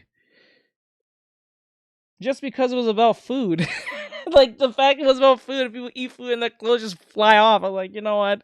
This is too damn funny not to take this shit seriously. And then what's funny is the art is even insane. It's like, you know what? I love this show. It makes me hungry. Like, shit, I want that food too. Fuck. Shades of Sailor Moon and rewrites it as feminist punk, a brazen reclamation of the female body that fights and bleeds as much as any worthy warrior. And what these idiots haven't realized is that there's a difference between satire and paying homage. Satire is basically criticism delivered through comedy, similar to what Family Guy or South Park does. They take a topic, make a story around it, and use humor to highlight the stupidity of said topic. South Park did this with Scientology, or the Rainforest episode making a mockery of extreme environmentalist activists. Oh, that's it, bullcrap. I am not following this stupid hippie around anymore. Let's be a bit more open-minded. They are fighting fascist policies of their This burger hitting. Hey, where'd your clothes at? Where's your clothes at? Oh my god, it was really good. Yeah, it's worth watching. It's Fascist worth watching. government. You white Americans make me sick. You waste food, oil, and everything else because you're so rich, and then you tell the rest of the world to save the rainforest because you like its pretty flowers. Or how Family Guy made fun of feminists. I'm sorry you're so hostile towards someone who's fighting so a woman like you can become more than just a housewife. Look, I'm all for equality, but if you ask me, feminism is about choice. I choose to be a wife and mother. Holy crap, this is hot. And by the author's own words of Kill la Kill, fan service is the last thing to be criticized but to be defended. And if you read this article, he hints at being concerned with the new mindset regarding fan service and the stigma surrounding it, saying we need more of it. There is a way of thinking that we should dare to take on the stigma and transmit harmful things. This is what we need to do for the sake of humanity's immunity. We will never be understood, but we will die with a stigma for the sake of humanity. There is a way to do it with that kind of feeling. Now, of course, as you read this, he's joking around, and you can tell this guy has a huge sense of humor, which is reflected in Kill la Kill. But the sentiment is he highly favors fan service and that the medium should embrace it more to combat people's view of it like it's taboo or something, far from criticizing it. When paying homage to stories like Sailor Moon, he goes above and beyond to enhance the fan service delivered in those transformation scenes. That's somebody who's proud of fan service, not ashamed of it. He's not parodying like this journalist suggests. That's something that One Punch Man sort of did with that naked inmate guy. But again, since fan service is something these types hate, due to Kill la Kill being such a great anime, they must reframe it to justify their reasons for loving it, even when it goes against their politically correct held beliefs. Another thing I noticed from this journalist is suggesting that Mako and Ryuko secretly have a romantic relationship. The focus on female friendships. Oh, Jesus Christ. This is I would say this is a specific liberal problem. I have noticed this in liberals, specifically in liberal, and I'm talking about their takes on this. I've noticed that no matter what the show is, it could be anime, a Western show, whatever the case may be, if two people are being platonic, they can't just be friends. They have to be fucking. They have to be fucking. Even if they're not even love interests, they have to. There's a possibility that they could be fucking. Just like Deku and fucking Bakugo. There's too much of that shit. Too much. They can't just care about each other like in a brotherly type sense, who grew together and understand each other's problems.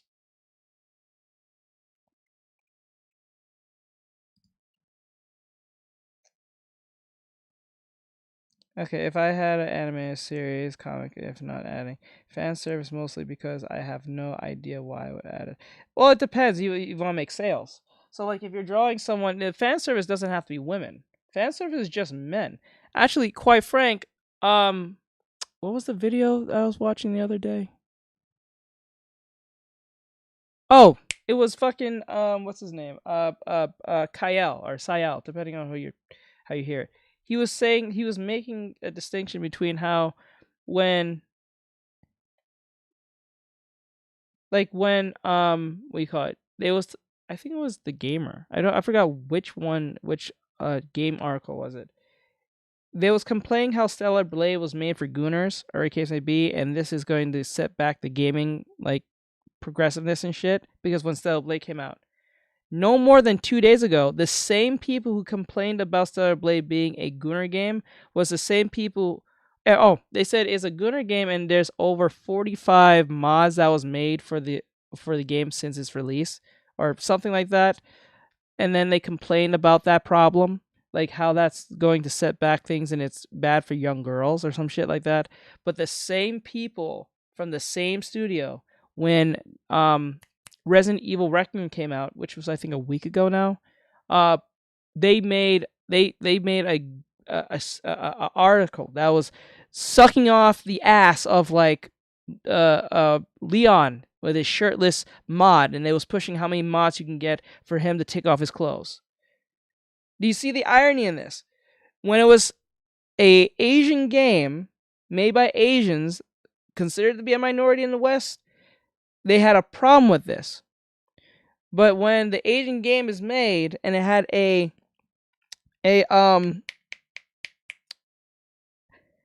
protagonist where you can take off his clothes with a mod, They was pushing that and saying this is amazing and how much you can take it all his clothes off and where to find the mods.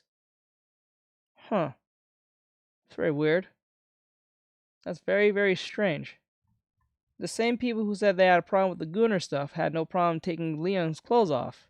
But for some odd reason, the Stellar Blade game, you guys had a problem when the mods came out the same way. Huh. Yeah, that's horrible though. That's a double standard that makes no sense. That's where that problem comes in. You can't play that double standard. You can't say, oh, this is a Gunnar game, and then when it's a bunch of dudes, it's not a Gunnar game all of a sudden. Like, which one is it? You can't do that. This is the no difference from the chicks who will call you a Gunnar for liking anime chicks. Yeah, like, it makes no sense when those people say, oh, you're a Gunnar for liking anime chicks, but those same chicks who are telling you you're a Gunnar, an incel, or whatever the case may be, will be the same ones reading about literal grape books about the most horrendous relationship stuff of horrible sexual deviancy book talk stuff. The only difference between the two is one, you can actually visually see what you're looking at, and the other one is just visually in their mind being horrifically taken advantage of on purpose as a form of a dark romance. There we go. Dark romance book talk, and then having conversations about it, pushing it, spreading it to other girls on TikTok, YouTube, and whatever platform, and thinking nothing's wrong with it because most people don't read. And most of y'all can't read anyway. So, like, that probably makes the point at that point. I'm not saying all of you. I'm talking about the statistic that most Westerners can't read now. So, like, that probably is mostly the reason. So we go based on pictures. So it's easy to say, oh, you're a Gunnar and see a picture of an anime chick with some big titties. And then you don't really know about the big, what's his name? What's it called? A Minotaur with the most giant hung-ass motherfucker destroying the bodies of a bunch of women because women like that, apparently. A Minotaur in a business suit just fucking the shit out of a bunch of women. A buff Minotaur just either fucking or graping these women, and they're happy with it. So what's the difference here? At least the one that you're seeing, you can at least see from a distance and admire it. The other one is literally talking about acts that it could put any man in jail. See the difference? That's just crazy. And then they will overtly be proud and tell other girls how this is great to go read. But God forbid I watch my Food Wars. You know what I'm saying? God forbid I eat a plate of rice and my clothes just fly off compared to you being totally destroyed by a big demon Minotaur just give it to you from behind. Like, drastically different there, huh? The stylized emphasis on appearance paint the series in a specific light. Ryuko's borderline romantic relationship with Mako is yet another shoujo cliche, despite the many times their friendship is referred to as a friendship. Yeah, they can never be platonic. Like, I noticed that with a lot of Westerners, they'll take an actual platonic friendship and make it into a romance.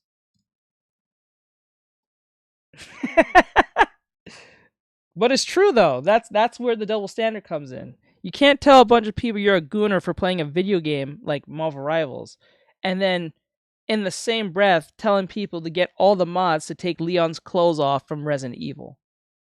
Now, you look hypocritical. Like, that shit's look crazy. Imagine I told a bunch of women you're a bunch of Gunnar women for wanting to look at an attractive man who takes care of himself and takes off his shirt in the video game. But I'm not the Gunnar who wants to look at anime chicks in bikinis. Come on. That's not fair. That's not fair.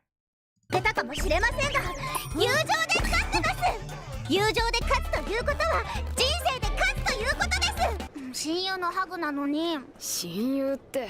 せっかく隣になったんだから仲良くしようよ。私は今まで And then ask a bunch of feminists. Most of their so-called sexual fantasies are usually dark romance shit. I wonder why.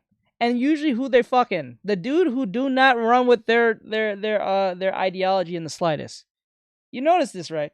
Majority of the time, the feminists who say, oh, this is against women and sexism and blah, blah, blah. Usually their fantasies will be fucking the dude that they hate. Or their dark fantasy is being fucked by a minotaur. Some non-human, or if it's a human, it's some ideological opposed individual who they don't fuck with on a feminist level. It's never the simp or the male feminist they be dreaming about. It's always the dude who they hate they want to fuck. Think that to yourself. Think that to yourself. They want to fuck the dude who don't really fuck with their shit.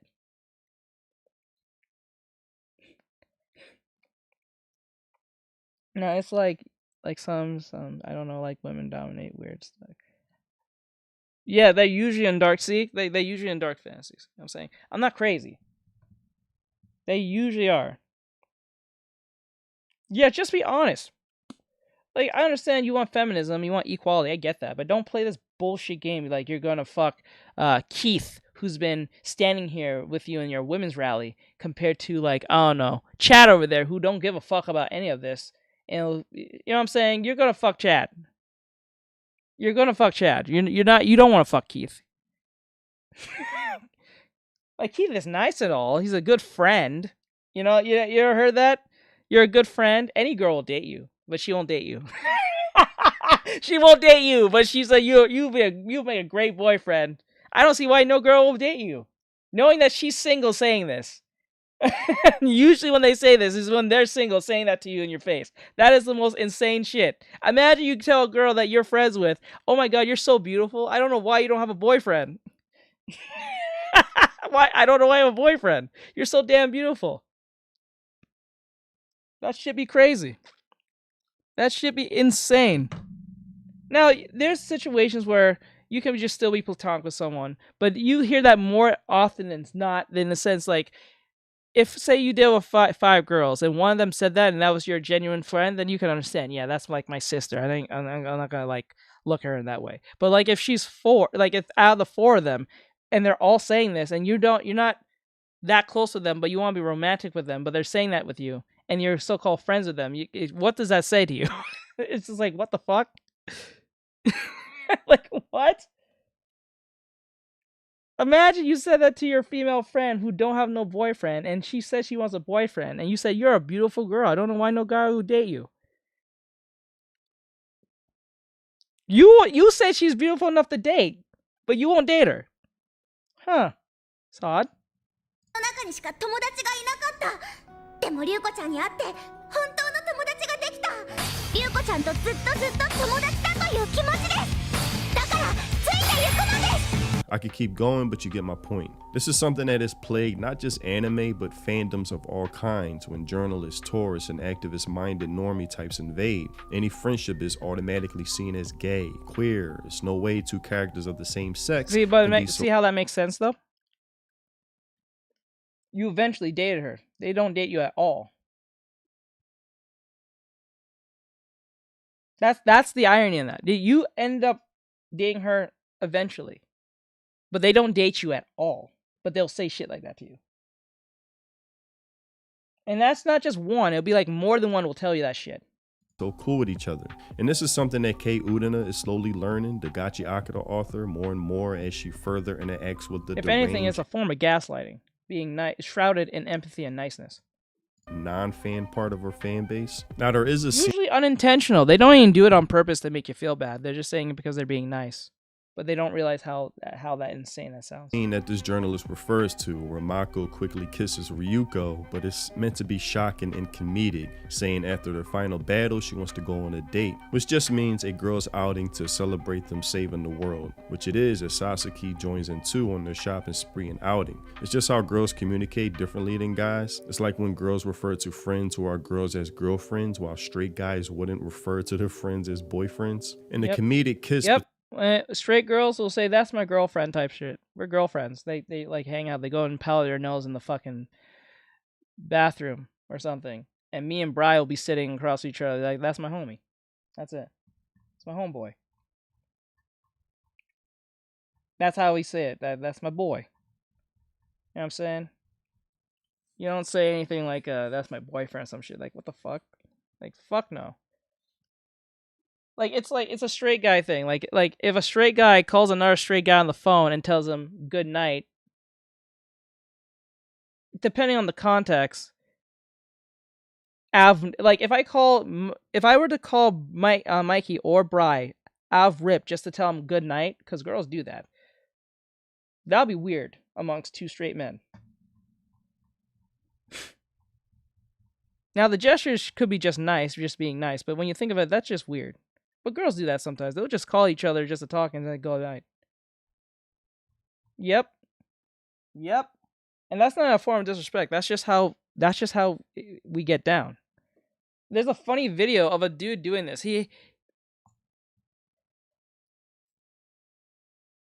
Nah, I didn't think so.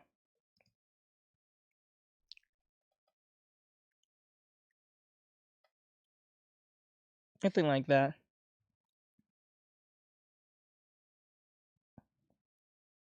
Like, if I said that, the response. Yep. You would say, yes. You would say, grown ass man telling me good night. The fuck? Yes, you're not wrong. We will say that to you. Like, the fuck? I will be so weirded out by this. No, I respect Bri and Mikey. I respect the shit out of them too. But if they fucking call me like that, I'm gonna fucking clown them on the phone. And I hope they do the same. Vice versa. If Mikey and Bri called me just to tell me good night, I'm fucking making fun of them on the phone. Outright. I'm like, why the fuck you call me, gang? I would say that outright. And pretend this never happened. Shit. I'm not even gonna play that game. But if it was Bean and Ari called me to say goodnight, I'm like, hey, thanks for the gesture and shit, but like, still, I don't know why the fuck you called me, but hey, thank you. Like, I remember one time, Bean gave us a story, and I still can't remember, forget it for this day. I don't remember exactly. She was telling us something about a car she got, and the car wasn't working the way it was supposed to. And then when she just kept on yammering on, I was like, I was not sure where she was going with this. And then she told the story, and the story got like kind of like awkwardly quiet. And then Ari had to leave because it was on stream. So I turned to Bean, and I was like, Bean. And I said directly on stream, verbatim, saying, Bean, why the fuck did you tell me that story? That shit was so funny when I asked that question. Because, like, I usually let them, like, speak. Like, I let my mods speak, especially when, like, the females want to give their points across or whatever case it be. But when she came, I was like, this was one of the time where the woman buff came in, and I asked her the question. Debuff came in, and I said, why the fuck did you tell me this story? And she said, I really don't know. It's like, this is what happens when you don't have control of your stream. This shit happens. Grown ass man wants the bedtime story with you, gay. Yes, we will definitely say that. Oh shit! I swear, this shit I hear only on daily over. Yes, over anything. Yes, it's funny as shit.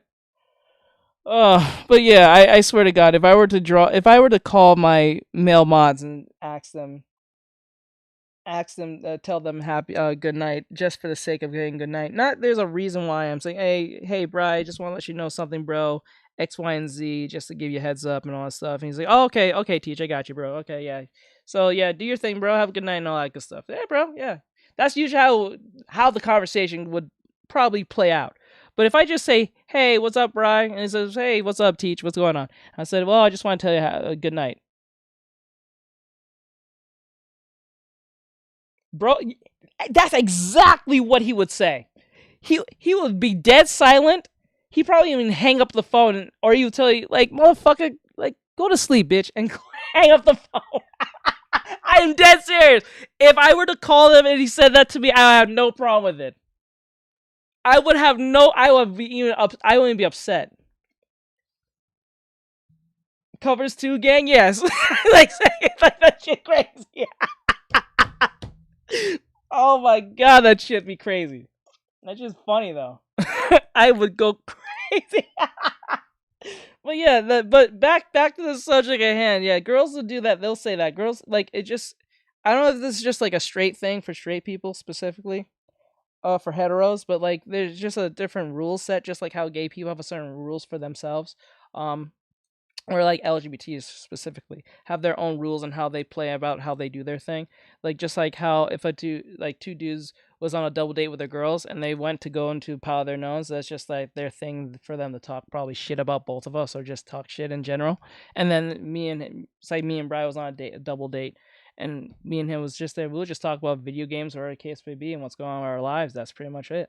And then till they come back, because usually when they say power nose, they're either gonna talk shit probably about us, not really, sorta, but there might be a possibility, or they have something important they want to say to each other but not in front of us, probably something horrendous or something we'll question. So it is what it is. Between guys is something that's been done before, like in Rush Hour where Chris Tucker saves Jackie. Man, what the hell you doing? Yeah, get off me. Jackie Chan kisses Chris, showing him his gratitude for saving his life. I just being polite.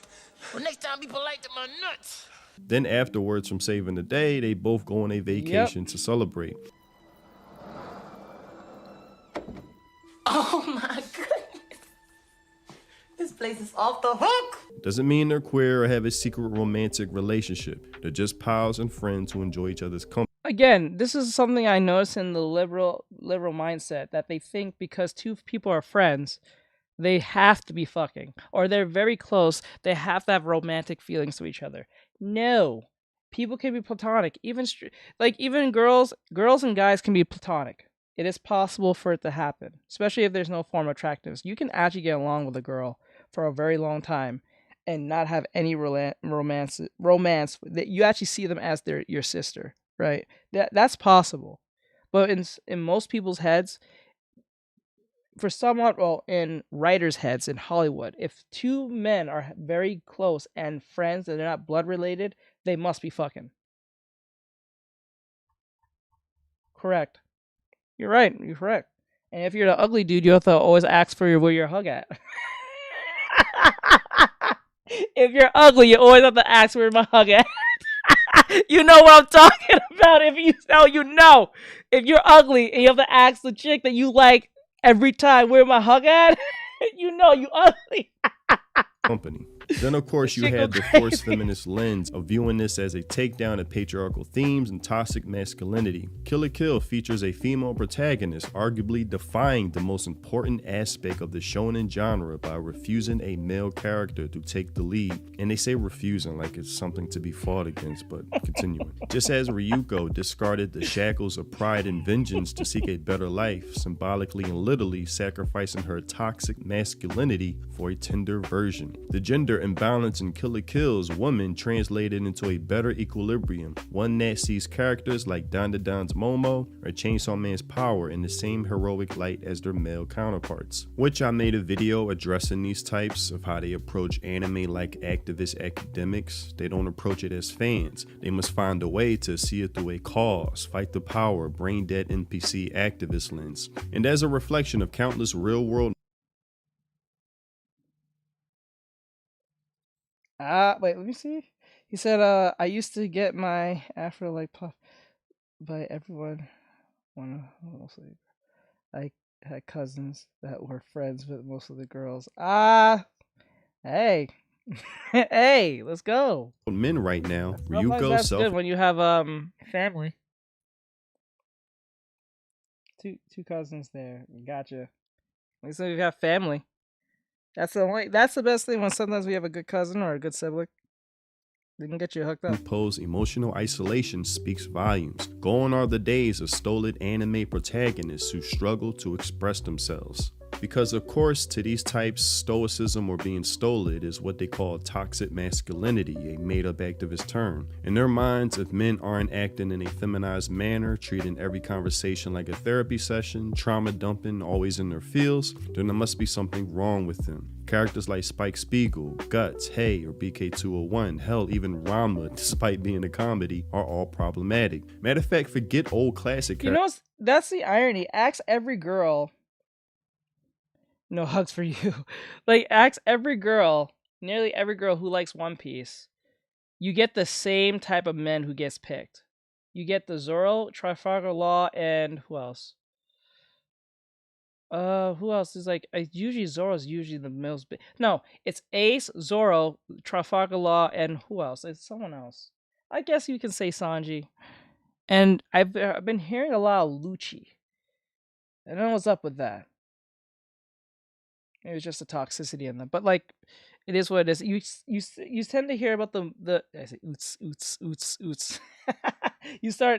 you start hearing the same type of men getting picked, and you notice that the men that are being picked are not ones who have therapy sessions with themselves. You notice that, right? Most women who are picking these men are usually said they're for equality or some shit like that, and for women's rights, and then you start realizing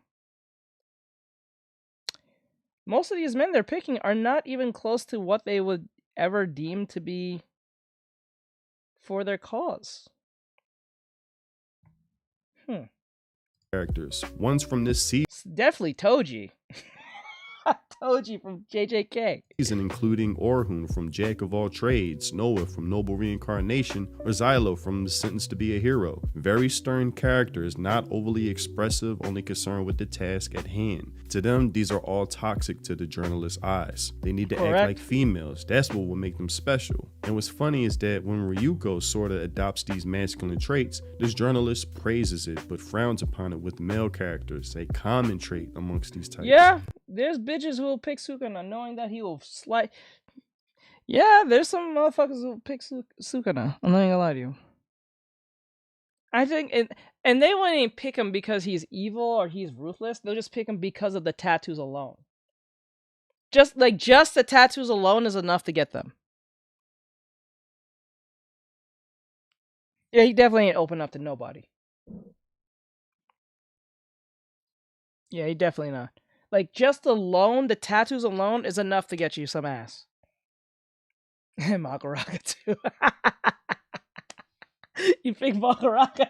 Kill la Kill is a fun anime. Fascinating animation, which Studio Trigger is known for. The animation is almost a character or personality itself. It takes a life of its own with exaggerated features and movements, adding to the comedy and sense of humor that is felt through the characters, dialogue, and dare I say, fan service. Great fights in action, an overall theme of fighting against authoritarianism, referencing things like George Orwell's 1984. Slavery is freedom, war is peace, ignorance is strength, but Kill la Kill does it in its own way.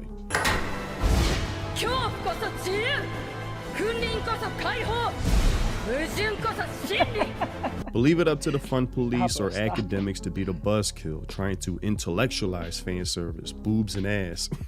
As the creator says himself, fan service is necessary for humanity. Hell yes. A true man of culture. But that's all I had for this video. Tell me what you think in the comment section below. This is something that will continue to be a problem. As the popularity of anime grows, so will attempts to try to claim, own, and co-op stories, forcing them to be seen through a certain narrative lens. These people don't go to entertainment to have fun. They only seek it out to be validated and for affirmations. Even when it comes to headlines like this, how Chainsaw Man gets fan service right that most critics fail to understand. They try to justify their reasoning for watching, and again, they act as the buzzkill in the room, unable to just have a good time. Also, if you want to support the content I create, consider joining my channel and becoming a member. It's much appreciated. Thanks for watching, and I'll see you in the next video. Free think. Peace. I think the anatomy is not that bad here that I did. I don't think it's that bad. It could be better. Especially around the crotch area. I feel like it's not, something's wrong with it. I may have to fix that part. Alright, so this was can't speak today. This was from Monte Sensei. I hope you guys enjoyed this. This is the second video that he did. We have one last video from him, and then we'll be done with the well, we have no, just if you guys wondering, we have no manga recommendations today because it's really hard to find some now because we actually ran through majority of the big ones. So very good video. So we have one last video from Monte, and then we'll just do a bunch of reactions that is not worth for the reaction channel, so we could just chill. Yeah, no recommendations unless I can find another one. Let me see if I can find another one real quick while this is running. But just let you guys know, this is from Monte Sensei. Oh, also give him a follow, like, subscribe, and all that great stuff. I hope you guys enjoy his stuff in his link in the descriptions at the bottom. If you want to follow him, if you like his stuff and his commentary. I do find his stuff fun to watch, and I like the topics he picks. So that said, I'll see you guys next one. Cool.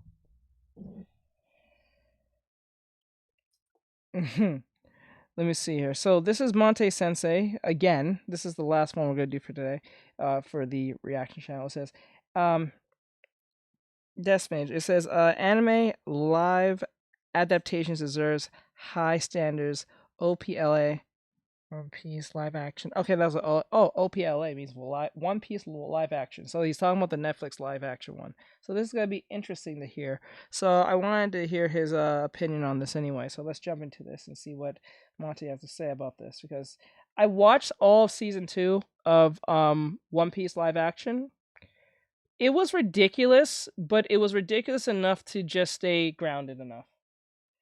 I am your white man. As many of you know, anime live adaptations are something I'm not really into. Too many times I've been disappointed to where when I hear an announcement of a new one being made, I have no excitement but only ask which parasitic platform is at it again. Now, due to so many requests and people convincing me a while ago to watch the One Piece live action, telling me it's not like the others, it's game changing for anime adaptations, I finally decided to give it a chance. But I learned very quickly it's just not for me.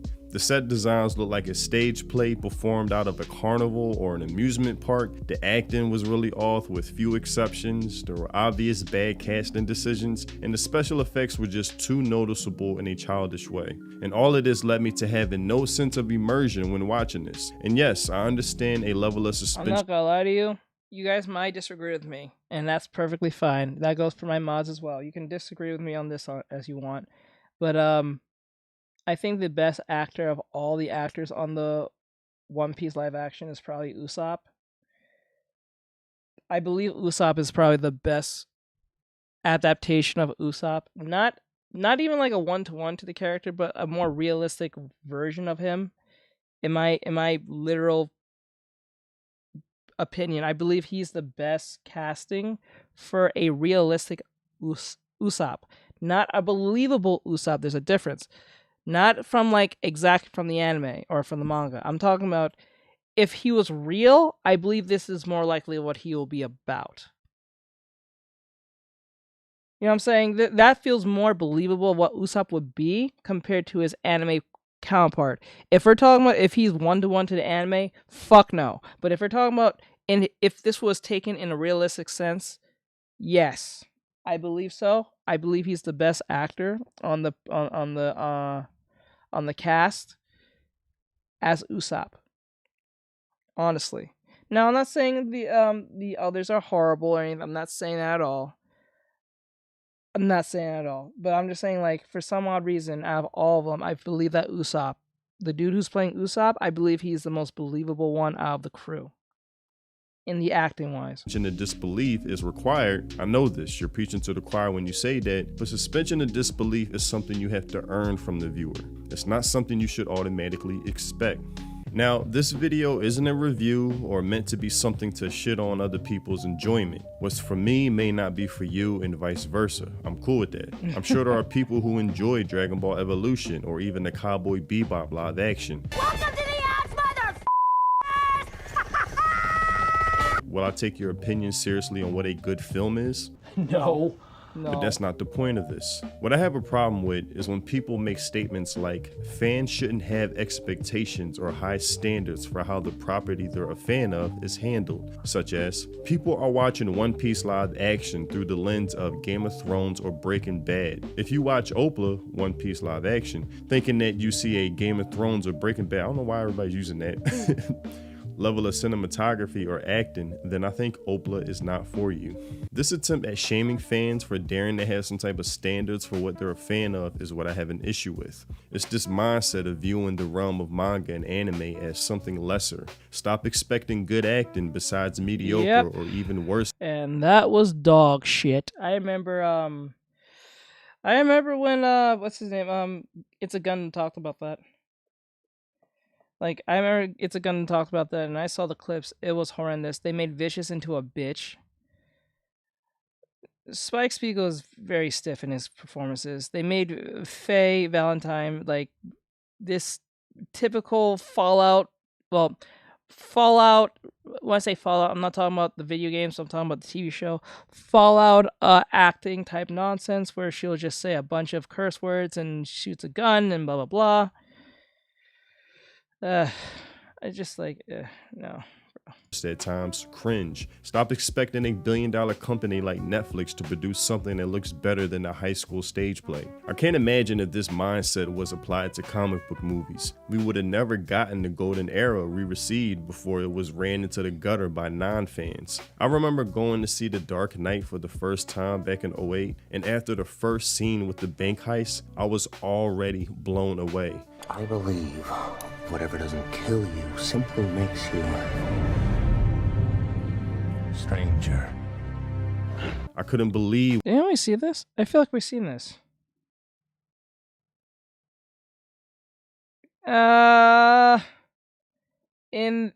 If you're talking about in the live action, fuck no. If you're talking about the anime, hell yes. What I was watching, I thought to myself, this isn't just some silly comic book movie made for 10-year-olds. This was a well-done film, period, done by someone who actually understands Batman, the world, and has the respect to deliver something that does it justice. People saying, not gonna lie to you, Spike would have been a lot believable in fighting if they just made Keanu Reeves Spike. I honestly believe if they had someone like probably Keanu Reeves playing as Spike, which I believe back in 2008 he said he wanted to play a Spike. So like that would have been believable. Now, I don't think someone like Keanu Reeves can hold that jazzy, like cool guy aesthetic, like very smooth and suave type dude. I don't think he could do that. But the stoicism, fuck yes, I think he can do that. Like if it was like the fighting scenes and the shooting scenes with the guns and stuff, yes.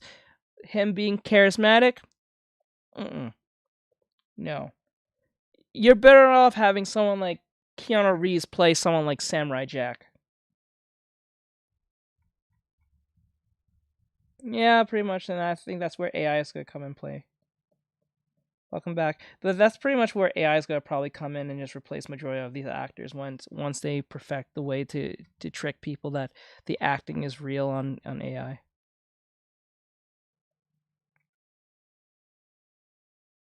Yep. Yes, it would. It definitely would. Shit, I don't even, like, not even black. Yeah, his whole acting shtick is being stoic. That's usually it, just being quiet. This is why I think someone like Keanu Reeves can play like a character like Samurai Jack. You know what I'm saying? It kind of makes sense because he hardly ever speaks and it's all about stoicism, right?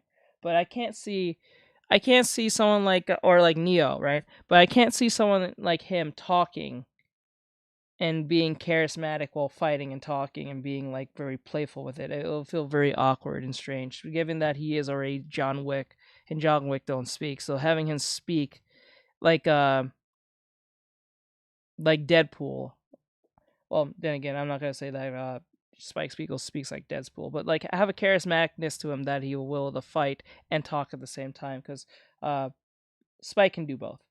what I'm saying? So Spike is a very I will say multi-layered character if you really think of it. If you really take that into consideration. But yeah. Like shows like Black Lagoon, Full Metal Alchemist can work. Full Metal Alchemist can actually work in a Western setting, because it's pretty much, was it Europe, or I think it's set in Europe, or like in America. I think it's in America or Europe, one of those two. But like it doesn't have too much craziness. It's pretty grounded in reality to a degree, other than the supernatural parts with like using alchemy. But outside of that, everything's pretty grounded compared to like a One Piece. You know what I'm saying? Like comparing a One Piece to like a Full Metal Alchemist is like day and night, bro. Like literally, you can actually have more confidence in that. Yeah, like you can take something like Full Metal Alchemist and you can look at it and be like, yeah, compared to a One Piece with just ridiculous setups and shit like that and cosplays, like, and trying to make this believable. Tap here to sign up today. Oh, okay. To make that believable for people to like take this seriously, that's gonna be hard, right? And if people are like sucking off like something like One Piece live action like this, now I have no doubt that Hollywood can make a decent Full Metal Alchemist, but it's only up if you let crazy actors people get in part of it. But then again, most of Hollywood is woke, so like you can't even like, you know, depend on that, because the Asians try to do that. They try to make the Full Metal Alchemist movie show thing, and that didn't do well. That was horrendous. I think it was mainly because of the CGI, and just I think they changed the story a little bit, I think. And it was just the casting felt really awkward because everyone was Asian, when you obviously know that majority of the characters are not Asian, they're actually European, and some are Asian. Yeah, you're pretty much gonna. Yeah, I hate it too. That's why I want the mouse to burn as fast as possible. But yeah.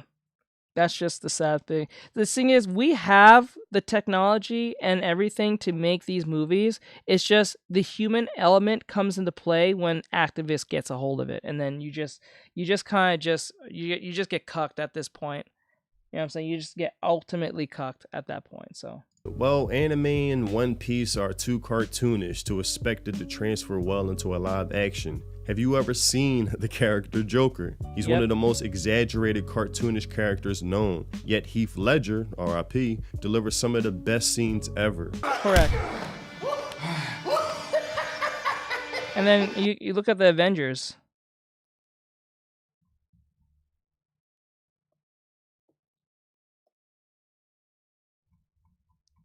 Yeah. Wait, Black Guy? Oh, yes. You're talking about Black Lagoon? You have nothing to threaten me with. Nothing to do with all your strength. I was on the edge of my seat watching this, fully immersed, believing this world I was presented with. There wasn't this mindset of, well, it's a comic book movie. Stop expecting elite level act. See, that's the thing. If you're going indie, then your budget's gonna be so low, but you may have the best intentions to make the best, most faithful adaptation. That's where the problem is. That's usually the teeter-tottering. If you're going indie, don't expect it to be high budget and have enough to, like, you know, cover the big parts. But if you're going like Hollywood big budget, best believe a bunch of hands are gonna be in the cookie jar where it's gonna get fucked with. Like things are gonna change. Things are gonna change just for modern audiences and all that shit. Like that's what's gonna happen. So you're damned if you do, you're damned if you don't. So like you have to pick which one is the worst poison out of the two. It's like picking like a class in a video game. One class has one over the other. If you have indie, you get more faithful, but it's not gonna be that powerful because of lack of budget. But if you pick the one that with a high budget, best believe it's not gonna work the way you want it. So like you kind of lose and you win at the same time. I don't like it either too. Yeah, they usually do. But remember, anime is a lot more expensive compared to, like, anime is a lot more expensive. It's more easy to get actors compared to getting someone drawing everything. And because this is why a lot of indie Hollywood went down the road of AI, because this is what the SAG-AFTRA thing got terminated, because, well, this is what they was wanting the entire time. So when those people thought they was getting a better deal, they just screwed themselves when they agreed to the AI problem. So I think it's like what Neon said. So when they was asking for like 18 people. Yes, Keith Ledger. Yeah, he was a method actor.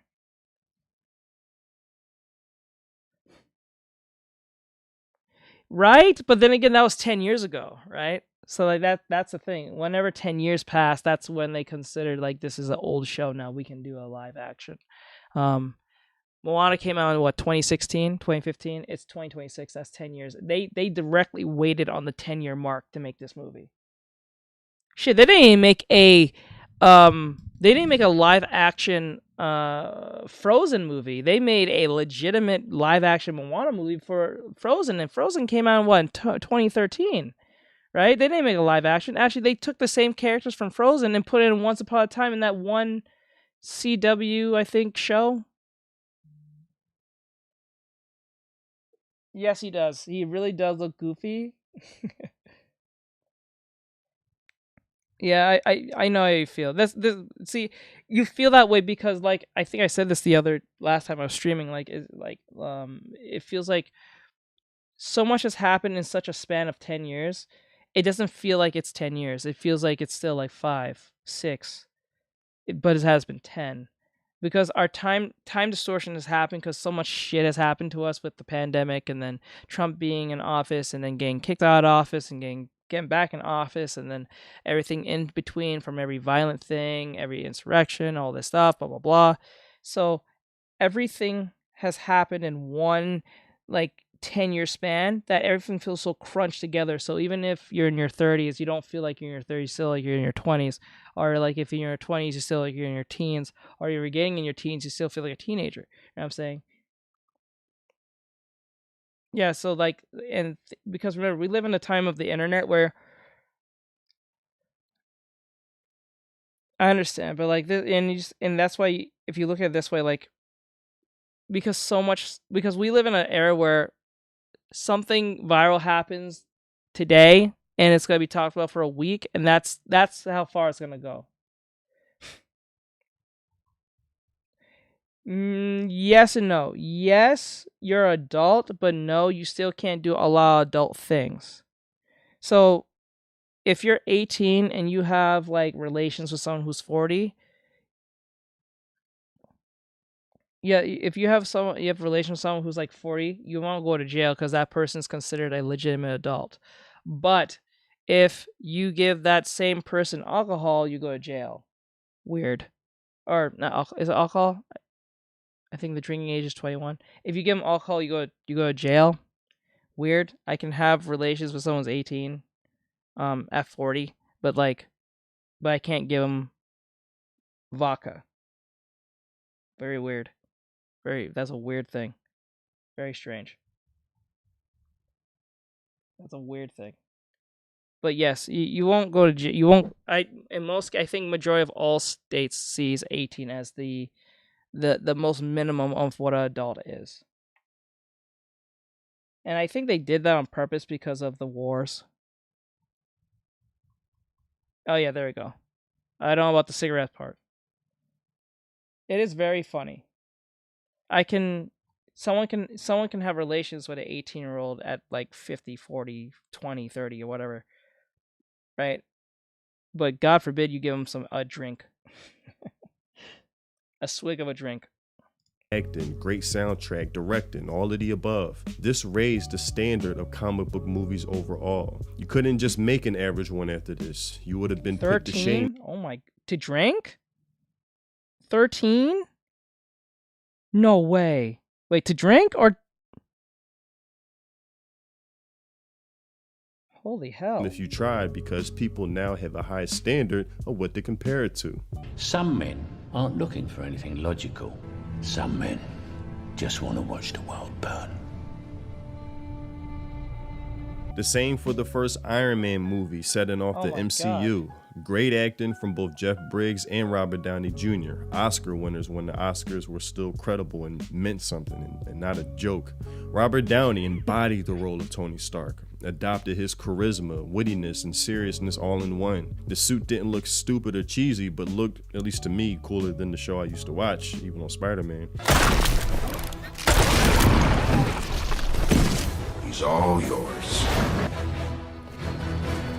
Then with Avengers, I had the prediction it wouldn't be good, thinking it's impossible to pull off when having too many star characters in one movie. Then they proved me wrong, far exceeded my expectations. Then took it even further with Captain America Winter Soldier, arguably the best in the franchise. That mindset of stop expecting Breaking Bad or Game of Thrones levels of acting or cinema, I would have hated to. No, I don't even think that's it. I think they did because of the wars. Because for draft, so the younger they are, the more likely they'll be like subordinate to. I think that was the real reason why they made 18. Honestly, to me, if you're considered adult when you're 21, actually no, like at minimum for me, like for me at minimum, if it was up to me, it'll be like 21, 22, as being seen as a actual adult. But when I know you're a full-fledged adult is when you pass like 25 plus. Or probably even 26. I'll say 26.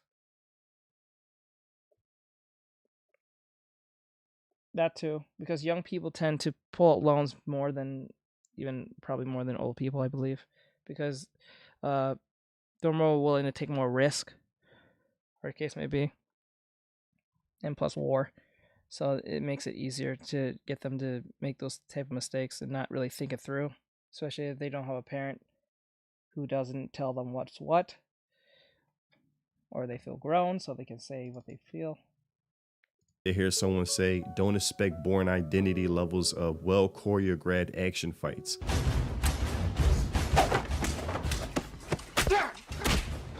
That's impossible. It's a comic book movie.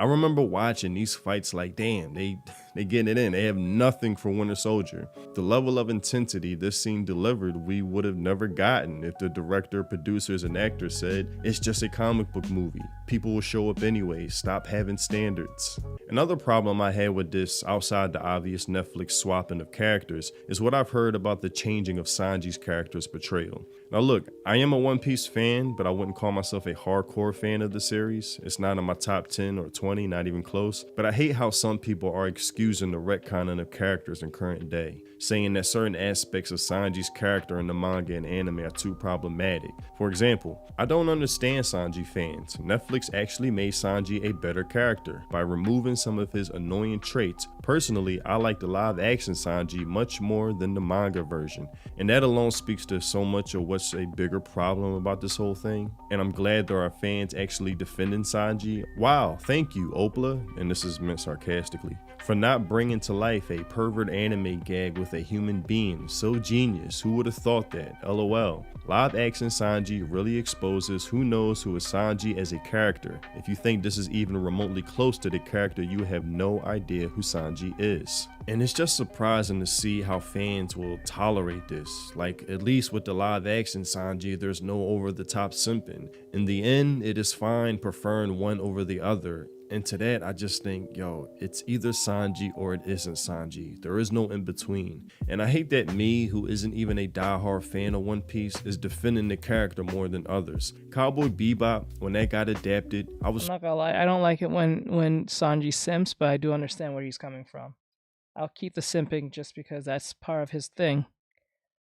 This is why I don't like when I'm doing a character design of a character that already exists. I don't like changing them up too much. I like to keep them as almost as close as possible as they originally were.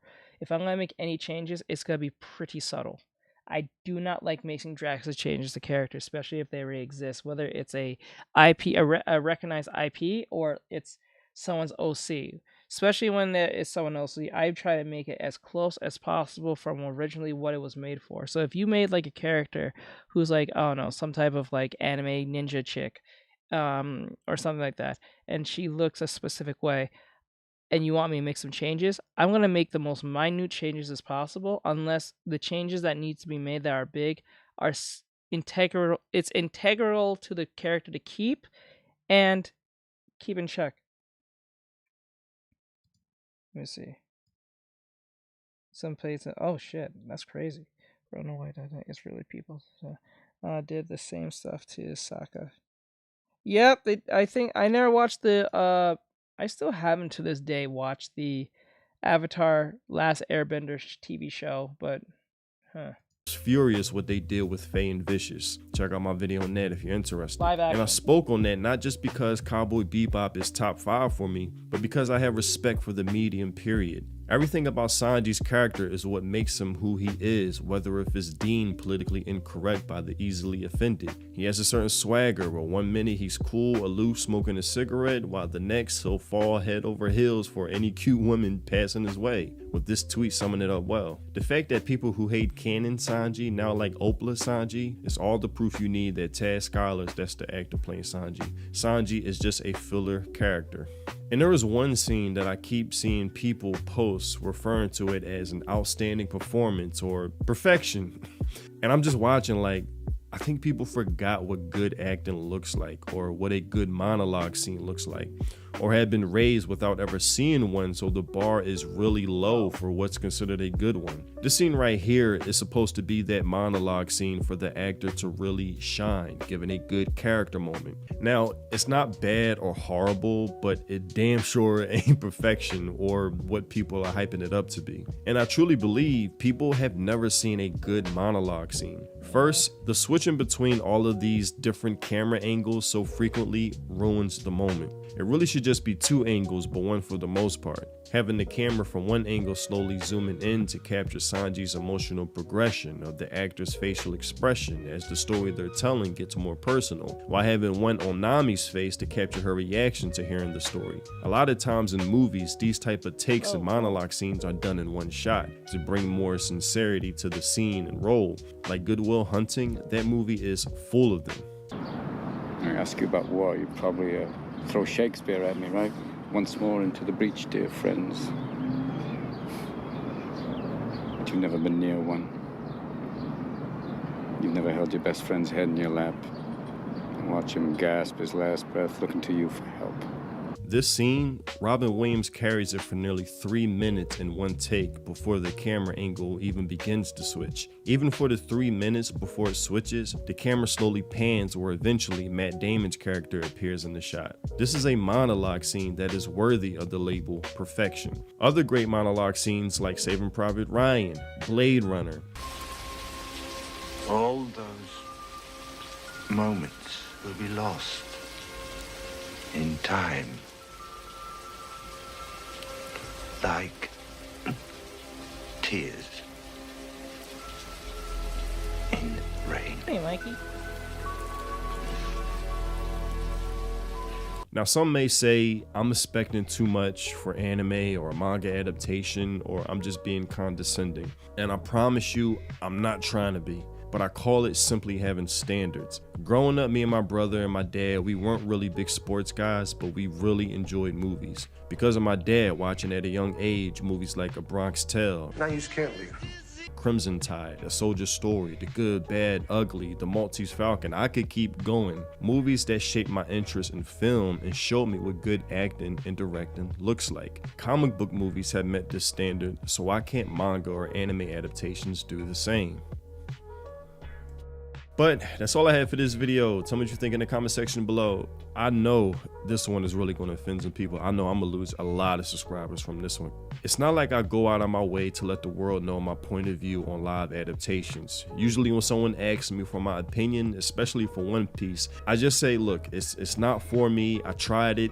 Let's just leave it at that. Now for Cowboy Bebop, I'm gonna be a bit more impassioned because I really love the anime. And when I say it's not for me, I don't mean inherently adaptations aren't for me. It's just a pattern I noticed that the target audience for these adaptations is just a different kind of fan, and in certain cases, the non-fan. But I just can't let that notion exist that fans are not allowed to have standards or expectations. That's what I really have an issue with. That the diehard fans should just be dismissed like they don't matter. If anything, it's because the diehard fans that these properties have become so popular in the first place, affording the opportunities for these adaptations that so many others seem to enjoy. Like, to me, that should just be a given. Respected. Don't just disregard the hardcore fans as dorks and should be given a blind eye. And as far as the excuse that Oda approved this, that so many use to dodge criticism, check out my video on that where I address, because that's a whole different topic. And I hope people don't take this video too personally. Like I say, I usually just say adaptations aren't for me, but it's just I've been seeing a lot online where people will give their criticisms and then other people respond, stop having standards, stop having standards. I'm like, no, you should have standards, and that's where I have an issue with.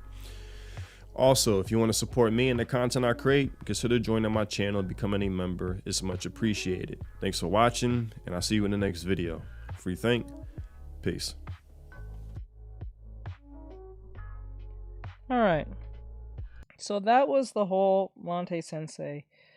We did 3 of them back to back. Like, subscribe, share, follow, comment. Hope you guys enjoyed this. All that great stuff. I hope you guys enjoyed the entire video. I enjoyed it. It got us talking, all that great stuff. I don't know if I'm going to edit this video. Most likely I will. So with that said, I'll see you guys next one and all that great stuff. Thanks. And give Monte Sensei a follow.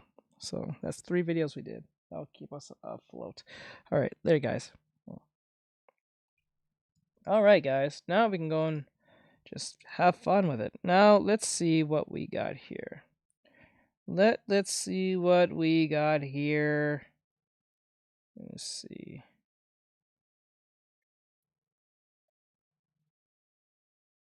What? What is this? Hold on. Ayo, that's good for the art is bad for the economy. Yeah. So it says here, rest in peace, Sora. Disney cancels $1 billion OpenAI deal.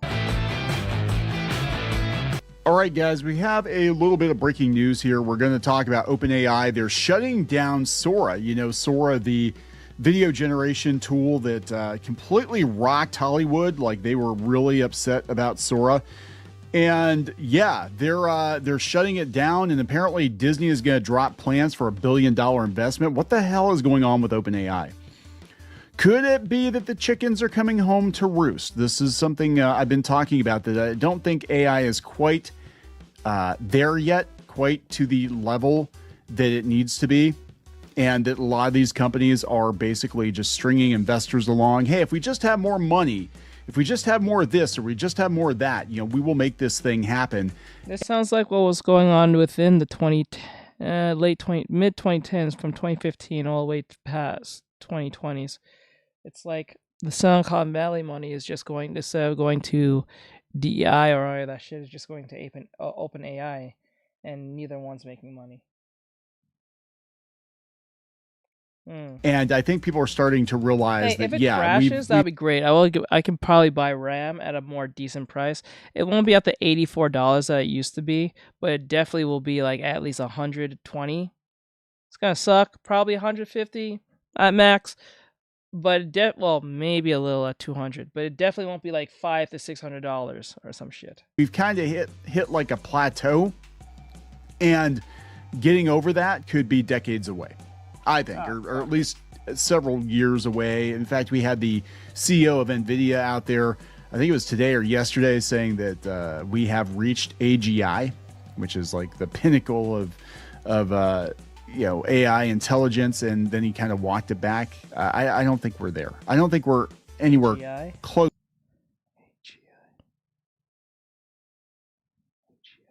AGI? What's AGI? Close to it, but OpenAI definitely has some problems, and I talked about this in a short too, that they were going on about how they're shutting it down. OpenAI, how ChatGPT be able to replace a whole bunch of humans in the workforce, and then they turned around and they're supposedly going to be hiring like 4,000 more humans. You know what I'm saying? So I think I'm not gonna lie. I don't think Neon's wrong. I have used ChatGPT many times to help me do the metadata of stuff, because I don't want to do all that writing everything for my YouTube channels and stuff like that, because that shit gets fucking annoying, especially if I have more videos I have to post and I have to go through all of them. It takes a lot of time. And I'm not gonna lie to you, there are times where I have like obscure videos. Oh, okay. Whoa. Like I have videos that are pretty obscure, on like a fan art or an IP that's recognized. So like, say I'm doing like, here's an example. So like when I'm doing like a video for like Maki from like JJK, when I did that video of Maki, I did of drawing her. It's easy to say, hey, JackGPT, give me the best SEO based on the caption I have for this video. I've written saying, watch me as I draw Maki as a traditional artist.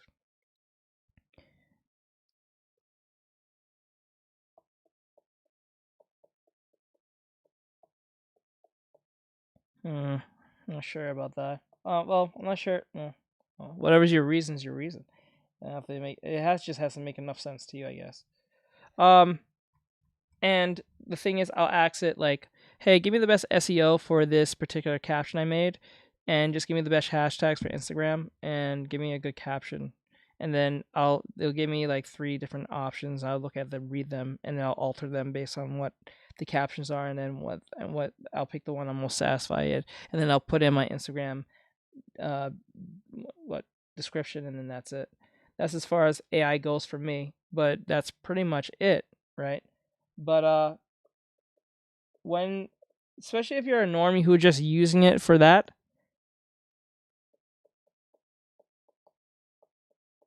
okay. Because like the way I look at it this way, like you have to babysit it. I don't think it's something you can just leave by itself autonomously. You have to babysit it.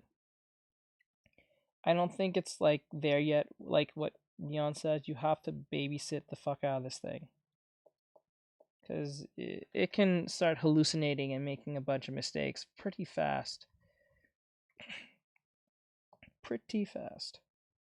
AI is being used as an excuse to fire people and then bring back either more competent replacements or cheaper replacements. That is my opinion.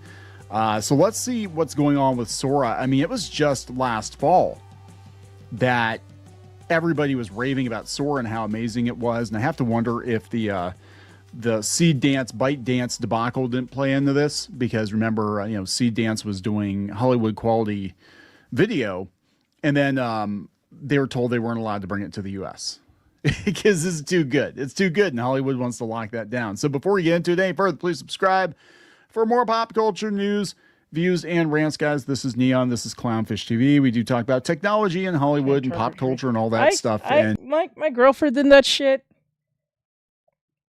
My girlfriend did that shit with the fucking AI tried to interpret dreams. I don't think that's a great idea to do, because it might cause trouble. I don't think that's a good thing to do, because it's a robot. It might give you like interpretations of things that people have said, or it takes like studies from what other people say, but I feel like that will end up gaslighting you in the long run than in the short run. And AI is a huge disruptor. So even if you hate it, we got to talk about it, because it's going to impact everything. So here we go. This comes from Variety. So I'm reading this for the first time, so we'll find out what's going on together. OpenAI will shut down Sora video app. Disney. Gang, I had a dream where I ate the baby version of myself to save the baby version of myself. What the fuck? You should just put that in there just to see what it'll say. Disney drops their plans for $1 billion investment. Disney had inked a major pact for Sora, and it will continue to engage with AI platforms to find new ways to meet fans where they are. Oh, that's interesting. So OpenAI says it's going to discontinue Sora. Okay. The generative AI video creation app that launched just last year without providing a reason for the decision. I think they're panicking. I think OpenAI is panicking. They're in massive, massive debt. They're burning through cash at an alarming rate. And Microsoft is kind of nipping at their heels. We'll talk a little bit more about that too. We're saying goodbye to Sora, to everyone who created with Sora, shared it, and built a community around it. Thank you.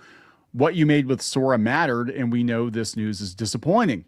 So just imagine all these people that are building up YouTube channels based on Sora. Yeah, they're fucked. Hey, there's a bunch of artists that's just kind of like dancing at this. So like, yeah. There's probably a bunch of artists and 3D artists that's just dancing at this.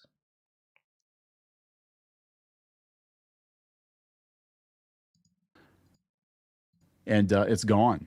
The statement added, we'll share more soon, including timelines for the app and API and details on preserving your work. OpenAI didn't respond to requests for additional info. The announcement comes just 3 months after Disney inked a groundbreaking deal with OpenAI. Under the 3-year licensing agreement, Sora would have been able to generate user-prompted videos from a set of more than 200 masked, animated, or creature characters from Disney, Marvel, Pixar, and Holy shit. Instead of these companies saying, you know what, this is not a good idea because they got to use our IPs, they said, if you can't beat them, join them. All you do is get a 3-year license from us. You can use our characters any which way you want, no matter how horrendous it might be. Damn, talk about just getting cucked. Like, Jesus Christ, license to cuck. in Star Wars. Sora and ChatGPT images were to generate fan-inspired videos with Disney's licensed characters in early 2026, with Disney Plus adding a curated selection of Sora-generated videos. Disney has now ended its partnership with OpenAI, which include plans for the media conglomerate to take a $1 billion stake in the artificial intelligence company led by Sam Altman. Now, we also recorded this video, and I think it's actually going to go up after the Sora video, but they invested a ton of money in Fortnite, and Fortnite is imploding too. What? So yeah, I remember that. We did that video. This is probably why the Kingdom Hearts thing didn't fall through. Womp womp, Disney. It's like you guys went all in on technology, and it's very, very fickle. A Disney rep said in a statement to Variety, as the nascent AI field advances rapidly, we respect OpenAI's decision to exit the video generation business and to shift its priorities elsewhere. They probably don't want to get sued either. We appreciate the constructive collaboration between our teams and what we learned from it, and we will continue to engage with AI platforms to find new ways to meet fans where they are while responsibly embracing new technology that respects IP and the rights of creators. The second, what's going to happen is they open a Pandora's box they can't close.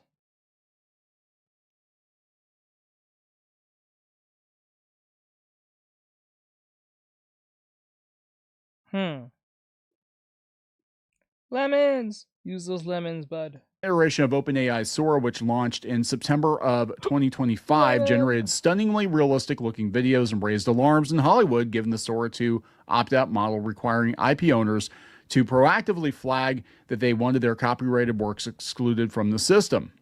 In November, Japanese content trade Coda, whose members include Studio Ghibli, issued a letter to OpenAI demanding the company stop using their content to train Sora 2.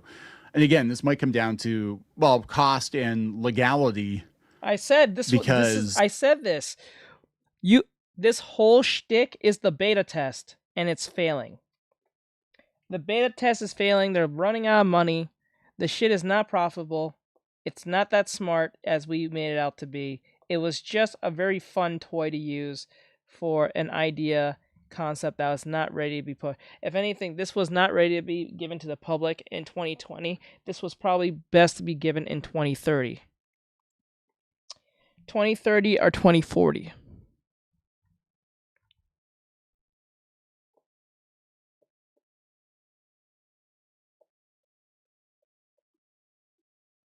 It feels so weird when a robot tells me something like that. If they're going to get sued into oblivion by a bunch of studios, it's not going to go well for them. OpenAI had provided a preview of Sora, which uses a text-to-video model in February 2024 before releasing it in December. ChatGPT also will no longer generate video based on text prompts. Oh, that's really interesting. Ooh. Turn your ideas into videos with hyperreal motion and sound. OpenAI's Sora page says, cast yourself and your friends in videos as characters, but we're going to end it. Other generative AI video platforms will remain in service, some of which Disney and other Hollywood studios have accused of copyright infringement. Now, this is weird because OpenAI is also creating an AI-generated animated movie. Oh, I think it's called Critters. Oh, shit. So I have to wonder if, well, one, I mean, this company is on fire, right? OpenAI's got lots of problems, and honestly, their tools compared to other AI tools are sorely lacking. ChatGPT is dog shit compared even to like Grok. It's just not that good. But I have to wonder if they aren't going to maybe pivot to providing a la carte services to studios, because it would be more beneficial to them to be like, hey, pay us a bunch of money. You can have our tools, privatized version of it. I have no idea. I honestly think OpenAI is in big trouble just all the way around. Disney sent Google a cease and desist letter.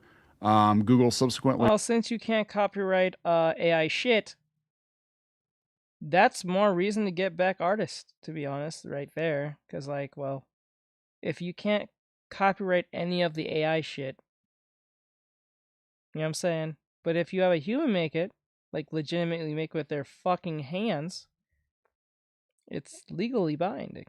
So at least you can protect your work. I'm pretty sure there was a bunch of people who made a bunch of AI character designs of characters that they claim that they made, and then tried to copyright them at the copyright system place. I'm pretty sure that didn't go well for them very much so. And they probably have tried to copyright, and it was copyrighted at one point, and then when the law said nah, we'll see. We removed AI-generated videos of IP identified by Disney. That came after Disney had earlier in 2025 sent cease and desist letters to Meta and Character AI, as well as lawsuits filed with Universal and Warner Brothers over Midjourney. More recently, China's ByteDance incurred a spate of legal threats from studios including Disney, Paramount, Warner Brothers, Sony, and Netflix with Seedance. Yeah, Seedance, again, these are the TikTok people, but Seedance is vastly superior to Sora, but it's not allowed in the States, I guess. And it's too good. I think what's going on is some of these video generation tools are too good. Now, yeah, this is wild. So this is coming from CNBC. OpenAI is calling out Microsoft reliance as a risk in investor document ahead of expected IPO. So we're going to walk this back a little bit. I know that there are some issues between OpenAI and Microsoft is sort of cooling down on the AI. They've been shoving Copilot into everything, and people don't want it. And the world has been made vastly more enshittified over the last 2 years, I think, because of this mad rush to shove AI that's not show ready into everything. And look, I'm a guy who likes AI as a tool, but I would like to be able to choose whether or not I want to use it or interface with it. I don't want it shoved into everything. I don't want my fridge using AI. Hey, fat ass, get out of the fridge. Hey, you need to buy more milk. I'm just going to go ahead and order you some more food and pay with crypto. Is that okay? Yeah, you've already given me access to all your bank accounts and stuff. So the food's coming. You don't have to do anything. Yeah, I don't like that. A lot of people don't like that. I don't like creeping that. them out. Hey, fat ass, get out the fuck out of the fridge, you big bitch. Eat a salad, bitch. You big. Don't you pick up that burger, you fucking fat hoe.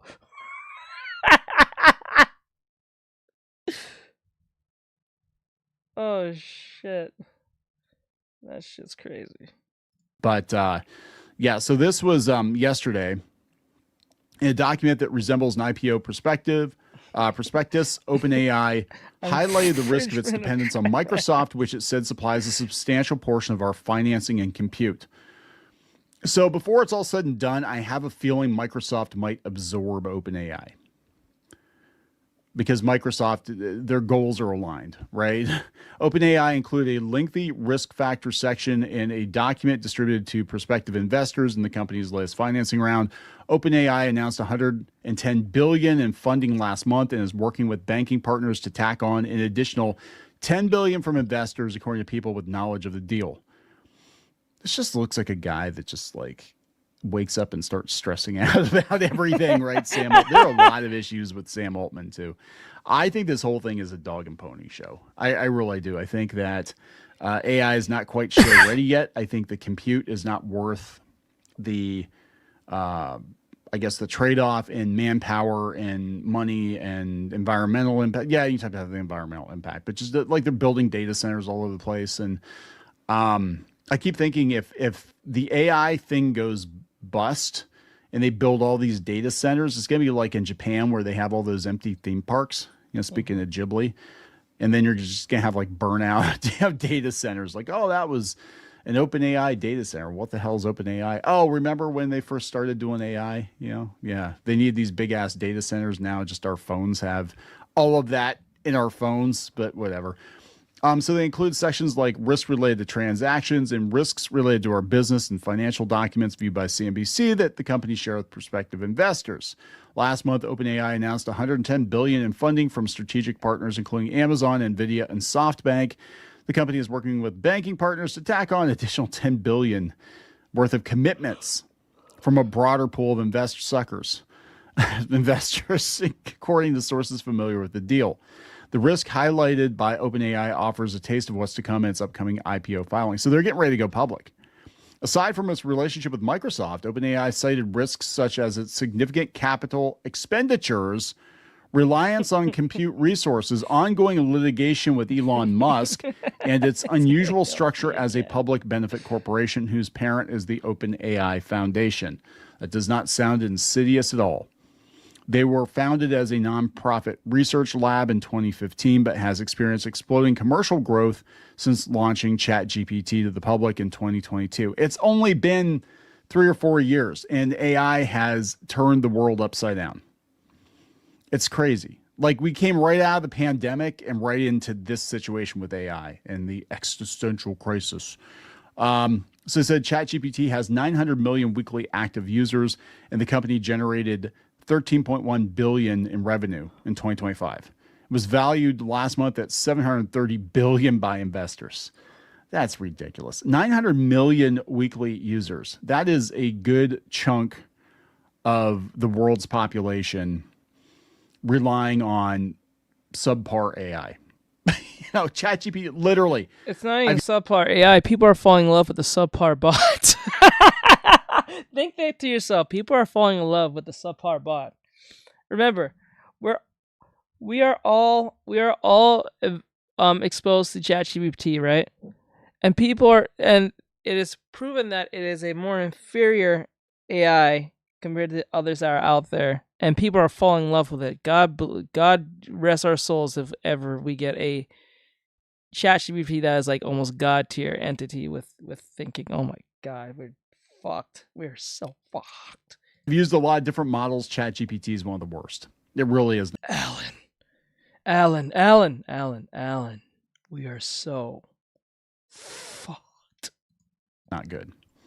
Microsoft has been a backer since 2019, years before ChatGPT was released, and obtained an early commitment from OpenAI to move some of its services exclusively to Microsoft's Azure cloud. In total, Microsoft has invested $13 billion in OpenAI, and at the time of the restructuring in October, disclosed that 27% diluted stake in the for-profit part of the organization was valued at $135 billion. Okay, this is the problem, though. If Microsoft modifies or terminates its commercial partnership with us, or if we are unable to successfully diversify our business partners, our business prospectus, operating results, and financial condition could be adversely affected. Yeah, that's crazy. And Microsoft said before, they were saying that they actually don't want to rely solely on OpenAI.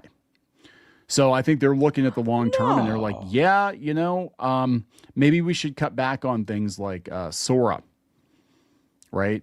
Business Insider has an article on it. Disney and OpenAI are breaking up, and it's a big test for new CEO Josh D'Amaro. Yeah, he was all about it. It said Disney Plus is still moving forward with Verts, a new short-form feed on its app similar to the short-form interface on ESPN. Other major streamers, including Netflix, Peacock, and Paramount, are also exploring short-form clips. Losing Sora is a big blow to Disney's strategy. D'Amaro told employees in his introductory memo last week he wanted to prioritize immersive, interactive, and personal ways for people to experience Disney. So it's a 1-2 punch. Again, we have another video coming probably after this one, but Fortnite has taken a massive hit, and now Sora is toast, right? That's not good. So all of their aspirations to push Disney into tech seem to be sort of imploding in real time here. And just within a day, I mean, like in the last day, everything's just going to shit because we're at the end of Q1 and we're starting to see that they're spending way more money than they're making, and that's not sustainable. So yeah, maybe you should just go back to being a good Disney. That might be the plan there, Josh. Just saying. Gonna wrap it up. Please subscribe. We'll talk later.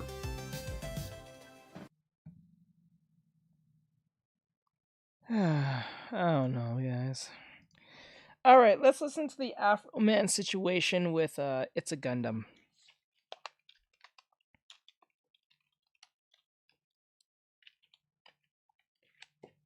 It's a Gundam, it's a Gundam, it's a Gundam, it's a Gundam.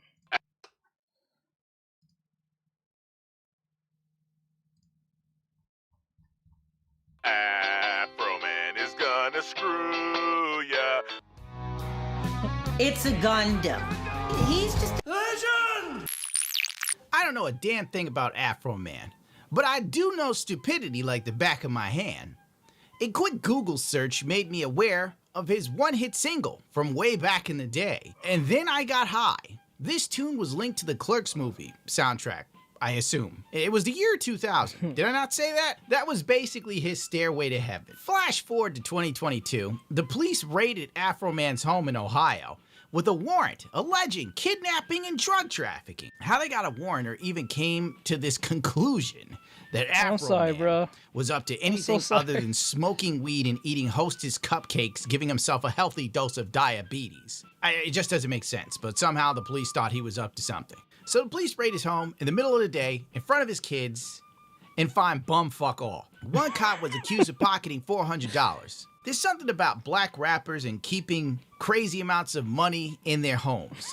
Meanwhile, that money loses 3% of its value every year, while white rich people invest their money and then take out loans against their investment assets.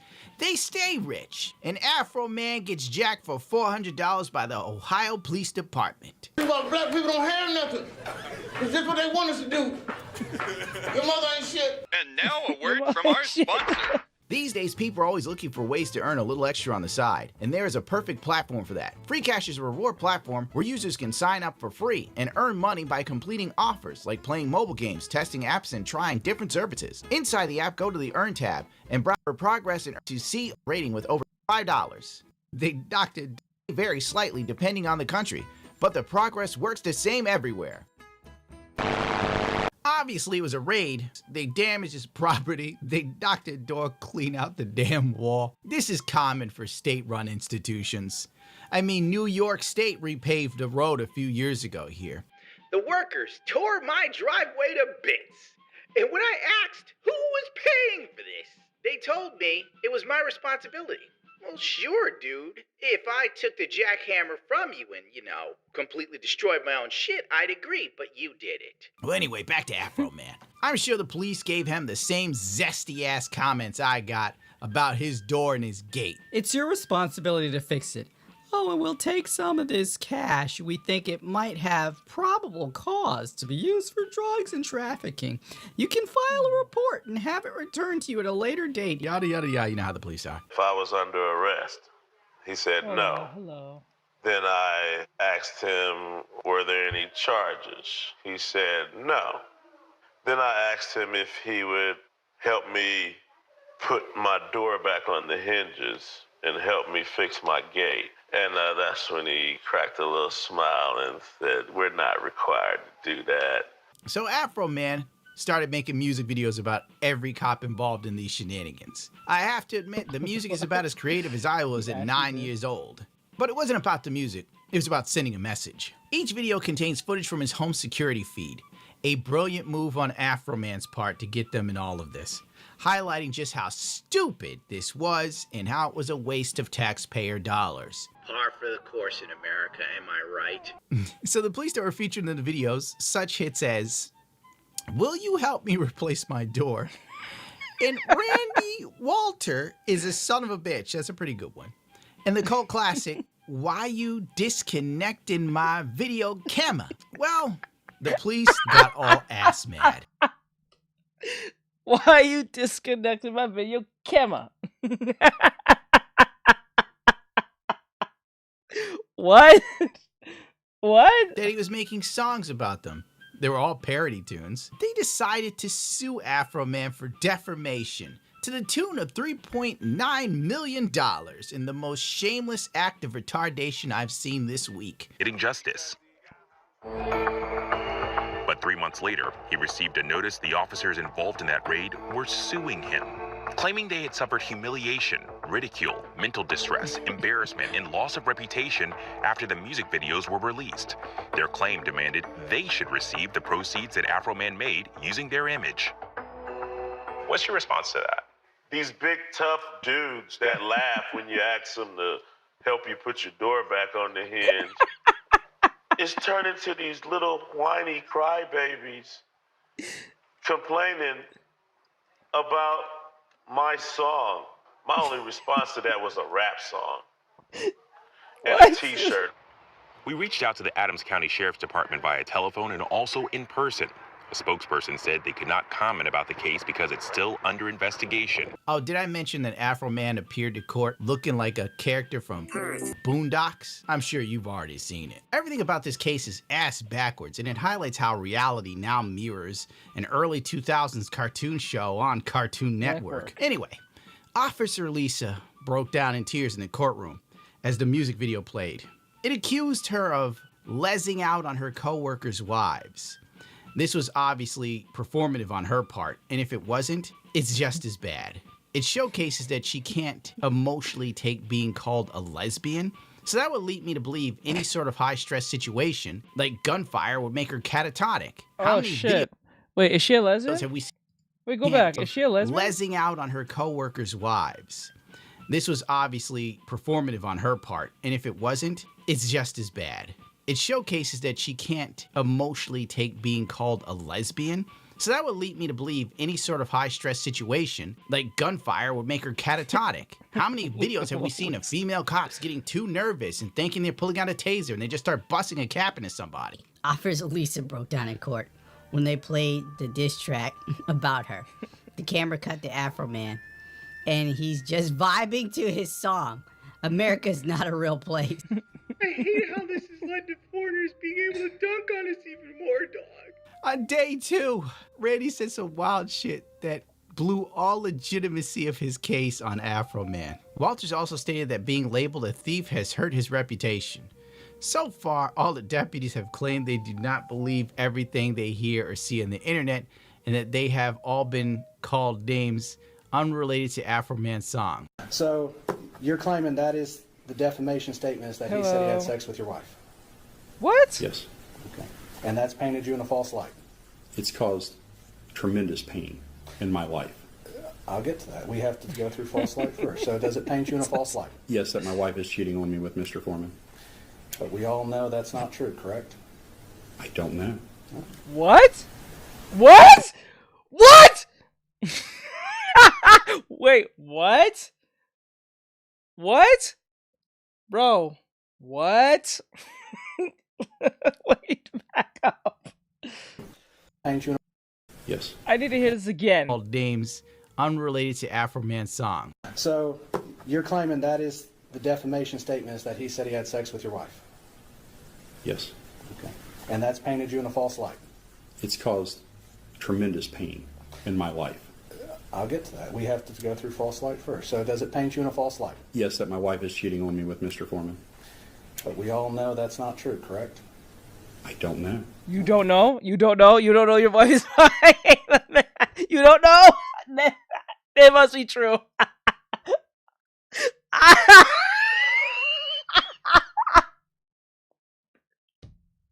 It must be true. He don't trust his wife enough to know. It must be true. Oh my god, I'm not laughing at him, but like, God, this is stupid. No. Yikes. Yikes. That's gonna be a fucking yikes from me. Holy shit. The dude said he didn't know if his wife was actually fucking Afroman.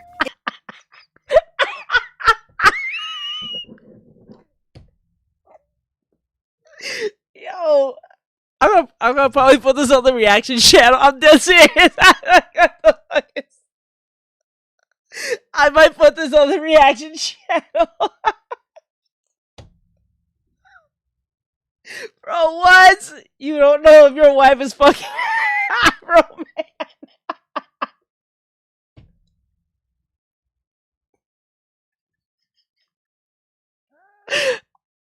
Oh my god. The dude said, I don't know. What do you mean you don't know? I can't. My size, it hurts. It hurts. Oh god, it hurts. I can't even focus on my anatomy studies. I can't fucking with this shit.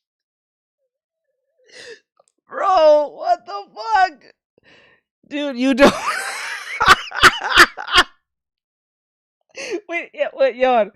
What's the song? What is the song called? What is the song called? I need to know the name of this song. What is the name of this song?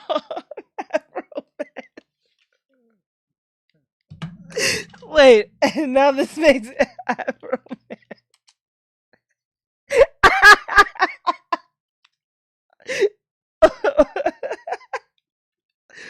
Oh my god. Is his name? What's his name again? Oh shit. Bro, what? Okay, I'll go back a little. That's gonna be everything they. I hate how this has led to foreigners being able to dunk on us even more, dog. On day 2, Randy said some wild shit that blew all legitimacy of his case on Afroman. Walters also stated that being labeled a thief has hurt his reputation. So far, all the deputies have claimed they do not believe everything they hear or see on the internet, and that they have all been called names unrelated to Afroman's song. So you're claiming that is the defamation statement, is that he said he had sex with your wife? Yes. Okay. And that's painted you in a false light? It's caused tremendous pain in my life. I'll get to that. We have to go through false light first. So does it paint you in a false light? Yes, that my wife is cheating on me with Mr. Foreman. But we all know that's not true, correct? I don't know.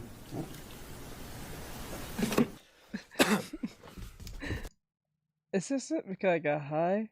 I will help you through my door.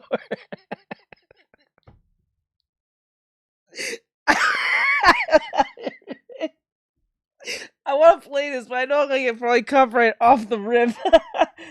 Oh my god. I swear to god. I need to know what song it was. I'll go back. You know what? Maybe if I... This was obviously performative on her part, and if it wasn't, it's just as bad. It showcases that she can't emotionally take being called a lesbian. Okay. So that would lead me to believe any sort of high-stress situation, like gunfire, would make her catatonic. How many videos have we seen of female cops getting too nervous and thinking they're pulling out a taser and they just start busting a cap into somebody? Offers Lisa broke down in court shit. when they played Bro. the diss track about her. Bro, I'm going to show that. I don't give a fuck. I'm going to show this. I don't give a fuck. I don't give a fuck. I'm gonna show this. I'm gonna show this. We'll come back to It's a Gundam, but this is Bro, What the fuck? Bro. Hold on. I'm trying to fix it. Hold on. I got you. Wait, why is it?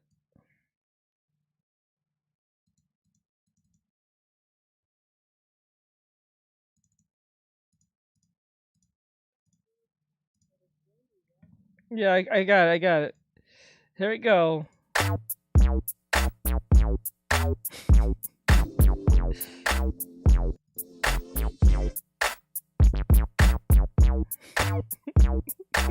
I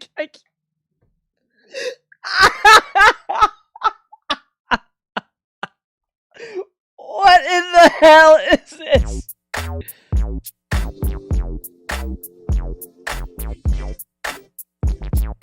Randy Walters is the son of a bitch.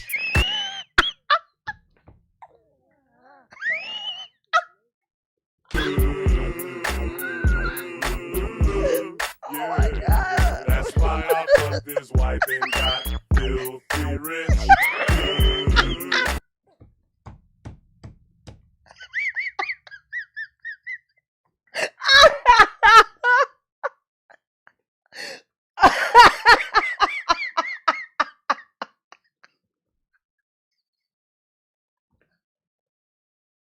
Bro, this video was posted 8 days ago. Bro, bro, this movie. I have to keep pausing because I'm gonna get copyrighted. That's why I keep pausing. I'm sorry. I may have to even mute this if I ever decide to edit this. Bro, this is 2.5 million views, and this came out 8 days ago.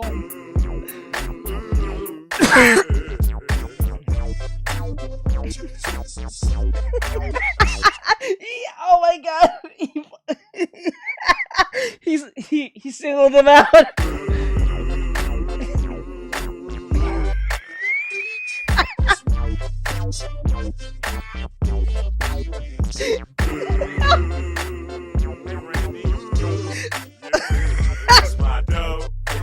Stop stealing my dough.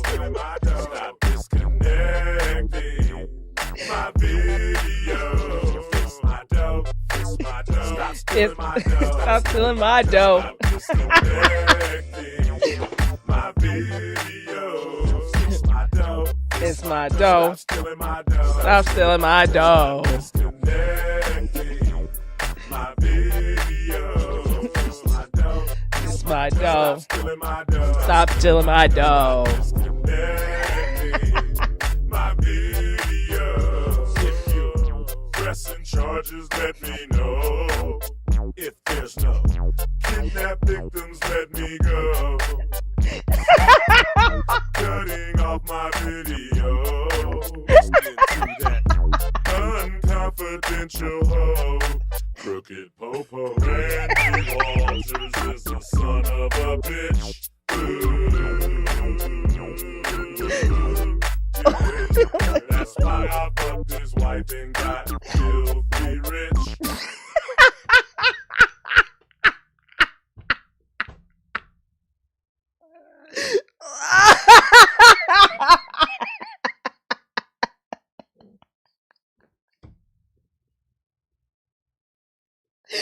It says here in the descriptions, it says here in capital letters by Afroman.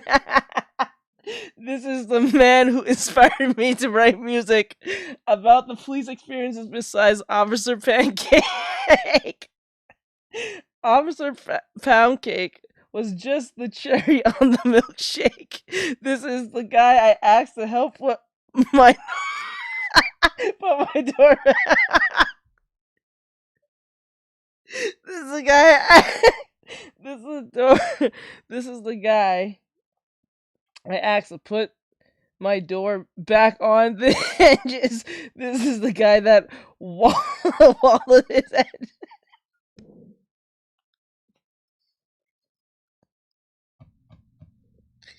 This is the guy that waddled his head and waddled his head towards me. We are not required to do that. This is the reckless, uncountable guy who ran the stop sign and hit that lady in Manchester. This is a run and stop sign. Wreck it. Randy, we're not required to do that. Walters. Oh my god.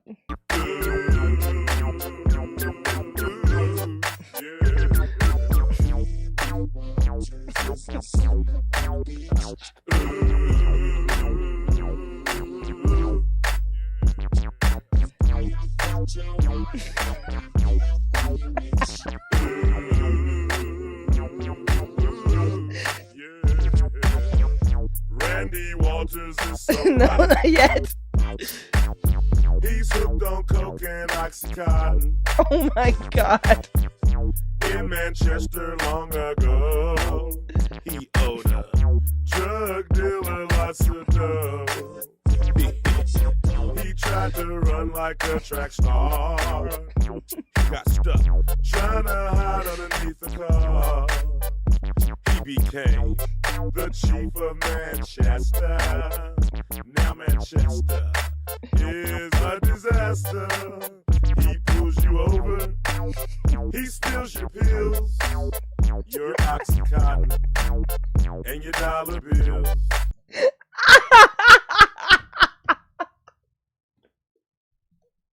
Yo, I can't. Yo, I can't. Yo. Bro, I don't know what the fuck. I don't know what the fuck to say this. He's a drug addict. He got fired. He went to Adams County. Somehow he got hired. Counseling with Kimmy Rogers is a bullshitter. He needs to stop hiring criminals and knocking up his babysitter. Randy Walters is the son of a bitch. Oh my god. Oh my god. Yeah, that's why I fucked his wife and got filthy rich.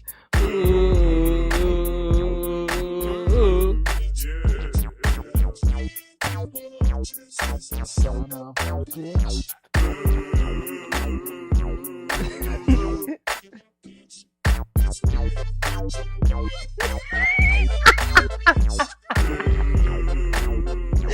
Yo, the fact that the bro said he don't know if his wife has sex with Afroman says everything that is probably true.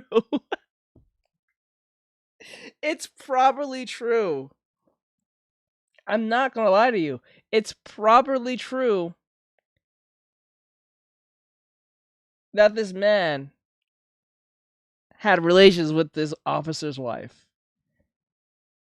Because if it wasn't true, his wife would have said straight no. But the fact that he said he don't know proves that she's either if she didn't have sex with him, he just doesn't trust her like that, and he probably never should have married her. But if she did have sex with him, well, that's just horrible, and that's even more worse because this song's forever solidified in meme culture now. This is crazy.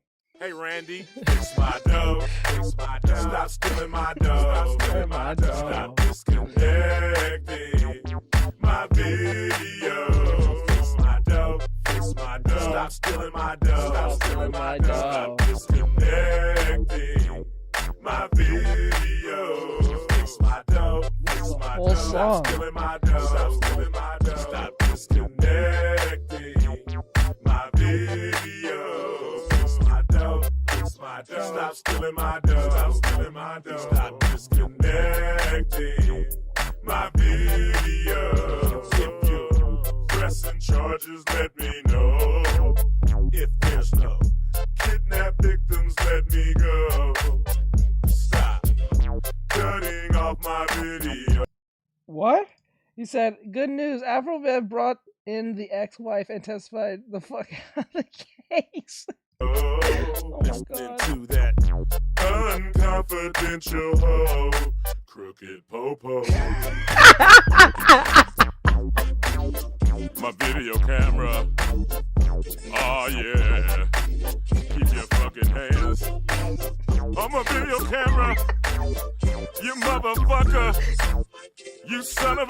bitch. You cocksucker. Stop hitting women at the stop signs. You know driving reckless punk ass son of a bitch. Oh yeah. Fuck you too. Don't you ever flip me off on my own surveillance system. You punk ass no good motherfucker.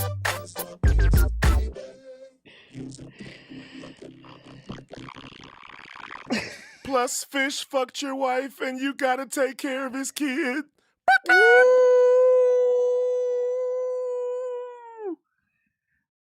Oh shit.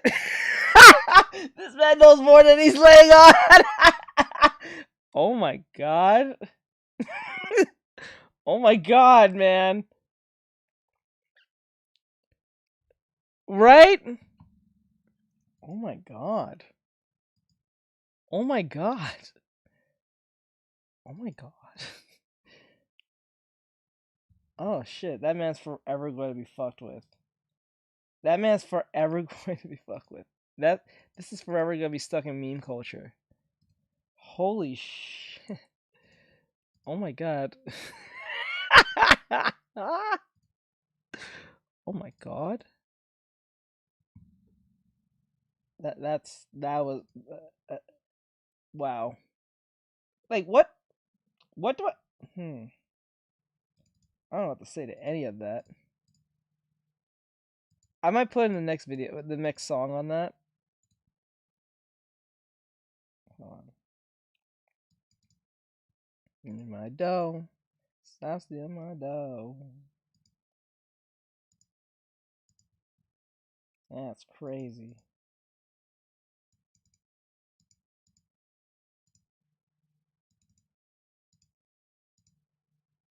That's crazy, bro. The camera cut. Wild shit that blew all legitimacy of his case on Afroman. Walters also stated that being labeled a thief has hurt his reputation. So far, all the deputies have claimed they do not believe everything they hear or see on the internet, and that they have all been called names unrelated to Afroman's song. So you're claiming that is the defamation statement is that he said he had sex with your wife? Yes. Okay. And that's painted you in a false light? It's caused tremendous pain in my life. I'll get to that. We have to go through false light first. So does it paint you in a false light? Yes, that my wife is cheating on me with Mr. Foreman. But we all know that's not true, correct? I don't know. You mean you don't know? Yikes! That's gonna be a fucking yikes for me. Holy shit. The dude said he didn't know if his wife was actually fucking Afroman. Anything to win the case, I guess. As I said before, these cops should be removed from the force. If you're willing to sit there and pretend you don't know if Afroman is actually fucking your wife because he did it in a song, that means I can't trust you to give an accurate depiction of shit that went down. In any court case, you should have no power. You just can't literally be real and just go, you know what, he's not boning my wife. I'm just really upset with him, and I want money. The ex-wife of Officer Sean, aka Lemon Pound Cake Guy, also took the stand and completely destroyed this man's case. Ex-wife of Officer Sean Officer Sean, who sued Afroman, testified that the song didn't ruin their marriage, her ex-husband did. You've worked with kids for... Oh my god. This bitch. 30 years. Got into the mind of kids pretty well. Yes. When they would play Mr. Foreman's song Lemon Pound Cake, did they take that as a literal fact from your observations? No. Were they laughing and joking about it? Oh, yeah. Expected it? Yes. Okay. And I don't want you to go into too many details, but is it fair to say that Mr. Foreman, the posts about the police department and everything had not a damn thing to do with your relationship between you and Sean and why it came to an end? No, it did not. So the posts never affected your life, never affected your marriage? No. Okay. So any statement to the contrary would be false? Yes. At that point, I just give up. Okay, it's clear we lost. If we're lucky, we won't have to pay him. You see, had these cops just ignored the videos, everyone would have forgotten about it in another few years. Hell, If someone came over and helped this motherfucker put in the door, he might have chilled the fuck out. But instead, they had to try and get the bag, and all they did was end up looking stupid for a second time. Obviously, Afroman won the case, according to this tweet right here. Jury sides of Afroman, who was sued by the sheriff's deputies after he made music videos of the surveillance of them raiding his home. The deputy said post and the music video caused humiliation, ridicule, mental distress, embarrassment, and loss of reputation. Come on, dude. Only a handful of people cared about this. Like 1 million. You know how amazing? You know how amazing it is to like sue the people, make a diss track, and the diss track has the evidence of them fucking it up for themselves, and then in the midst of dissing them, you're claiming you had sex with one of their wives or something, and then they can't come after you for that, and you still have to pay them money. Yo, what? I would probably end my life that day. Bro, I think I would end it all at that day. I will end my whole life from that point. It will be, I have to pay the dude who said he had sex with my wife. And then lose my job in the process and be labeled a thief. And all I had to do was fix the man's damn door. All these problems would never have came if I just fixed the damn door. What? All I had to do is fix the goddamn door. Videos out of billions. That's a drop in the bucket. There's more transsexuals in the world than people who watch the Afroman. Oh my god. Anyway. Afroman says his home was wrongly searched, and he accused the deputies of causing damage to his home. He also said they disconnected his security footage with it. We have a video of them disconnecting the footage, obviously. So then I would believe they would steal the $400. I just watched this cop say Afroman could be fucking his wife. He doesn't know. You can't trust him. In all circumstances, the jury finds in favor of the defendant. No plaintiff. Do you know how hard it is for the judge, the security guards, and all these people not to laugh at what the fuck they're hearing? Do you know it takes great immense of discipline, skill, and just overall immaturity not to laugh at this in the courts? And then they had to probably play this song or several of his songs into the court to see what the hell the defamation was about, because they have to play it. So they all have to sit there and hear this man said he had sex with this man's wife. Oh! Not the son! Oh my god! No! He works at the precinct! Oh my god, dude! Oh, he decimated a whole flock of people. I'm telling you, cops are not gonna like this man. Prevailed. So the matter will be concluded with defense verdicts. Thank you, Mr. Yeah! We did it, America! Yeah! We did it! Freedom of speech! Right on! Right on! Yeah! God bless America! Yeah! Power to the people! Yeah! Anyway, today Afroman had to put out a video where the judge and the prosecuting lawyers are like, what's his offer to them? My claims have been dismissed. The judge and the other attorney want me to send over my offer to people who made a mistake, to people who vandalized my property, to people who stole my money, people who disconnected my cameras. They want me to make them an offer. No. I'm not making them an offer. They should be making me an offer. They made a mistake against me. They vandalized my property. They stole my $400. Bro, get out of here. I'm with Afroman. To Wait, hell with these people. You bastard stole $400 from Afroman? Oh, you getting fucked now. You didn't take a lot of money. You took some money. I was more irritated that you took some money than a lot of money. He right destroy you. Yes, I'm glad he said he fucked your wife. Okay, I'm perfectly fine with this now. You took $400 from this man? God damn. And wouldn't fix his door? Oh, man. Bro. You gotta give them money for fucking up. This ain't Minnesota. They aren't Somalians. Now that you're all caught up, let's get the hell out of here. Adios, bichachos. I'm gonna be honest. I might put this one segment, this whole It's a Gundam segment, in the reaction channel. I'm not even gonna lie to you. This is how funny that was funny. I was not expecting any of this. I thought it was like, oh, he won some type of defamation lawsuit because someone accused him and he won, and he just looks ridiculous in court. Nope, it was more ridiculous than I ever would thought. That was amazing. So, Afroman, good for you, boy. Good for you, my dude. That's crazy. So with that said, have a great night. I hope to see you guys in the next one. This is It's a Gundam. Please go involved. You don't really need me to tell you that, but this will be going on the reaction channel. I hope you guys enjoyed this and all that great stuff. I didn't really meant for this to be a video for the reaction channel, but it became a video for reaction channel. This was just that ridiculous, and I know I'm going to probably get copyright off the rip. Afroman will come after me too, so it is what it is. I won't blame him, but if I do post this up, it gets posted. This is for the shits and giggles. This is not even for monetary gain. Fuck it. So with that said, I'll see you guys next one. Laters. All right, so let's go on the next one. Right?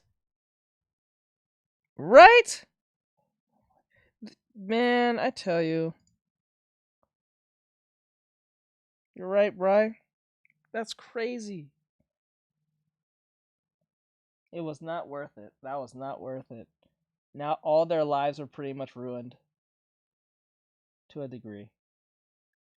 Using an RTX 5090 to run the Okay, so we've been hearing about the Nvidia DLSS 5 slop, the whole AI enhancement thing. I don't see the big hype over the hype in the sense of a good thing, but I also don't see the big deal with the bad either, because yeah, they look uglier-ish, but it doesn't. It's just a feature, right? You can just turn off and on, right? It's not like it's a permanent slap on, right? If it isn't, then that's a good thing, right? You can just turn it off and on. It just seems like a useless feature that no one's gonna touch if it's a turn off and on type thing. If it's a force on it, I can see why a lot of gamers are pissed. fast-face version of Resident Evil, but there's a second 5090 that's actually doing the DLSS 5 pass there. 3,000 easy payments of $19.95. It's a Gundam. He's just Legend! I was painting tiny model kits last night. Then I saw this from Nvidia, their newest announcement, DLSS 5. An AI-powered breakthrough in visual fidelity for games. DSP? Coming this fall. DLSS 5 infuses pixels with Bro. photorealistic lighting and material. DLSS 5 clearly Selected render. People became DLSS 3,000. I was painting tiny for games night. Then I saw this. Is that DSP? Yep, that's DSP. Holy moly. What the hell? It's from Nvidia, their newest announcement, DLSS 5. An AI-powered breakthrough in visual fidelity for games. Coming this fall. DLSS 5 infuses pixels with photorealistic lighting and materials, bridging the gap between rendering and reality. It's basically a face filter. That's real talk here. Honest to God, at first, I was sitting there oh, what did they do? Put the graphics to ultra and then add some lighting? But then I realized some of these people became cross-eyed. Damn!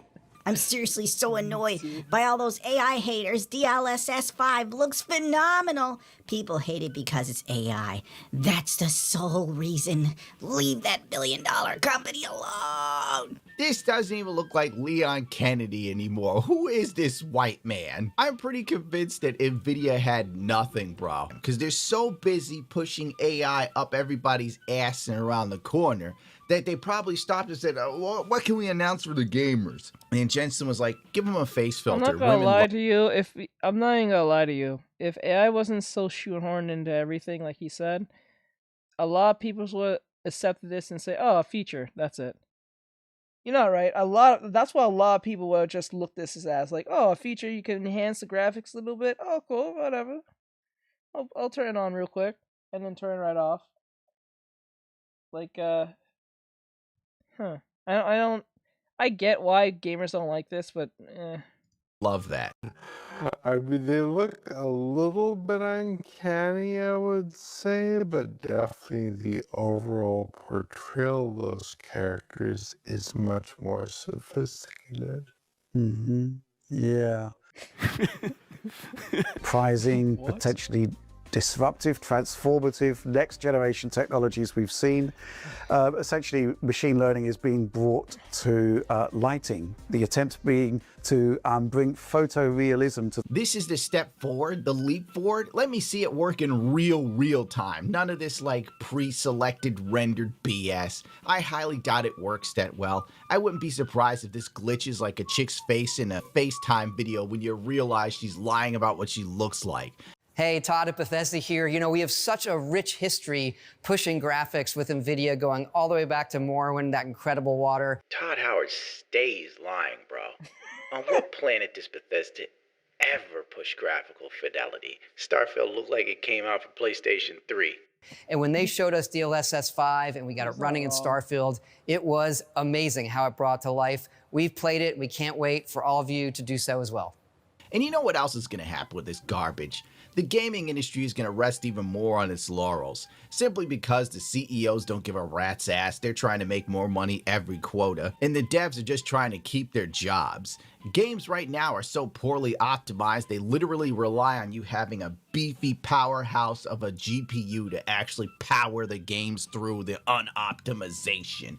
Every Nvidia RTX 50 graphics card between 70 to 90 is literally the size of 2 bricks.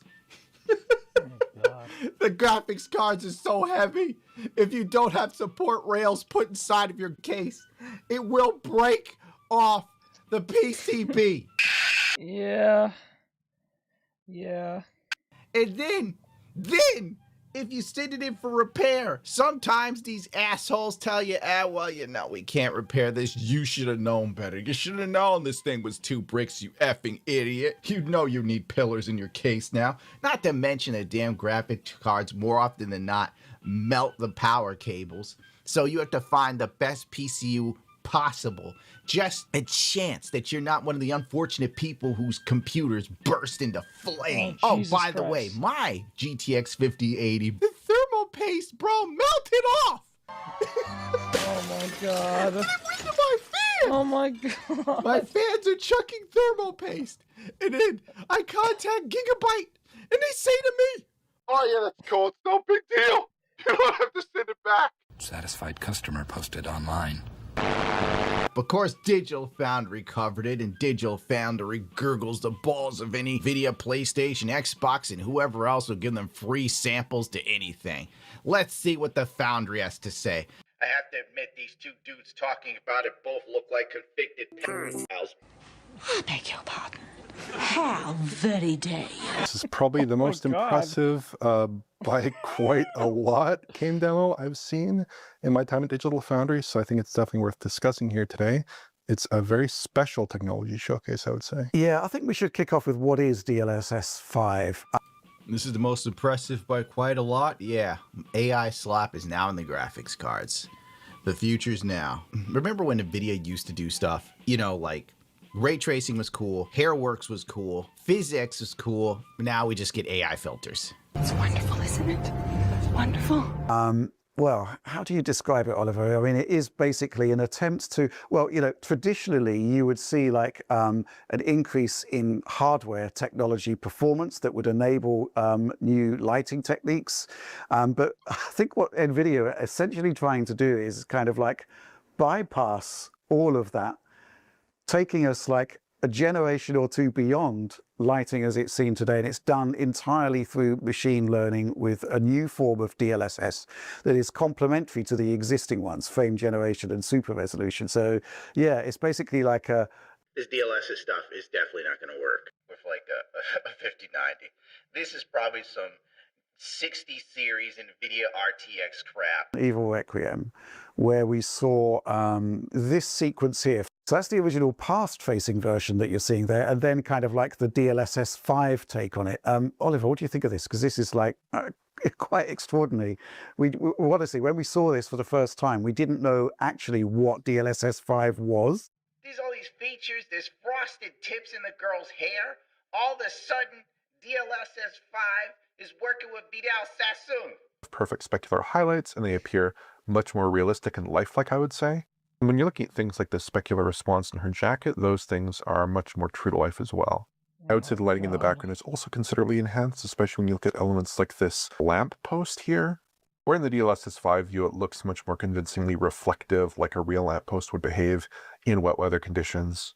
I think the kind of apparent aesthetic changes to Grace's face here will perhaps be most controversial, but throughout the other demo... The aesthetic changes to her face are the most controversial, yeah, because everybody realizes it's just a face filter. Everybody realizes it. Is kind of like next generation and transformative, and when you first see that shot, it's quite difficult to argue with that. I mean, you know, when you flick between the two, which one would you rather play? It's a bit of a no-brainer, isn't it?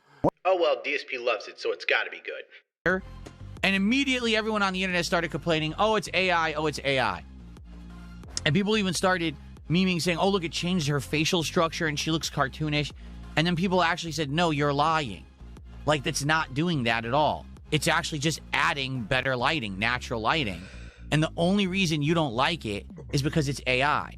If a human sat there and took the time to do it painstakingly, you'd applaud it and love it and say it's gorgeous. But because AI is doing it, you're hating on it. As long as it looks natural, in the case of like Grace, that shot that they're using, it actually looks pretty good. I think it does make her look like a real human as opposed to in-game lighting, which doesn't always look realistic.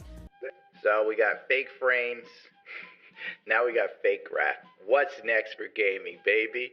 I can't wait. And to anticipate the original fully realized vision of the game developers here, this demo is actually quite interesting in terms of its technical makeup, in that it's using an RTX 5090 to run the past-face version of Resident Evil, but there's a second 5090 that's actually doing the DLSS 5 pass there. But the intention is, this is a very early demo. They keep calling it like a snapshot of current development for the model. Right. Yeah. So they're expecting changes, they're expecting improvements, but crucially, they're expecting to be able to do this on one GPU. In fact, they are doing it on one GPU in their labs right now, but in terms of getting like full speed performance for the demo, they wanted to actually run it on a second one, but they're looking to continually optimize. Yeah. Bro, what, 2 5090s just for to run smoothly, quotation marks? And the average 5090 costs what, $3,800? With taxes and all the other good stuff, we're looking at $4 grand for a low end one. Money, please. So you have to have $8,000 worth of graphics cards just to even do this now. How far in the future are we talking? Of course they show Starfield, a Bethesda game. Bethesda, the kings of somebody else taking their lackluster work and having someone clean it up and make it remotely presentable. You know Bethesda's gonna use this. The minute it comes out, it's gonna be like a Bethesda feature. They'll be like, oh, you know, our games immediately support DLSS. Todd Howard's probably on the phone with Jensen right now demanding this shit comes out tomorrow. Ironically, after I recorded this and started editing, Todd Howard did come out to sing the praises of DLSS 5. How come I can't predict lottery numbers? This imagery, of course, is not rate-faced, not path-faced, and yet we're still seeing transformative changes here, particularly in terms of character rendering, which is an area where Starfield received quite a lot of criticism.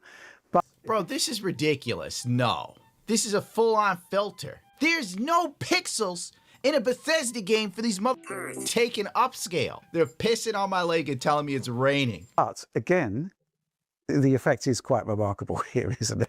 Yeah, and I found this very interesting. So we saw this through a variety of games that basically... It's a filter. These aren't the same two black dudes.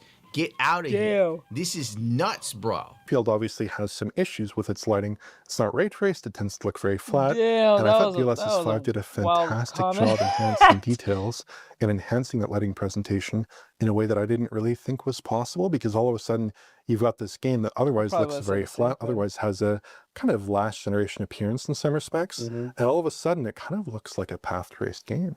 But there are still some issues though, like you can note screen space errors in certain games where like you have screen space reflections or screen space ambient occlusion, and those things are breaking up in the DLSS 5 image. So it's not like it's perfectly understanding and reconstructing all characteristics. Even with like a juiced up computer with two 5090s working in tandem, it still can't fully cover up the flaws of a Bethesda game. Even Digital found. Can you actually put 2 GPUs in one sitting?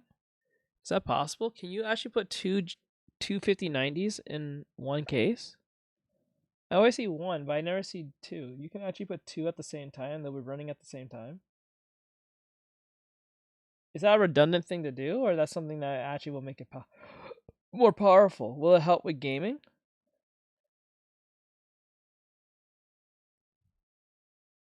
Ah.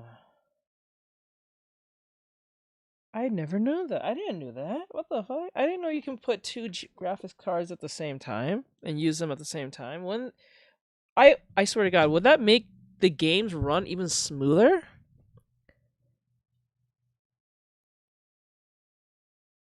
Holy moly. We gotta try that. We're gonna look that up with this video. I'm gonna look that up after this video. Foundry had to admit that this shit is like last gen. I'm not even gonna get into ranting about Bethesda. Okay, they're showing off the remaster of Morrowind or whatever the hell this is. And watching the elf walk up and talk, you could see the filter like struggling to do whatever the fuck it's supposed to do. Why hire texture artists when you can scrape generic magazine covers so every game looks the same from now on? Wow, looks way better. Should be on by default. Damn it, Plain Rock. This is all just satire. Oh, PC Gamer has an issue with it. DLSS 5 clearly overwrites game characters with AI beauty standards. Oh my God, that's all they care about. That's all they care about, that stupid beauty. Go fuck yourself. Why do you care about that? Why do you care about that? Who cares about that beauty standards nonsense? It's AI.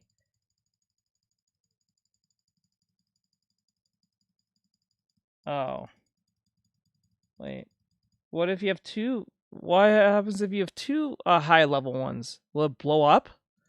Control. The first demo for Nvidia's new AI render technology doesn't do much to combat the perception that generative AI homogenizes artwork. But even in Nvidia's demonstration, the source material is altered in ways that don't seem to keep up with the designs of the underlying 3D model. Grace Ashcroft's face, for instance, doesn't just look like it's more realistic. She's given fuller lips and sharper cheekbones, in the transition demonstrating an apparent bias for certain beauty standards trained into the AI model. I've watched the video several times to try to determine if I'm just misinterpreting lighting changes as structural changes in the character, but every time I rewatch the transition, I see a substantially altered face. We've seen the yassification effect. As with everything AI, DLSS 5 has instantly been controversial, with the term AI slot filter showing up in social media within minutes of announcement. Because that's exactly what it is. I mean, for sakes. Nvidia's doing this so they can keep putting AI into the graphics cards. And if they keep putting AI into the graphics cards, they can charge you more for the graphics cards. That's overall what I think is the real push here. That way they can justify all this extra BS you don't need in a gaming graphics card. There should be like AI graphics cards and gaming graphics cards, so life can be decent for normal people. That way data centers just buy the ones they need, and us gamers can have the ones we need. But instead, Nvidia wants to make sure that the market continues to be just completely inflated with bullshit at the expense of everyone possible, so Jensen can buy another fleet of supercars and a leather jacket for each one. I had your same reaction, but this is Nvidia's response. I think we are seeing initial showcase that have not been optimized or fine-tuned for development. Important notes with the technology: advanced game developers have full detailed artistic control over DLSS 5 effects to ensure that they maintain the game's unique aesthetic.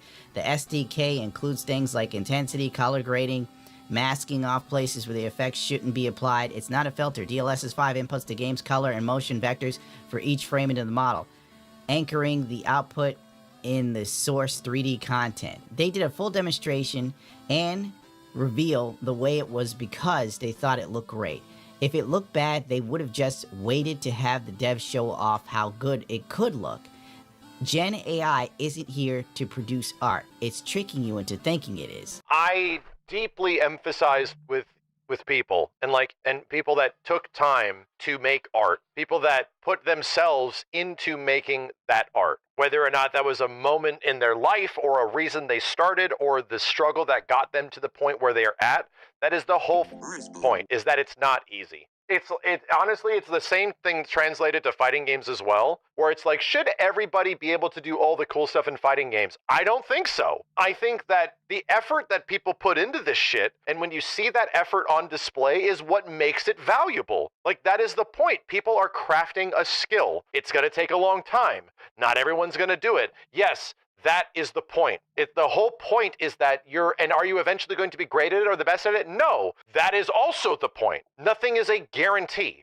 But if you try, the whole point is that making this stuff isn't there to satiate the minds or demands of others. It's for you. If it catches and it's cool with other people, that's awesome, man. That's awesome that you find an audience of people that love the things you do. But for most people, the reason you start this isn't for like gloating. It isn't for a reason that is just to make this appealing to others. Like, you're doing this for most of the time for a completely different reason, like for yourself. You're trying to express yourself in some way, dude. That's the whole point of making art, is that you're frustrated with something or you have a lot to say and you want to say it in a way that gets that out of there. And it resonates with other people that feel the same way. That is gone. That is completely gone when you have... This is the most I've seen him talk this much. I know who that is. I forgot his name, but this is the most... Maximilian. This is the most I've seen Max talk, and I don't know. That shit was putting me to sleep. Have shit that just looks a certain way, you know? It's just making it look like other things. And that is my entire problem with generative AI bullshit. It's faking the effort that it takes to look good. It's faking the expression that people put in to make something look a way that they feel. It is skipping all of that so that someone can get the feelings of being an artist without ever going through what is effectively struggle. Digital Foundry's coverage of DLSS 5 is absolute proof to me they cannot be trusted going forward. This is not journalism. There is no pushback or questioning despite it obviously being an AI filter. It's just Nvidia talking points. It frankly reads like an undisclosed ad. Yeah, I know when I see an undisclosed ad. Lord knows I have to do plenty of them.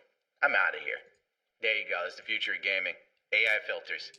More slop for the trough kids.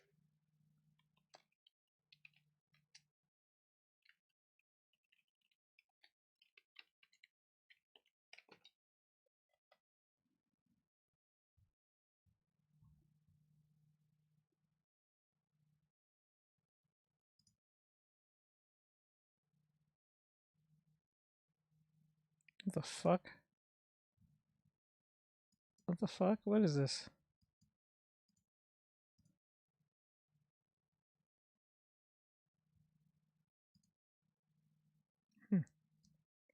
Okay, let me see this real quick from Toasty Bros. Gaming on 2 GPUs is 2025 easy and awesome. Is it? Kind of curious on how this is going to go about.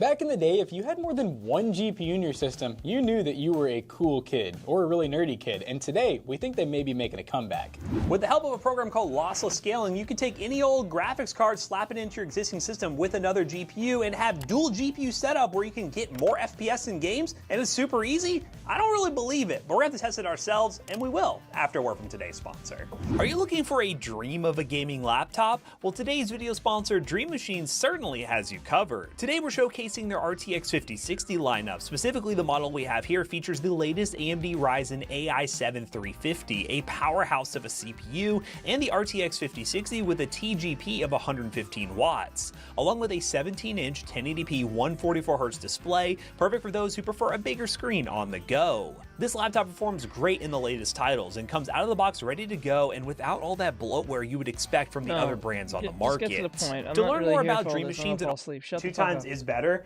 I will say it's not as dramatic as it was with Borderlands. This is not better, by the way. Don't think that 18 times is what I'm saying as a recommendation. No, I would say the 2 times is better. But the big thing I wanted to test in this video, so I can go back without it breaking, is just turning on frame gen in game. This one might be better where the frame gen in game just makes more sense. So we'll turn on frame generation, just times, be ×2, DLSS frame gen. And then legacy, so no upscaling, still the same. Just run this frame gen built in. It's kind of having the same behavior. So our GPU just might be kind of bottlenecked to these settings, and then the upscaler just is like, I don't know what you want me to do.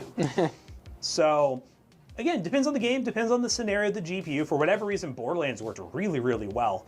This game, not so much. But hey, we're gonna test a couple of different games and we'll see if that's consistent across the board. But this one's a little weird, but you are technically getting more FPS. All right, y'all, we are in Oblivion Remastered, and we are not running settings we would normally run for this game because we're running 4K.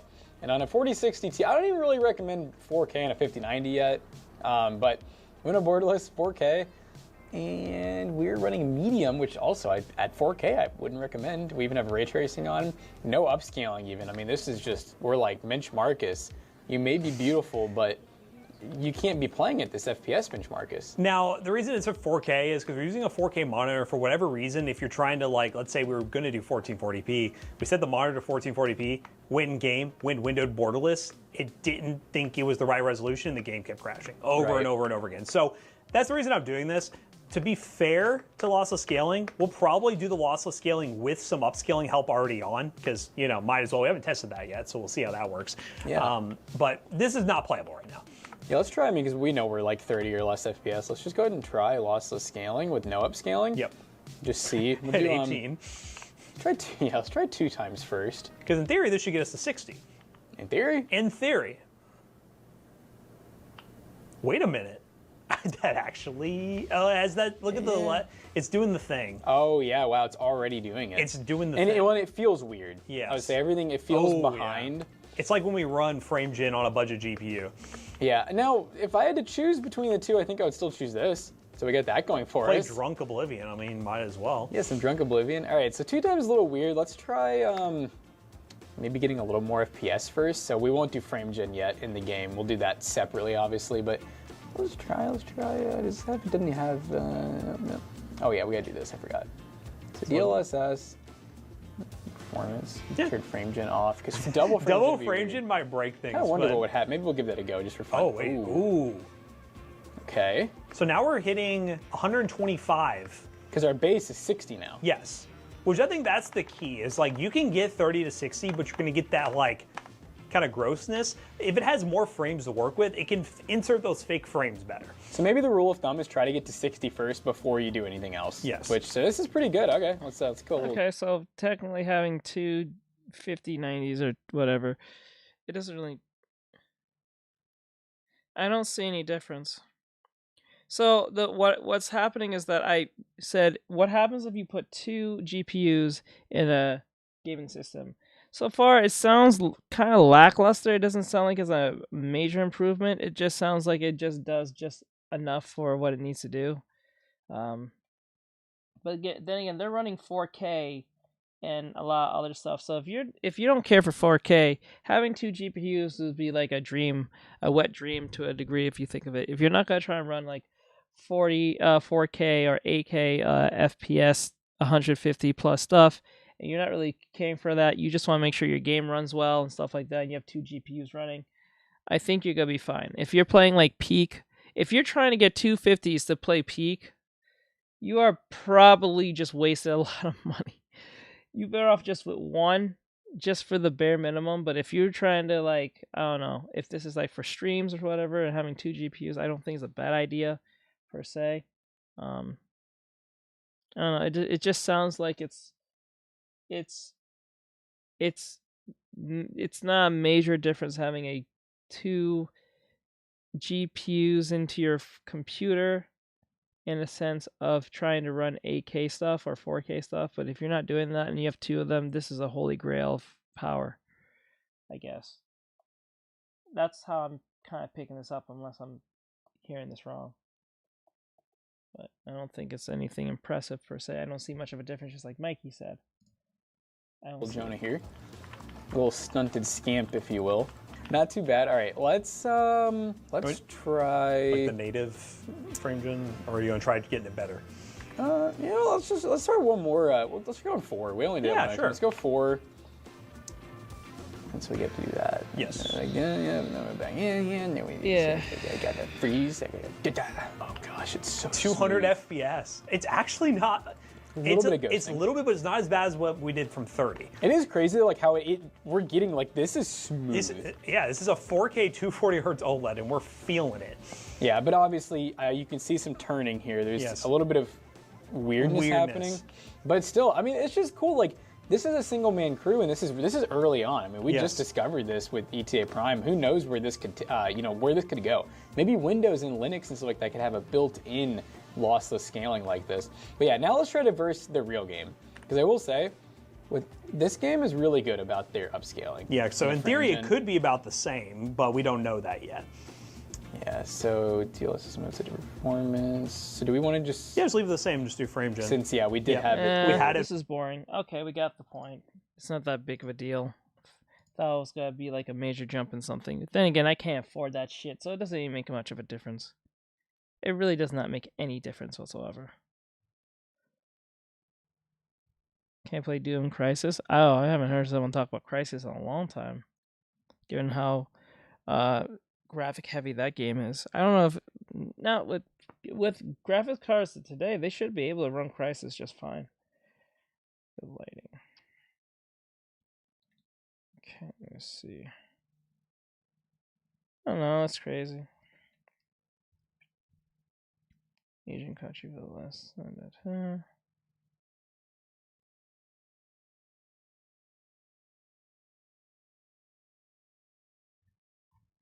Okay.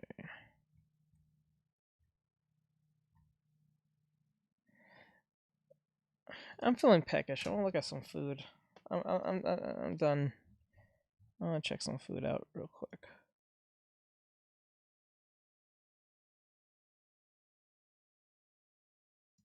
Actually, no. Before I jump into food, hold on.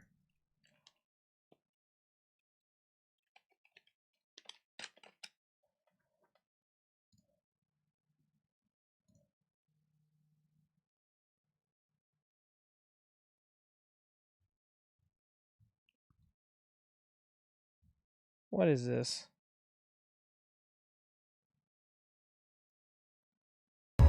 The gooning epidemic is... But have you been here before?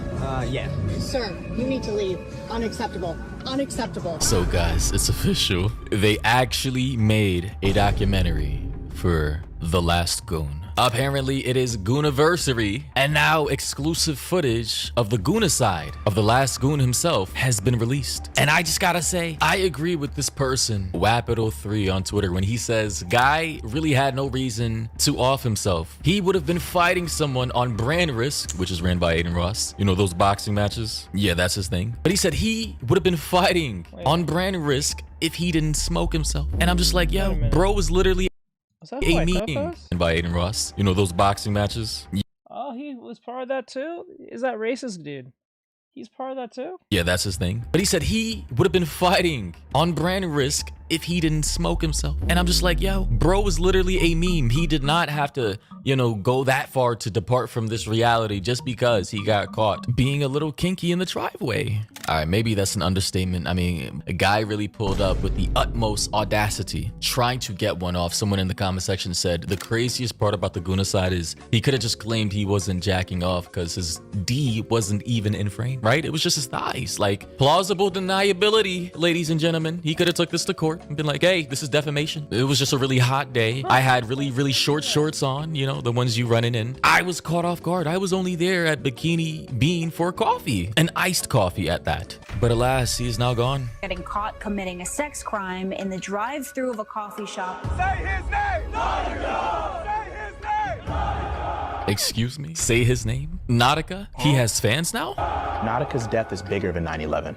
Nautica's death is bigger than 9/11, he says. I don't even know this. The recurring incident that all the girls were aware of. You killed that man. Nautica was a gooner. He's left behind by his wife and 2 kids. Do you think they consider him a goon lord? Brother, Goon Lord. You see, I think this is a symptom of us living in such crazy times and people being so desensitized and people being so desperate for an outlet of humor and irony to the point to where we are now in a place where irony, sarcasm, and parody are no longer detectable. I don't think these people are serious. But you never know. Someone literally just called Nautica Malone a goon lord. It is now Gooniversary. 1 year celebration.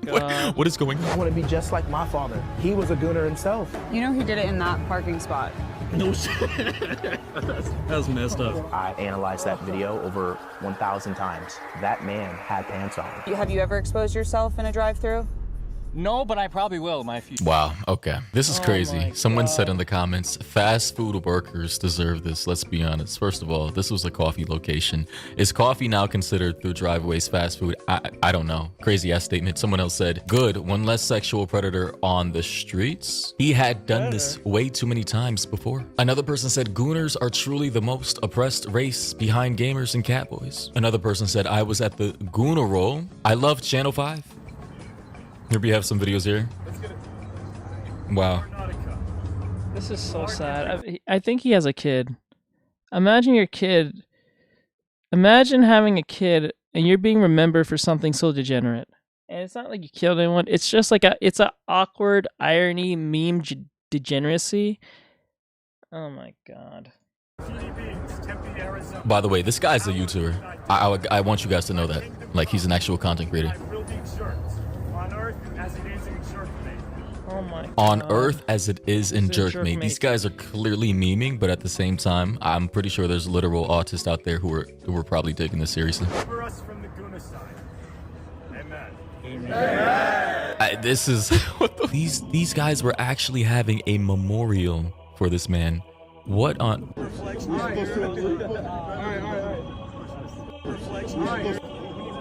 What the? Rest in peace, Goonlord, the last goon. Someone said, this is just beyond pathetic. Y'all gonna stay virgins forever. Another person said, Gooner roll is outrageous. Wow. Like, Someone funny. said don't get me wrong, it is funny, but like when you really think about it, this is sad. Oh god. This is sad. Chanting, I can't goon. Nuke the whole generation. If it were up to me, I would drop an atomic bomb on the whole generation. I concur. Also, someone said, I was somewhat charmed to learn that there was a female equivalent. Oh yeah, I remember this case right here, this lady right here. She actually departed from this reality after I think she was caught using a vibrator on this beach somewhere, a Georgia beach, yeah. And the video went viral. She got so embarrassed. This video right here. Were you doing something you weren't supposed to be doing? What were you doing on the beach? There was nobody. I was just sitting on my tail. Nobody was around me. All right. Well, like I said, someone called and they saw you doing something you weren't supposed to be doing. No, that's not true. Okay, look, is this something that my phone should be off for? So basically, so apparently you were masturbating on the beach. Okay, yeah. Because I was by myself. The only way that somebody would have called you is if it was a military operation or doing this. She got arrested for public indecency. Obviously, she was doing something with her naughty parts on the beach, which is a public area. Someone saw that, called the cops. Because this video went so viral years ago, I guess she got so embarrassed that she ended up, departing from this reality. Although, I don't know. I'm starting to read the comment section here. People are saying they think her death was a cover-up. Can anyone make sense about her comment about military operations? They say there was no one nearby close enough to see what she was doing in order to have seen it. They would have had to have been very far away with high-powered magnification surveilling her. So I don't know. People are getting into conspiracy theories here. People are now saying she was targeted. Listen, we live in a very schizophrenic society nowadays. Everything is a conspiracy, and I get it for valid reasons. We've been lied to in this country for many years. So now where these conspiracies are seeping their way into every facet of our lives. I'm also seeing another comment section saying, how can someone be dead in an apartment completely undiscovered for a whole month? Sad because she had no one in her life who cared for her. So yeah, I mean, that's tragic. For both Nautica Malone and this woman, Christina Revels, listen, you didn't... I don't think anybody should be taking their life for being kinky out in public. Yeah, it's indecent. Sure, it's illegal. But I mean, hey, just take the fine, take the charge, learn your lesson and move forward. Now, the problem is a lot of this stuff is captured on a camera with the body cams. That's how her video went viral. And people are embarrassed. And a lot of people will, do extreme things like that if they feel great shame. It's nothing new. Shame and embarrassment makes a lot of people do a lot of very extreme things. And in this situation, you know, Naraka Malone, just like Christina Revels, did the same thing, but this went way more viral. Way I just saw his leg, yo. more. In fact, His leg's actually showing. him doing what he did made it go so much more viral, because had he just, you know, said F it, I don't care, and just moved on with his life, he would still be here with his kids, his wife, and it probably wouldn't have blown up as big as it did if he didn't decide to do what he did. Acting like it's a joke is damaging for everyone involved. The spirit of the Gooner is really all around us. Bro, what is this? What is this, bro? Wow, I can't.